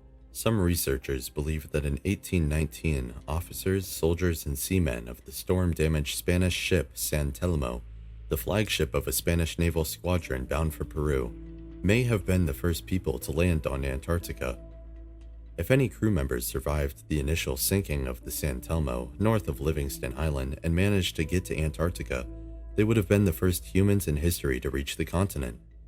Indeed, some remnants and signs of wreckage were later said to have been found on Livingston Island in the South Shetland Islands by the English Captain William Smiths on board of Brig Williams, who arrived at the island of Livingston in October of the same year. The Antarctic Treaty System was first signed in 1959, but in 1998, a protocol on environmental protection was added stating that Antarctica is to be a natural reserve devoted to peace and science, and forbids all activity relating to the Antarctic mineral resources, except as is necessary for scientific research. But significantly, this is the part of the treaty that could come under some review in 2048, 50 years after it was signed. On that date, the prohibition on mining resource extraction could be changed or scrapped completely. According to Klaus Dodds, professor of geopolitics at Royal Holloway University of London, there is a huge political storm coming connected with Antarctica. Lots of people just don't understand that there's a darker side to Antarctica.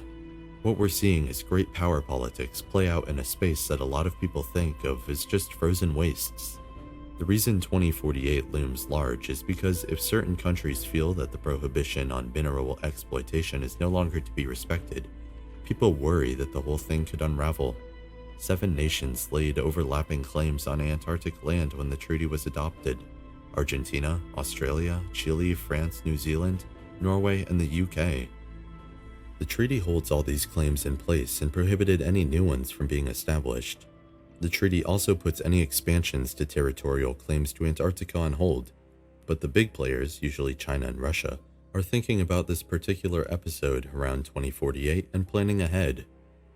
Of course, when human remains like the Chilean girl or objects are found in the ice, it ignites feelings of territorial naturalism. If Chile could use these remains to demonstrate that it had people living in Antarctica earlier than other nations making land claims, well, then they would be in a much stronger position in negotiations. A number of countries are now subtly trying to help their claims in Antarctica in differing ways, such as financing scientific research, historical investigation, and constructing research bases around the continent.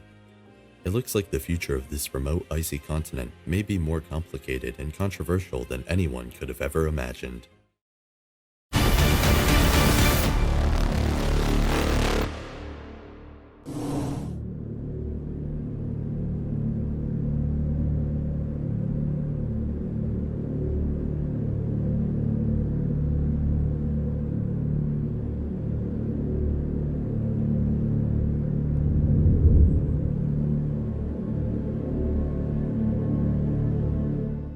Archaeologists are preparing to launch the third major excavation of an important site on the Jiroft Plain in the Halil River of southeastern Iran. The Konar Sandal remains were exposed after flooding in 2001 near Jiroft in Iran. Sheltering by towering, rugged mountains on 3 sides, this hidden jewel was revealed to be a sprawling Bronze Age urban settlement built by a magnificent kingdom whose existence had been previously excluded from the annals of history. The discovery led some experts to hypothesize that the long-lost Jiroft culture was actually the cradle of civilization before the emergence of Sumer or Mesopotamia.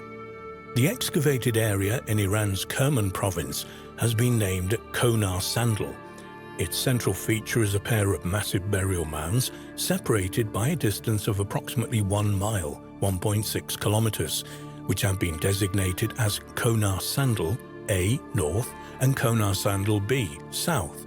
The site is located near Jiroft in southeastern Iran. Beneath Mound A, archaeologists found a stone structure they believed was used for religious purposes. Under Mound B, they found the remains of a 2-story fortified citadel anchored to a base that covered more than 33 acres, 13.5 hectares. At the foot of the mounds, deeper digs have revealed the presence of many smaller buildings, and it's believed that similar structures will eventually be unearthed in the space between the 2 mounds and elsewhere in the subterranean surrounding environment. In addition to the excavated structures, Konar Sandal has also yielded a plenitude of stunningly attractive and finely crafted artifacts, revealing the existence of a culturally sophisticated people who created and resided in an indisputably advanced society. Unlike the first two explorations, which were carried out by international teams, this new excavation will be strictly an Iranian affair, sponsored by the country's Research Institute of Cultural Heritage and Tourism. The demarcation project is aimed to determine the legal boundaries of the prehistorical site, explained the Kerman provincial tourism chief, who referred to the Konar Sandal site as one of the most important Bronze Age cities in Southwest Asia. This is a strong contention, but in fact this assessment may be unduly modest. The first section of the Giraffe Plain site and necropolis was discovered in 2001. Heavy flooding of the Halil River washed away tons of topsoil that had previously covered it, exposing a complex of ancient tombs no one had ever expected to find. Impressive hauls of Bronze Age jewelry, ceramics, tools, drinking cups, board games, and a variety of decorative items inlaid with semi-precious stones were recovered from the unearthed cemetery. Unfortunately, the initial discoverers were looters and antiquities black marketers who stole and sold many valuable artifacts before law enforcement and the military finally arrived to secure the site. After this initial discovery, the first official excavation at Girofte began in 2003 under the leadership of the Iranian archaeologist Dr. Youssef Majidazeh. It ended in 2007, and he published his team's findings shortly thereafter. Based on radiocarbon dating, the archaeologists concluded that the Girofte civilization that built the integrated urban complex had reached the peak of its power and prosperity at around the year 2500 BC. However, signs indicated that initial construction on the complex may have begun as long ago as the 5th millennium BC. During this excavation, and during another that was launched in 2014, archaeologists continued to find many valuable and intriguing artifacts inside the mounds and beneath the surrounding landscape. Most notably, they also found 4 tablets inscribed in 2 different languages, one of which was composed entirely of geometrical figures and could not be compared to anything that had been found before. So, just how significant was the discovery of this long-lost, literate kingdom in a bleak, desolate area of Iranian desert? Significant enough to throw the identification of Mesopotamia as the cradle of civilization into question. Jean Perrault, a French archaeologist with previous excavation experience in Iran, was invited to inspect the site and its contents during the earliest stages of the first excavation. When asked to share his impressions, he stated the following: "An area we formerly regarded as resided only by nomads and their cattle was the heart of an incredibly advanced civilization. In this area, people lived with a social hierarchy. These people had an explicit view of the world, which distinguishes them from the Sumerians. Henceforth, we must consider Girofte as the origin of civilizations and refer to all other civilizations as pre- or post-Girofte civilization."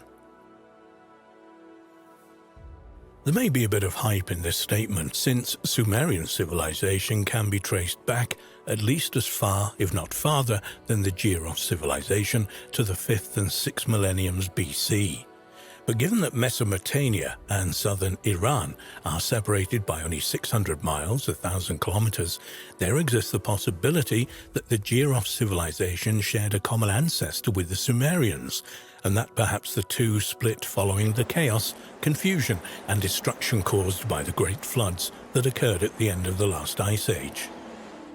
At the very least, it's reasonable to assume that the peoples of Mesopotamia would have interacted with their Giroftian neighbors to the east, perhaps to a significant enough extent that each culture was influencing the development of the other. In fact, many of the artifacts discovered at Konar Sandal are decorated with mythological imagery that seems to link its culture with that of Mesopotamia. The Girofte civilization specialized in the creation of pottery using a semi-precious mineral known as chlorite, and examples of this pottery containing strikingly similar iconography have been found at various archaeological sites throughout the Middle East and Asia, including sites identified with Bronze Age Mesopotamia.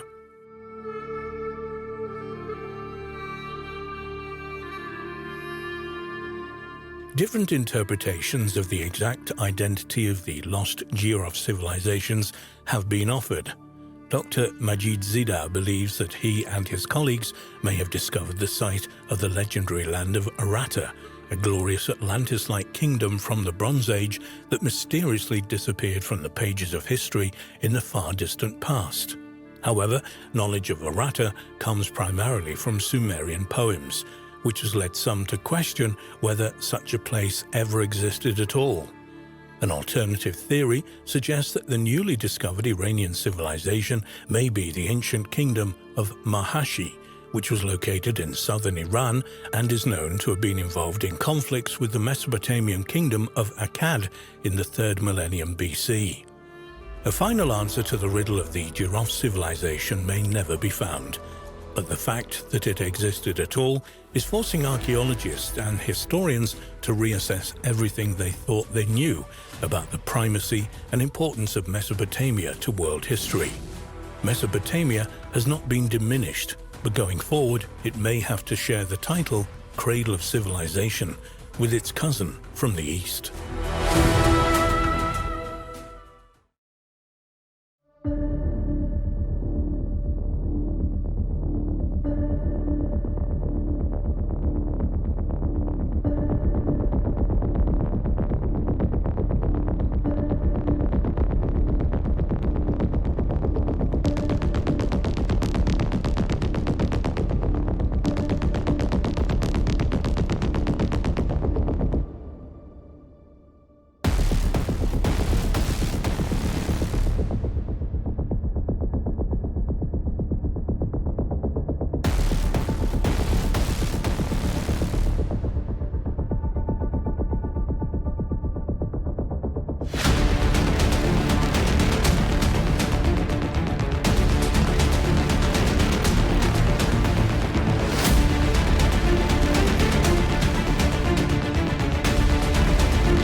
After the tsunami struck the coast of southern India in 2004, massive underwater ruins were discovered, which experts believe dated back to the 3rd century AD.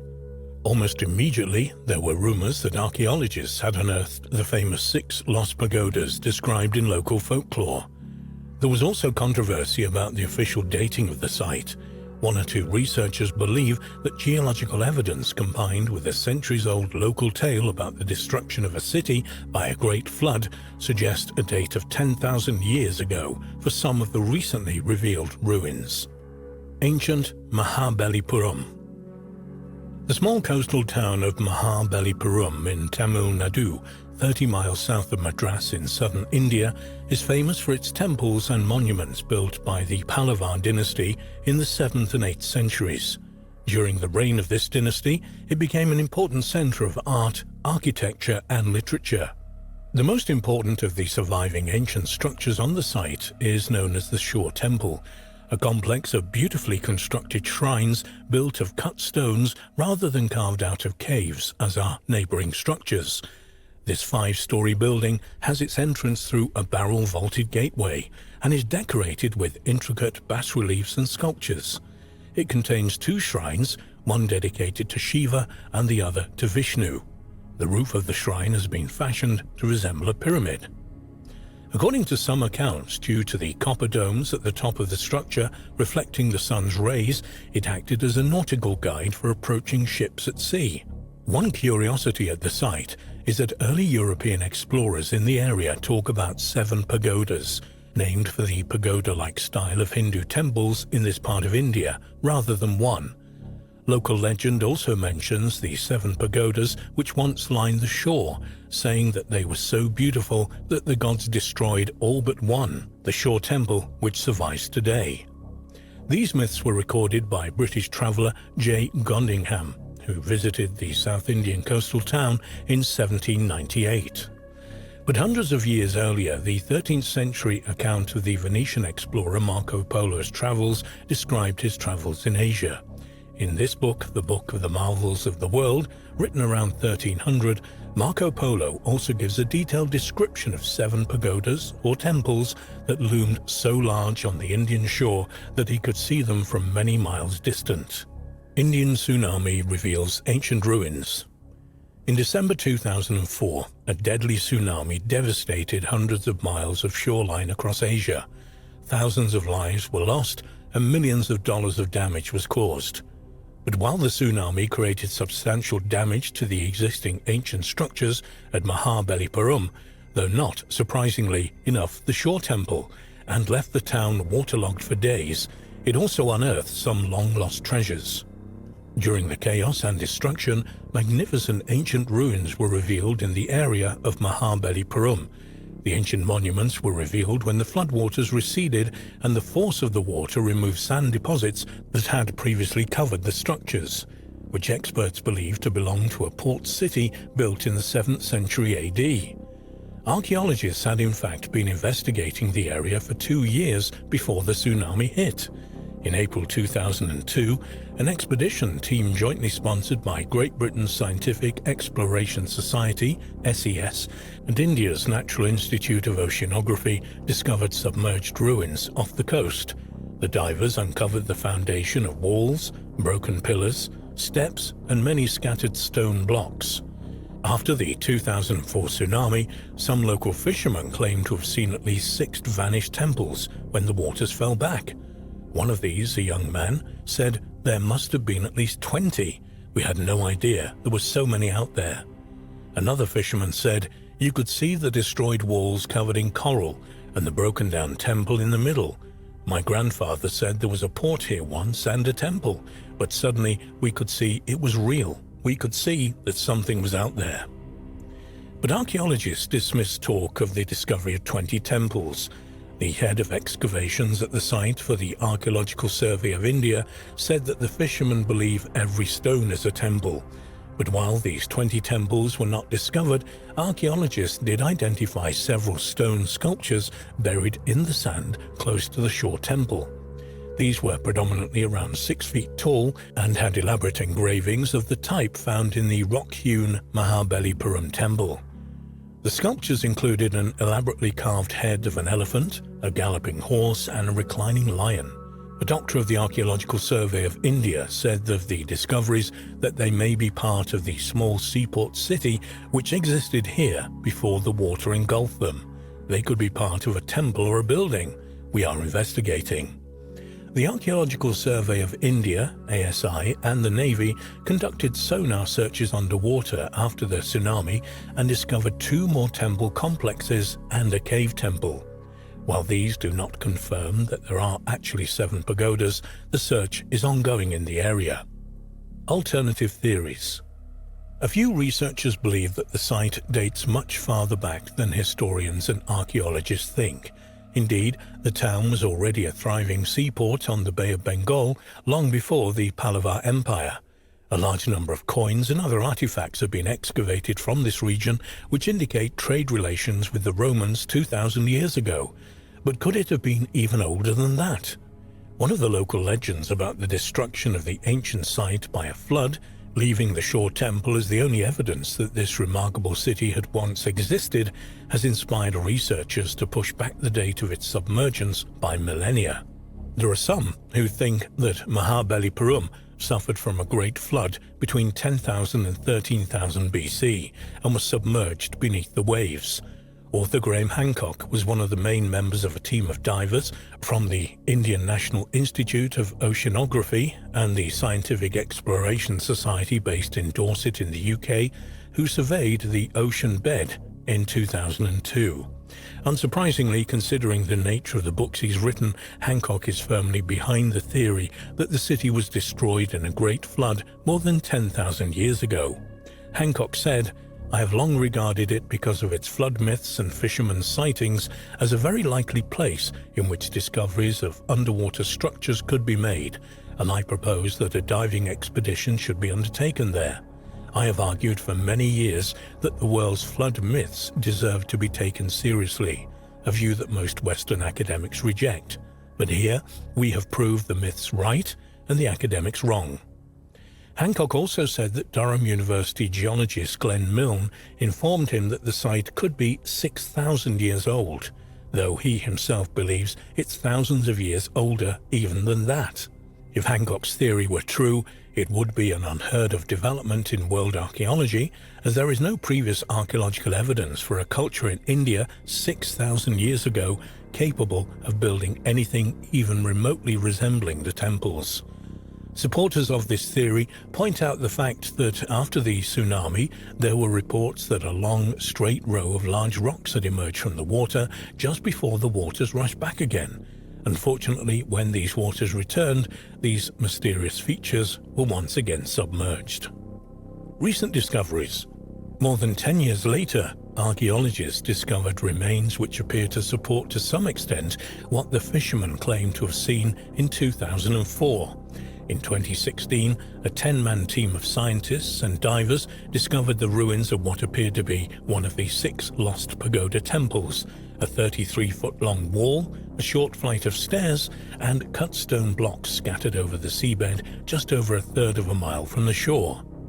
Marine archaeologists and head of the diving team Rajiv Nigam said of the discoveries that though some of the remains were badly damaged due to strong underwater current and swell and covered with thick aquatic growth, they could make out that they were part of a building complex. The structures are thought to be around 1,100 to 1,500 years old, though the team also identified older brick structures typical of the Sangam period 300 BC to 200 AD. Apart from Hancock et al. And their hypotheses that a 10,000-year-old flood destroyed an Atlantis-type civilization, there are 2 main theories as to what destroyed the site. Some archaeologists believe that most of the temple complex was probably destroyed in a previous tsunami in the 13th century. Others, however, mainly geologists, point to the severe coastal fluctuation in the area over the last 5,000 years, and suggest that the site quite simply eroded away over time and slipped into the ocean. Work is ongoing at the site, with a strong possibility of identifying more important structures and their purpose, as well as obtaining a better understanding of the history of the city as a whole. The myth of the 7 pagodas may one day prove to be more than just a story.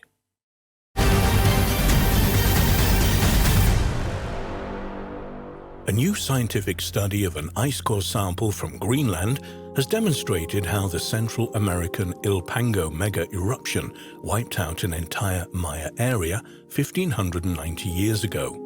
Oxford University archaeologist and lead author of the new research paper, Dr. Victoria Smith, told Ars Technica that her radiocarbon analysis confirmed El Salvador's Ilopango mega-eruption occurred in 431 AD. She said that the resulting ejection was 50 times bigger than the May 18, 1980 Mount St. Helens mega-eruption in southwestern Washington, USA, which was one of the greatest volcanic explosions ever recorded in the Americas. The Ilopango mega-eruption cooled the entire planet. Today, Lake Ilopango is a crater lake situated about 6 miles from modern-day San Salvador. The volcanic crater belongs to El Salvador's volcanic arc of 20 active volcanoes, representing one of the most seismically active regions in Central America. A 2019 paper featured in Science magazine said that the Ilopango mega-eruption caused an 18-month period of global cooling around 536 AD, marked by cloudy skies, crop failures, and famines as far away as China. However, Dr. Smith's new research established that this catastrophic eruption occurred more than a century earlier than previously thought. The Ilopango mega-eruption was successfully dated after ice core samples from Greenland were compared with samples of charred mahogany trees discovered in ash deposits around the volcano. This enabled the team of archaeologists to date the massive Ilopango volcanic explosion to the year 431 AD.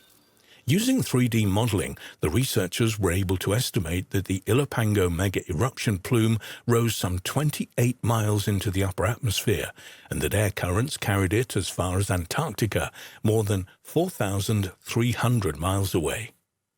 The gods must have been furious that day, 431 AD. Millions of tons of white ash from the Ilopango mega-eruption spread across more than 770,000 square miles, 200 million hectares, of Central America. The event was called the Tierra Blanca Joven, Spanish for young white earth. The eruption was so destructive that it would have darkened the entire region for at least a week. And if this weren't enough for one Armageddon-like event, the Ilopango explosion also caused a series of climatic events that led to a strange 18-month era of global cooling, according to the latest paper. A report in the Daily Mail gives a graphic description of the days leading up to the Ilopango mega-eruption that immediately destroyed every living thing within 25 miles of the blast and rendered an area twice that size uninhabitable for more than a century. The rising lava lake within the mountain would have created bizarre sounds across the immediate environment, and the pitch of these sounds would have increased with rising pressure as the magma channeled up the mountain to the surface. Then, as the magma neared the surface of the mountain vent in the hours before the eruption, a series of tremors and earthquakes would coincide with a pressure decrease in the volcano, causing sulfur dioxide and a host of other toxic gases to escape. And then, as if the gods themselves were at work, the local Mayas would have witnessed the mountain changing shape as it swelled, cracked and sunk as magma collapsed the mountain's internal geological fault lines. The Ilopango mega-eruption, a rare paradigm-changing event. The researchers involved in the latest study examined numerous major mega-eruptions and concluded that the Ilopango seismic event's volume of its pyroclastic flows, which are fast-moving currents of gas, volcanic ash and pumice, were 10 times that of Mount Vesuvius when it buried Pompeii, and that it killed every living thing within a 25-mile radius and rendered an area twice that size uninhabitable for a century and a half. The Ilopango mega-eruption was undoubtedly one of the most violent earth-shattering events in Maya history. You would imagine such a catastrophe would have destroyed all of Maya civilization, but luckily the Mayas had by that time spread across southern Mexico, Guatemala and northern Belize. However, what did affect global civilization at the time was Dr. Smith's observation that Ilopango mega-eruption probably lowered summer temperatures for a few years in the southern hemisphere, which would have required an entire overhaul of agricultural drainage and watering systems, which lay at the pulsing heart of this indigenous society. Following Julius Caesar's assassination in 44 BC, extreme climate changes led to crop failures, which in turn fueled the increasing social unrest in Rome, adding greatly to the social disruption caused by the civil war that brought the Republic to an empire. The string of events caused the collapse of the Roman Republic, but now a recent study suggests that the cause of the climatic change was a volcanic eruption of Mount Okmok over 9,000 kilometers away in Alaska. A new paper published by PNAS by environmental researcher Joe McConnell of the Desert Research Institute, which is affiliated with the University of Nevada, Reno, explains how ancient Roman writers described short growing seasons caused by cold weather, resulting in crop failures and famine in northern Italy and northern Greece between April 43 BC through 36 BC in what was already a turbulent time. Erupting volcanoes eject sulfur dioxide high into the Earth's stratosphere, where it reflects solar radiation, blocks the sun's light, and sharply decreases the temperature on continents, sometimes a long way away from the epicenter of the eruption. Scientists have never been quite sure which volcano caused the natural disasters in Rome until now. Just before Caesar's death in 44 BC, Mount Etna exploded, and it's known that this caused some of the climate changes described by writers in that year. But the new study of Greenland ice cores from north-central Greenland found volcanic ash and sulfuric acid in the ice layers of snow that had been laid down in the early winter of 43 BC, and for the next 2 years, which suggested the historic blast came from Mount Okmok in modern-day Alaska. Dr. McConnell told Ars Technica that his team found the Okmok 2 sulfur fallout in every Arctic ice core record that they had access to, including 5 from all over Greenland and 1 from Akademi Nok in the Russian Arctic.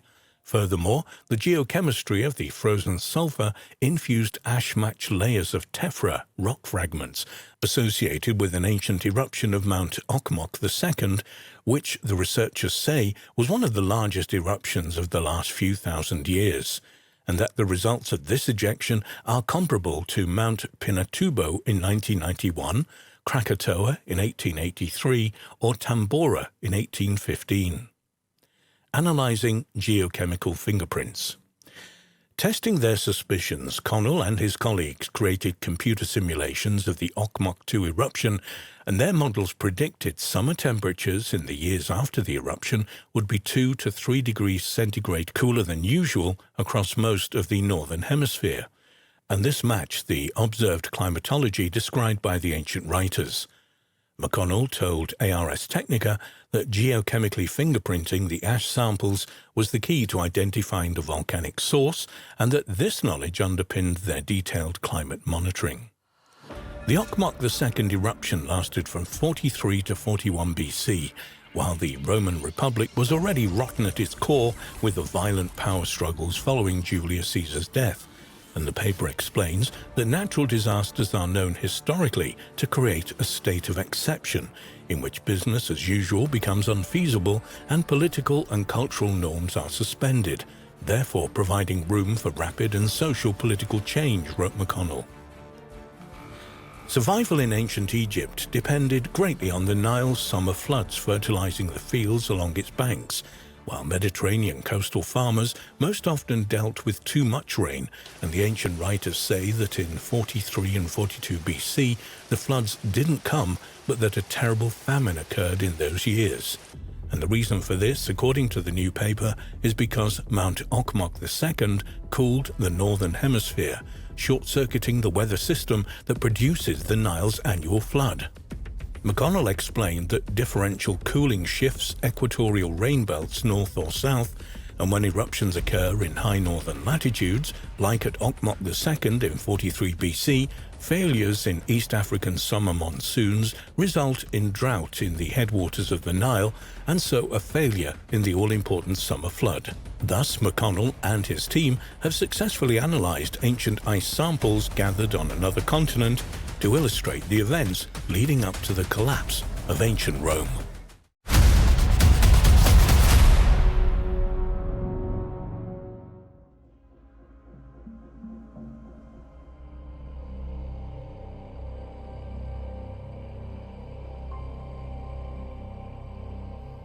In the book Forbidden Archaeology, authors Richard Thompson and Michael Cremo essentially stated that academic science was engaged in a massive cover-up regarding the history and origins of the human race on Earth. Nonsense? Perhaps not. Working under a grant from the National Science Foundation in 1966, Dr. Virginia Steen McIntyre and her team had been commissioned to date 2 archaeological sites in Mexico, namely Huehuetlacco, where the very sophisticated stone tools had been unearthed, and El Horno, where other interesting, if less sophisticated items had been discovered. Initial estimates dated the sites at 20,000 years old, which, according to thinking of the time, would have put the sites close to the dawn of human civilization, at least in the Americas. Dr. Steen McIntyre used 4 clear and accepted methods to test the sites. Every time the results came back, they were the same, and they were a long way off the estimates. According to Dr. Steen McIntyre's tests, The sites were closer to 250,000 years old. Her results went against everything accepted science stated it knew. However, instead of being applauded and hailed for having made such a breakthrough in our knowledge of human history, bearing in mind she had solid results to back up her theory, she was instead ridiculed and her character vilified. She struggled to maintain steady work in her field after making her claims. A warning to others? Over 100 years earlier, when gold was discovered in abundance at Table Mountain in California, following the digging and mining that went thousands of feet down into the earth, hundreds of stone artifacts and even human fossils were discovered. The age of the site and the remains, according to then California State geologist J.D. Whitney, was anywhere from 9 to 55 million years old. Like Dr. Steve McIntyre, Whitney offered an abundance of evidence and in-depth reports on the finds. However, despite this, he was dismissed and his findings almost erased from the record and history books. The site was sealed, almost as if nothing had ever been found. Perhaps even stranger are some of these South African mines, where for decades miners have brought to the surface from deep inside the mines themselves hundreds of small metallic spheres, each with encircling parallel grooves. The site itself and the level at which these spheres are found are anywhere up to 3 billion years old. Despite these remarkable finds, mainstream science refuses to acknowledge them, and no seriously funded studies have been carried out on them or their origins. One of the most controversial theories put forward to and ultimately rejected from mainstream science and history was that of Immanuel Velikovsky.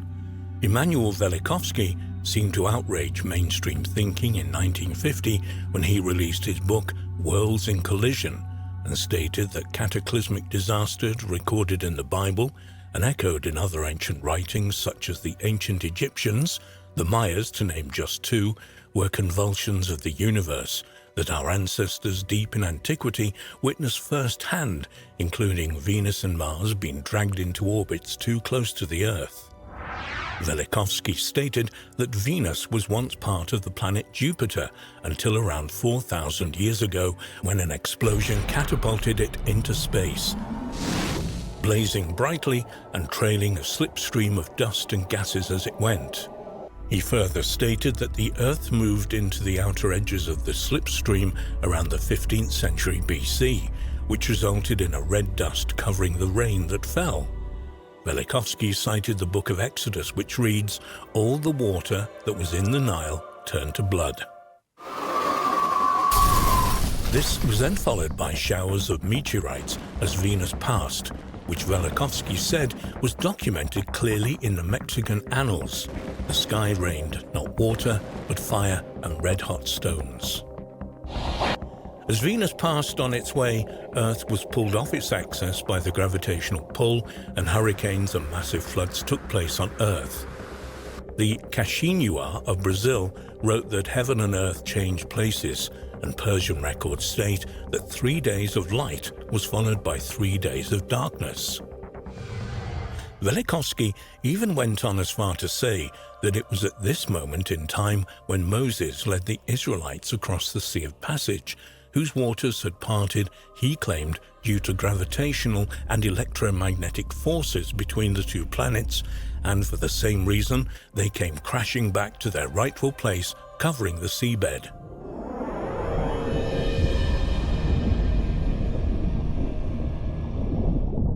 Venus swung past Earth again in the 14th century BC, bringing with it equally destructive effects before finally settling into its current orbit. In the 8th century BC, however, Venus this time came too close to Mars and pushed it into an orbit that clashed with that of Earth, and did so every 15 years until 687 BC, when it finally settled into its own orbit. Again, Velikovsky offered proof of these accounts from the Bible and ancient writings, including the following from the Chinese bamboo books that stated, "The stars fell like rain and the earth shook." He also pointed to the fact that it seemed to be around this time in history that Mars replaced Venus as the prominent, most powerful god in both Roman and Greek cultures. Indeed, even the scar on Mars was cited as being the result of electromagnetic energy between the two celestial bodies that had all but collided.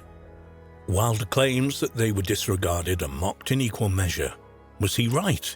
We will probably never know for sure, but let's take a quick look at some of his then wild claims, and then have since been proven and accepted by mainstream science as now fact.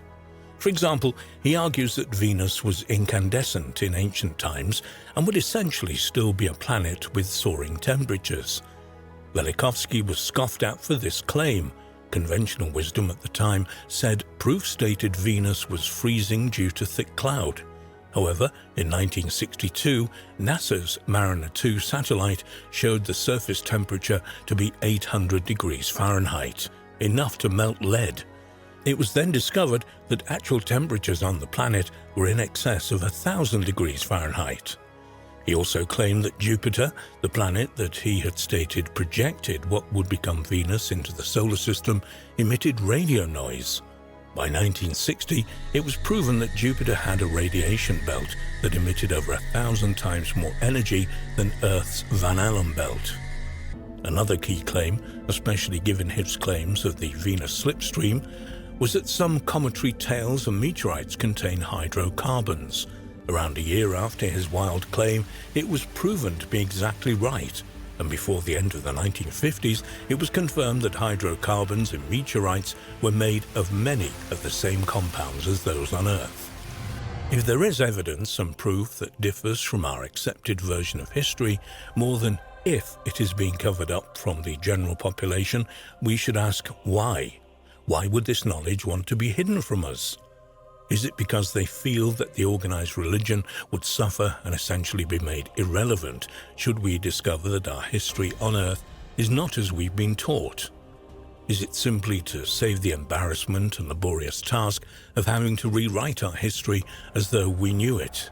Enough evidence is there to warrant serious study into these and many more claims that suggest we have only gotten a piece of the story. Might there perhaps have been civilizations that existed here on Earth millions, perhaps billions of years ago and were simply wiped off the face of the planet, and over time have literally been forgotten?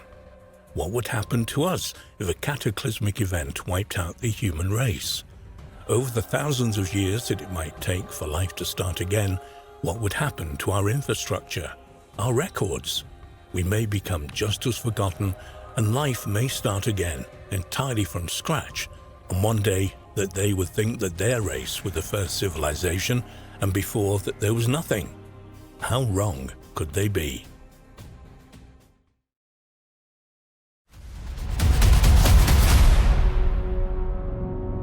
For centuries, there have been tales of beings, some human and some not, living in the vast cavities that exist deep beneath the surface of the Earth.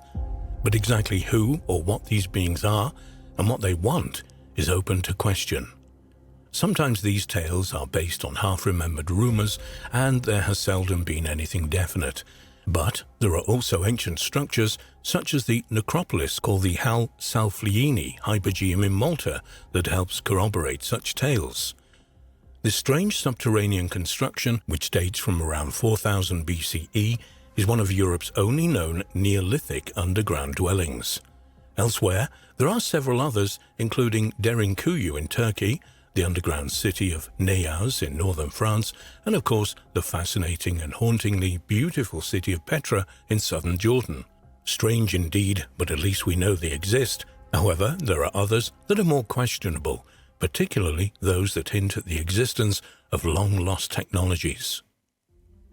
One of these is the legendary city of Shin Au Av that is said to lie deep below Death Valley, a vast and barren area that straddles the California-Nevada border in the USA. This strange hidden city, whose name means God's land or ghost land, is thought to have contained many anomalous and out-of-place artifacts that should not belong to the era in which it was supposedly built. There are two versions of how this underground city came to being, although they may be closely interlinked. One version implies that it is linked to a race that existed at the dawn of time and had a presence worldwide. They were called the Serpent People. In India, they were known as the Naga, or snakes, and at the Quetzalcoatl, or plumed serpent, in ancient Mexico. The ancient Egyptians called them the Jedhai, and the Chinese knew them as lung or dragons. In ancient Britain, they were called adders, or the serpents of wisdom. Appropriately enough, the name adder is also given to a species of poisonous snake that is indigenous to areas of the UK. It doesn't seem to matter which race encountered them, because they were invariably worshipped and regarded as helpers and prophets. All of the legends that say this mysterious race could either take human or reptilian form, and as is the way with reptiles and snakes, lived below the surface and created underground cities worldwide. Under the guidance of these serpent people, dragon cultures developed, which normally involved the construction of huge pyramids and other structures covered with serpent motifs. These cultures were hand-ruled by benevolent dragon kings, and even today signs of vanished races are still evident. In fact, these legends associated with the Paiute tribe resonate strongly with other Native American tribes, notably the Hopi and Zuni peoples, whose creation legends also tell of their ancestors' emergence from the dark, subterranean world. It is unlikely that at the dawn of time these people would have direct contact, so it's strange how closely their legends have become intermingled. For many centuries, the legends of the Paiute tribe of North America have told of this lost city, also referred to as the Ghost Land. According to legend, Shin Au Av was formed when a young god, Shino Avakates, was asked to take a sealed bag across the desert and only open it when he got to the other side. But because he was young and he felt movement inside the bag, the god became curious and opened it, allowing the contents, in this case hordes of human beings, to escape. These people, who eventually became known by the name of the god Shinoav, saw some mountains in the distance and ran towards them. One of the older gods saw this and demanded to know why he had done this, and a furious row developed. According to the legend, the people heard the heated exchange but could see nothing, so they became afraid and dug a tunnel and hid in it, which is how the underground city was created. These events became part of Paiute creation legends and were adopted into their belief of an afterlife. Another part of this legend tells of how, many centuries later, the wife of a Paiute chief died in childbirth, and in his grief he wanted to be reunited with her, so traveled to the land of the dead. This involved passing through a miles-long underground passage, and on his journey he was attacked by the fearsome creatures that lived there. Finally, he got to the end of the passage and found himself standing at the end of a narrow bridge carved from the solid rock.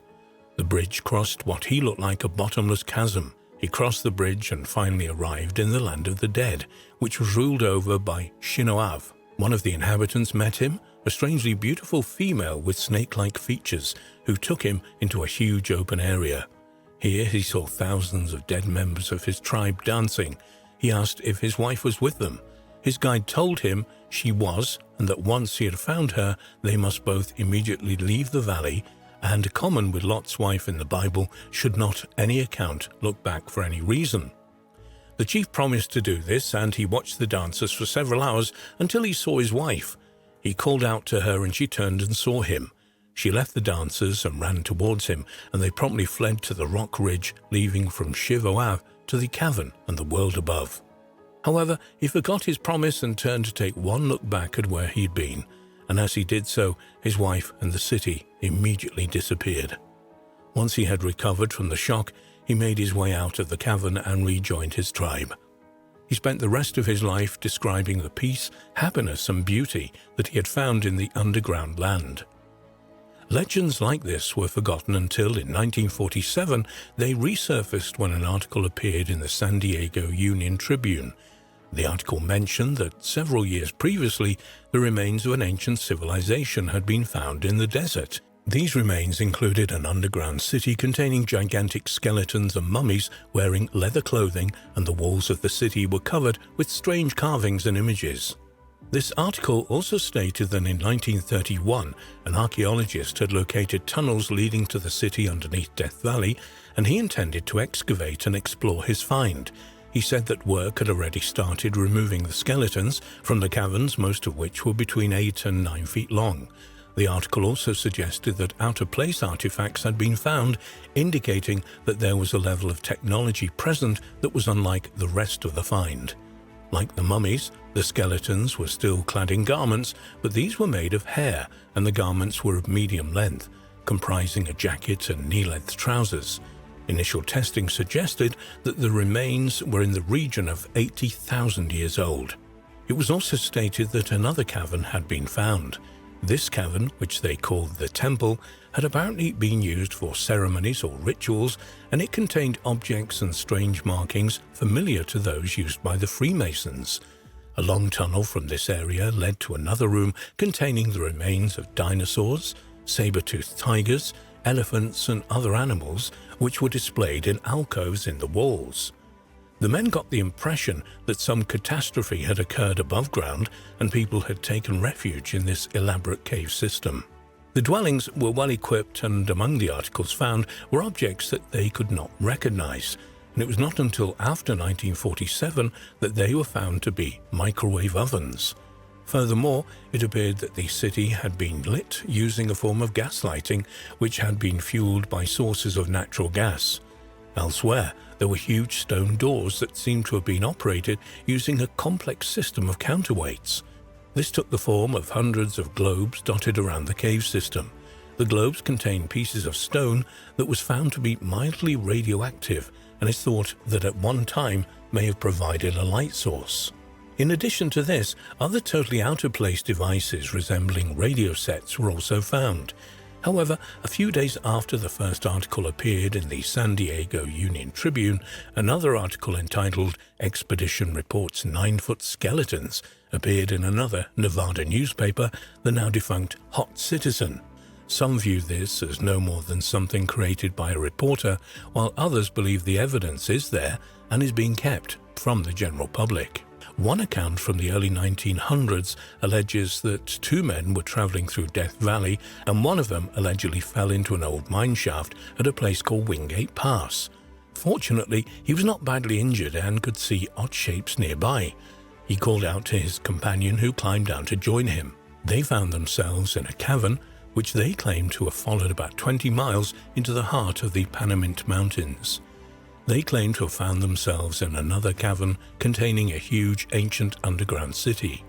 They continued exploring and discovered that they had climbed some distance into the mountains, and although still underground, they could see openings some distance above the ground that led outside. They looked and realized that the valley below had once been underwater, and that the openings appeared to have once been designed to allow vessels to moor alongside.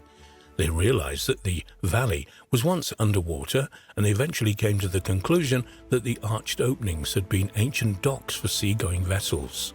The area around Wingate Pass, where the discoveries were made later, became part of the US Navy weapons testing facility at China Lake, and is now off limits to the public, and is currently impossible to check if any of these claims are accurate.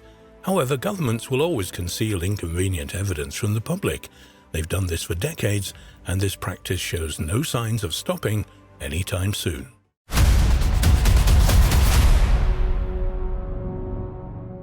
According to Hindu legend, there was once a mystical kingdom located in the middle of the sea. The city was home to 900 palaces, all made of gold, and was supposed to have arisen out of the waters on the command of Lord Krishna. Recently, underwater archaeologists claim to have located what some believe to be the foundations of this fabulous lost city off the coast of modern Dwarka in western India. Char Dham, literally meaning the 4 abodes or seats, are the names of 4 pilgrimage sites in India that are widely revered by Hindus. It comprises of Badrinath, Dwarka, Puri, and Rameswaram. Dwarka is often identified with the Dwarka Kingdom, the ancient kingdom of Krishna, and is believed to have been the first capital of Gujarat. According to legend, Krishna founded the city in Gujarat's west coast after he defeated and killed his uncle Kansa at Mathura. In Indian epic literature, the ancient city is also known as Dwarka. Traditionally, modern Dwarka is identified with Dwarka. ancient Dvarka is supposed to have sank into the sea in remote history. The ancient and modern city, now known as Dwarka, is located on the western tip of the Saurashtra Peninsula in Gujarat, northwestern India. In the 14th century, the town's original temples were destroyed by the Delhi emperors, but the most important of them, Jagat Mandir, was subsequently rebuilt. Jagat Mandir, also known as the Dwarkadish Temple, is a Hindu temple dedicated to god Krishna, who is worshipped here with the name of Dwarkadish, or the King of Dwarka. The 5-story sandstone edifice is supported by 72 pillars and was constructed in the 15th to 16th centuries in the Chalukya style. It covers an area of 69 by 88.5 feet, with its spire a dizzying 257 feet high. The temple is visited by thousands of pilgrims every year. Ancient Dvarka is mentioned in a number of Indian texts, including the Mahabharata, the Shrimad, and the Bhagavad Gita. The Mahabharata describes Dvarka as having 900,000 royal palaces, all constructed of crystal and silver and decorated with emeralds. The ancient city was connected by an elaborate system of boulevards, roads, marketplaces, assembly houses, and temples. Archaeological investigations in the city of Dwarka and offshore in the Arabian Sea have been undertaken by the Archaeological Survey of India since the 1960s. Over the past decade or so, underwater excavations have uncovered interesting remains at a depth of 120 feet in the Gulf of Cambay off the western coast of India. Some reports claim these discoveries could be over 9,000 years old and cover an area 5 miles long and 2 miles wide. Marine archaeologists have used a technique known as sub-bottom profiling to reveal that the building's remains stand on enormous foundations. One news report in the New Indian Express from August 2018 stated sensationally, marine scientists say archaeological remains discovered 36 meters, 120 feet underwater in the Gulf of Cambay off the western coast of India could be over 9,000 years old. It's believed to predate the oldest known remains in the subcontinent by more than 5,000 years. Carbon dating on debris recovered from the site, including construction material, pottery, sections of walls, beads, sculpture, and human bones and teeth, put it at nearly 9,500 years old, making it older than the Sumerian civilization by several thousand years. It's also older than the Egyptian and Chinese civilizations. The city is believed to be even older than the ancient Harappan civilization. Sandstone walls and a grid of streets and other evidence of a seaport 70 feet underwater, alongside artifacts dating back to 7,500 BC, have convinced some researchers that finally the legendary city of 900,000 royal palaces has been located. The archaeological explorations off the coast of Dwarka have also brought to light a large number of stone structures. These are semicircular, rectangular, and square stone edifices scattered randomly over a vast area. Besides these structures, many varieties of stone anchors have been uncovered alongside the structures as well. Such findings suggest that the ancient Dvarka was once a busy port, though these structures are thought to date to comparatively late in the site's history, probably belonging to the late medieval period. Indeed, various Indian historians have stated that the stone anchors match those used in the Indo-Arab trade from the 8th to 14th century AD. However, this recent date has not stopped some from claiming that the remains represent the legendary lost city of Dvarka and so must be 9,000 years old. The lead archaeologist of a number of excavations at the site, the late Dr. S.R. Rao, described the town plan of early Dvarka based on his team's discoveries. There were 2 fortification walls, one on the lower terrace and other in the middle terrace. These walls, which extend over a length of 4 kilometers on the eastern shore, are mostly destroyed by sea action. The walls of the lower terrace are of massive dressed sandstone blocks, while that of the upper terrace are of rubble. The houses and other public buildings, built of smaller sized stones within the enclosures, are all destroyed and leveled up by the encroachment of the sea. These structures lie at a depth of 7 to 10 meters below the present mean sea level, indicating a rise of 10 meters in sea level during the last 3,600 years. In the opinion of some researchers, the rise in sea level mentioned by Dr. Rao seems to indicate that ancient Dvarka was destroyed by a great flood. Indeed, for some archaeological proof of the existence of the Dvarka and its submergence, perhaps in the 2nd millennium BC, reflects the truth of the descriptions in the Mahabharata. For them, the finds would make the Mahabharata not merely a book of myths and legends, but to some extent a genuine account of past events. In September 2019, it seemed that final proof for the wonderful architectural achievements of ancient Dvarka have been discovered underwater off modern Dwarka. A Twitter user going by the name @JIKS shared 4 sensational photos showing ornately decorated underwater sculptures and structures, with one resembling a temple tower. There was a claim accompanying the image which stated, "Sri Krishna's Dwarka, the sunken city in Gujarat, as described in the Mahabharata. It is real, yet the Christian world says there is no proof." The tweet was retweeted over 1,500 times. However, subsequent research into the 4 images revealed the falseness of the claim. One image, showing the sculpture of a lion with its left paw resting on a ball, was traced to an underwater memorial reef near Key Biscayne in Miami, Florida. It is the largest man-made reef in the world and contains 2 statues of lions to mark the entrance to the site. It is a photo of one of these lions which was used on Twitter as proof of new discoveries from ancient Dvarka.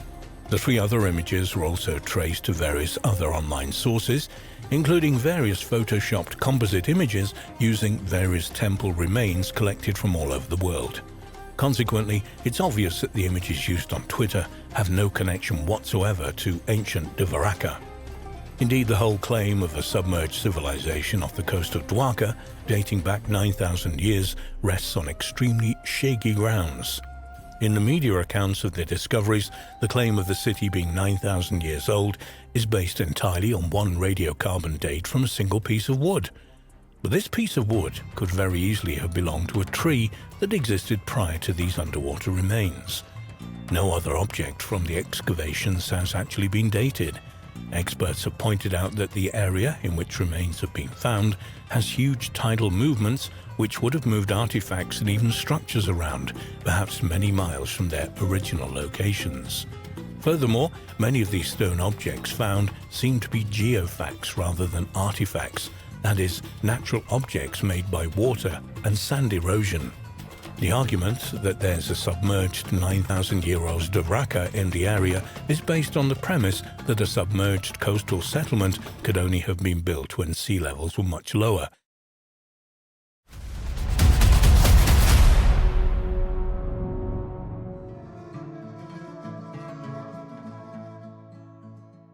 A few years ago, when officials in Turkey went to investigate flooding in the Nevşehir province, they uncovered a vast, massive network of underground tunnels. Recent research has revealed that these tunnels from a subterranean city may date back 5,000 years. The massive web of man-made tunnels and caverns extends 3 miles underground and contains 3 stories of homes, places of worship, and areas for mass congregation. It's now believed to be the biggest underground city ever built. Fascinatingly, it is only one of perhaps 200 mysterious underground cities in the Cappadocia region of Turkey. Recently, an announcement was made in the media that shocked the archaeological world. The world's oldest underground city had been discovered in Turkey, partly submerged underwater. The discovery of the ancient city was made in the province of Nevşehir in Cappadocia, a semi-arid region of central Turkey. It took place when around 1,500 houses in 11 neighborhoods around an ancient Byzantine citadel in central Nevşehir were being demolished by the Housing Development Administration, TOKİ, to start a new urban project. The director of TOKİ, Mehmet Ergun Turan, said, "We stopped the construction we were planning to do on these areas when an underground city was discovered." Initial examination found roughly 4.3 miles long underground city of 3 floors consisting of houses, tunnels, churches, wine cellars, food storage areas and galleries. The mayor of Nevşehir, Hazar Unver, commented on the huge importance of the find. He said, "The underground city was found in the 45 hectares of the local 75-hectare area that is within the Urban Transformation Project. We applied to the Cultural and Natural Heritage Preservation Board and the area was officially registered. It has a 7-kilometer road dotted with churches, galleries and other structures. It's estimated that the city dates back to the era of the Hittites, similar to other underground cities. We are now working to make it open for visitors. We will build walking platforms inside and a large park will be built on the surface. The other underground cities in Nevşehir's various districts do not even amount to the kitchen of this new underground city." Realizing the immense importance of the discovery of the Nevşehir city, authorities abruptly halted the housing project and called in archaeologists and geophysicists who began investigating on the site. Özgen Kakia, an associate professor at the Çanakkale 18th March University, who was involved in the excavations, believed that the tunnels at the site were used to carry agricultural products. He said, "We believe that people who were engaged in agriculture were using the tunnels to carry agricultural products to the city. We also estimate that one of the tunnels passes under Nevşehir and reaches a faraway water source." Indeed, most academics believe that the huge network of underground houses and tunnels was home to thousands of people who were part of a farming community that existed around 3000 BC. Local folklore talks of an underground city in the area which people call Girgor, which translates into English as enter and see. Geophysicists from Nevşehir University conducted a detailed survey of the site and found it to cover almost 5 million square feet. The survey also suggests that the underground corridors may reach down as deep as 371 feet, which would make it the largest of all underground cities. Mayor Hazar Unver commented on the results of the extensive archaeological work being carried out at the site. He said, "We have reached 7-kilometer-long galleries, unearthed a normal living space, as well as a 12th century rock-carved church, a 6th century monastery and mosque-like religious places, which date back to the Seljuk era. We've also found horse barns where military horses had been cared for. In addition, we found 4 oil houses and hundreds of tobacco pipes made of meerschaum. Everything here is under our control." The newly discovered site at Nevşehir lies beneath the Byzantine-era hilltop castle in an area which is home to countless subterranean settlements of varying sizes and possibly of varying dates as well.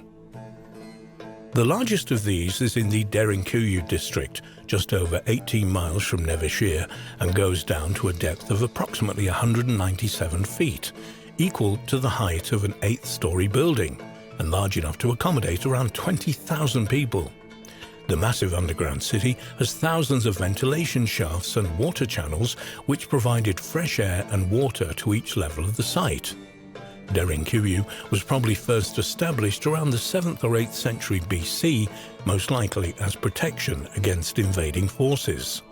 The city was protected by doors which consisted of massive stone wheels that could be rolled into place to block an entrance. One of Derinkuyu's most interesting features is a large room with vaulted ceilings, which is believed to have been a religious school with a separate study room. Derinkuyu was also connected to other underground cities in the region through a sophisticated network of tunnels. These enigmatic underground cities in Cappadocia were carved into the soft volcanic rock thousands of years ago. But as stone is non-organic, it's difficult to accurately date these cities. They may have been originated during the Hittite period from 1600 to 1200 BC, or even earlier. They're often attributed to the Phrygians, an ancient people of west-central Anatolia, whose most famous king was Midas of the Golden Touch. The state of Phrygia arose in the region in the 8th century BC. Since ancient times, Turkey has been a major trade hub between Asia and Europe, and thus has been invaded and conquered repeatedly by different peoples over thousands of years. Consequently, the purpose of these underground cities is usually connected with concealment from invaders. The most active period of inhabitation of these subterranean worlds was during the Byzantine period from 395 AD to 1453 AD, when regular invasions by foreign armies forced locals to hide underground.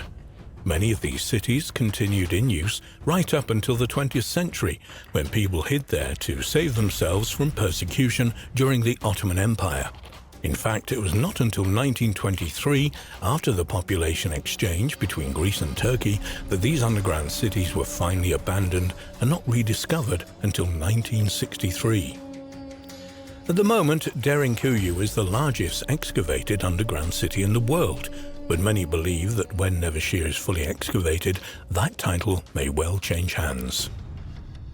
There are a staggering 200 or more underground towns and cities in Cappadocia, many of which are wholly or partly open to the public. One of the best known of them is Kaymakli underground town, located about 12 miles from Nevşehir and built under the hill known as the Citadel of Kaymakli. It's connected to Derinkuyu by miles of ancient tunnels and was open to visitors as early as 1964. The subterranean town consists of 8 floors, 4 of which are open to the public today. The spaces in the underground town, which are organized around ventilation shafts, were made into stables, storage rooms, wineries, and kitchens. Archaeologists believe this underground village could have been a temporary home for up to 3,500 people. On the 3rd level of the settlement, archaeologists discovered an unusual block of andesite, which was used by the ancient inhabitants for cold-forming copper. The ancient name of the town was Enigup, and experts believe construction may have begun by the Phrygians in the 8th to 7th centuries BC. It was used much later in the Byzantine era for protection against Muslim Arabs during the Arab-Byzantine Wars of 780 to 1180 AD. The modern village on the site is built almost around 100 tunnels of the underground city. These tunnels are still used today by the villagers as storage areas, stables and cellars, accessed via the courtyards of the houses in the village. There is actually an astonishing eyewitness account of these underground Cappadocian cities, which gives us a vivid idea of what they must have been like.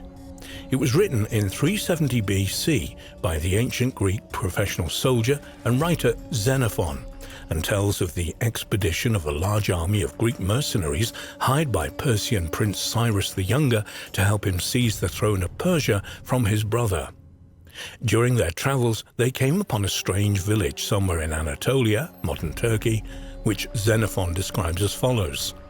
The houses were underground, with a mouth like that of a well, but spacious below, and while entrances were tunneled down for the beasts of burden, the human inhabitants descended by ladder. In the houses were goats, sheep, cattle, fowl, and their young, and all the animals were reared and took their fodder there in the houses. Here were also wheat, barley and beans, and barley wine in large bowls. Floating on the top of this drink were the barley grains, and in it were straws, some larger and others smaller, without joints, and when one was thirsty, one had to take these straws into his mouth and suck. It was an extremely strong drink unless one diluted it with water, and extremely good when one was used to it.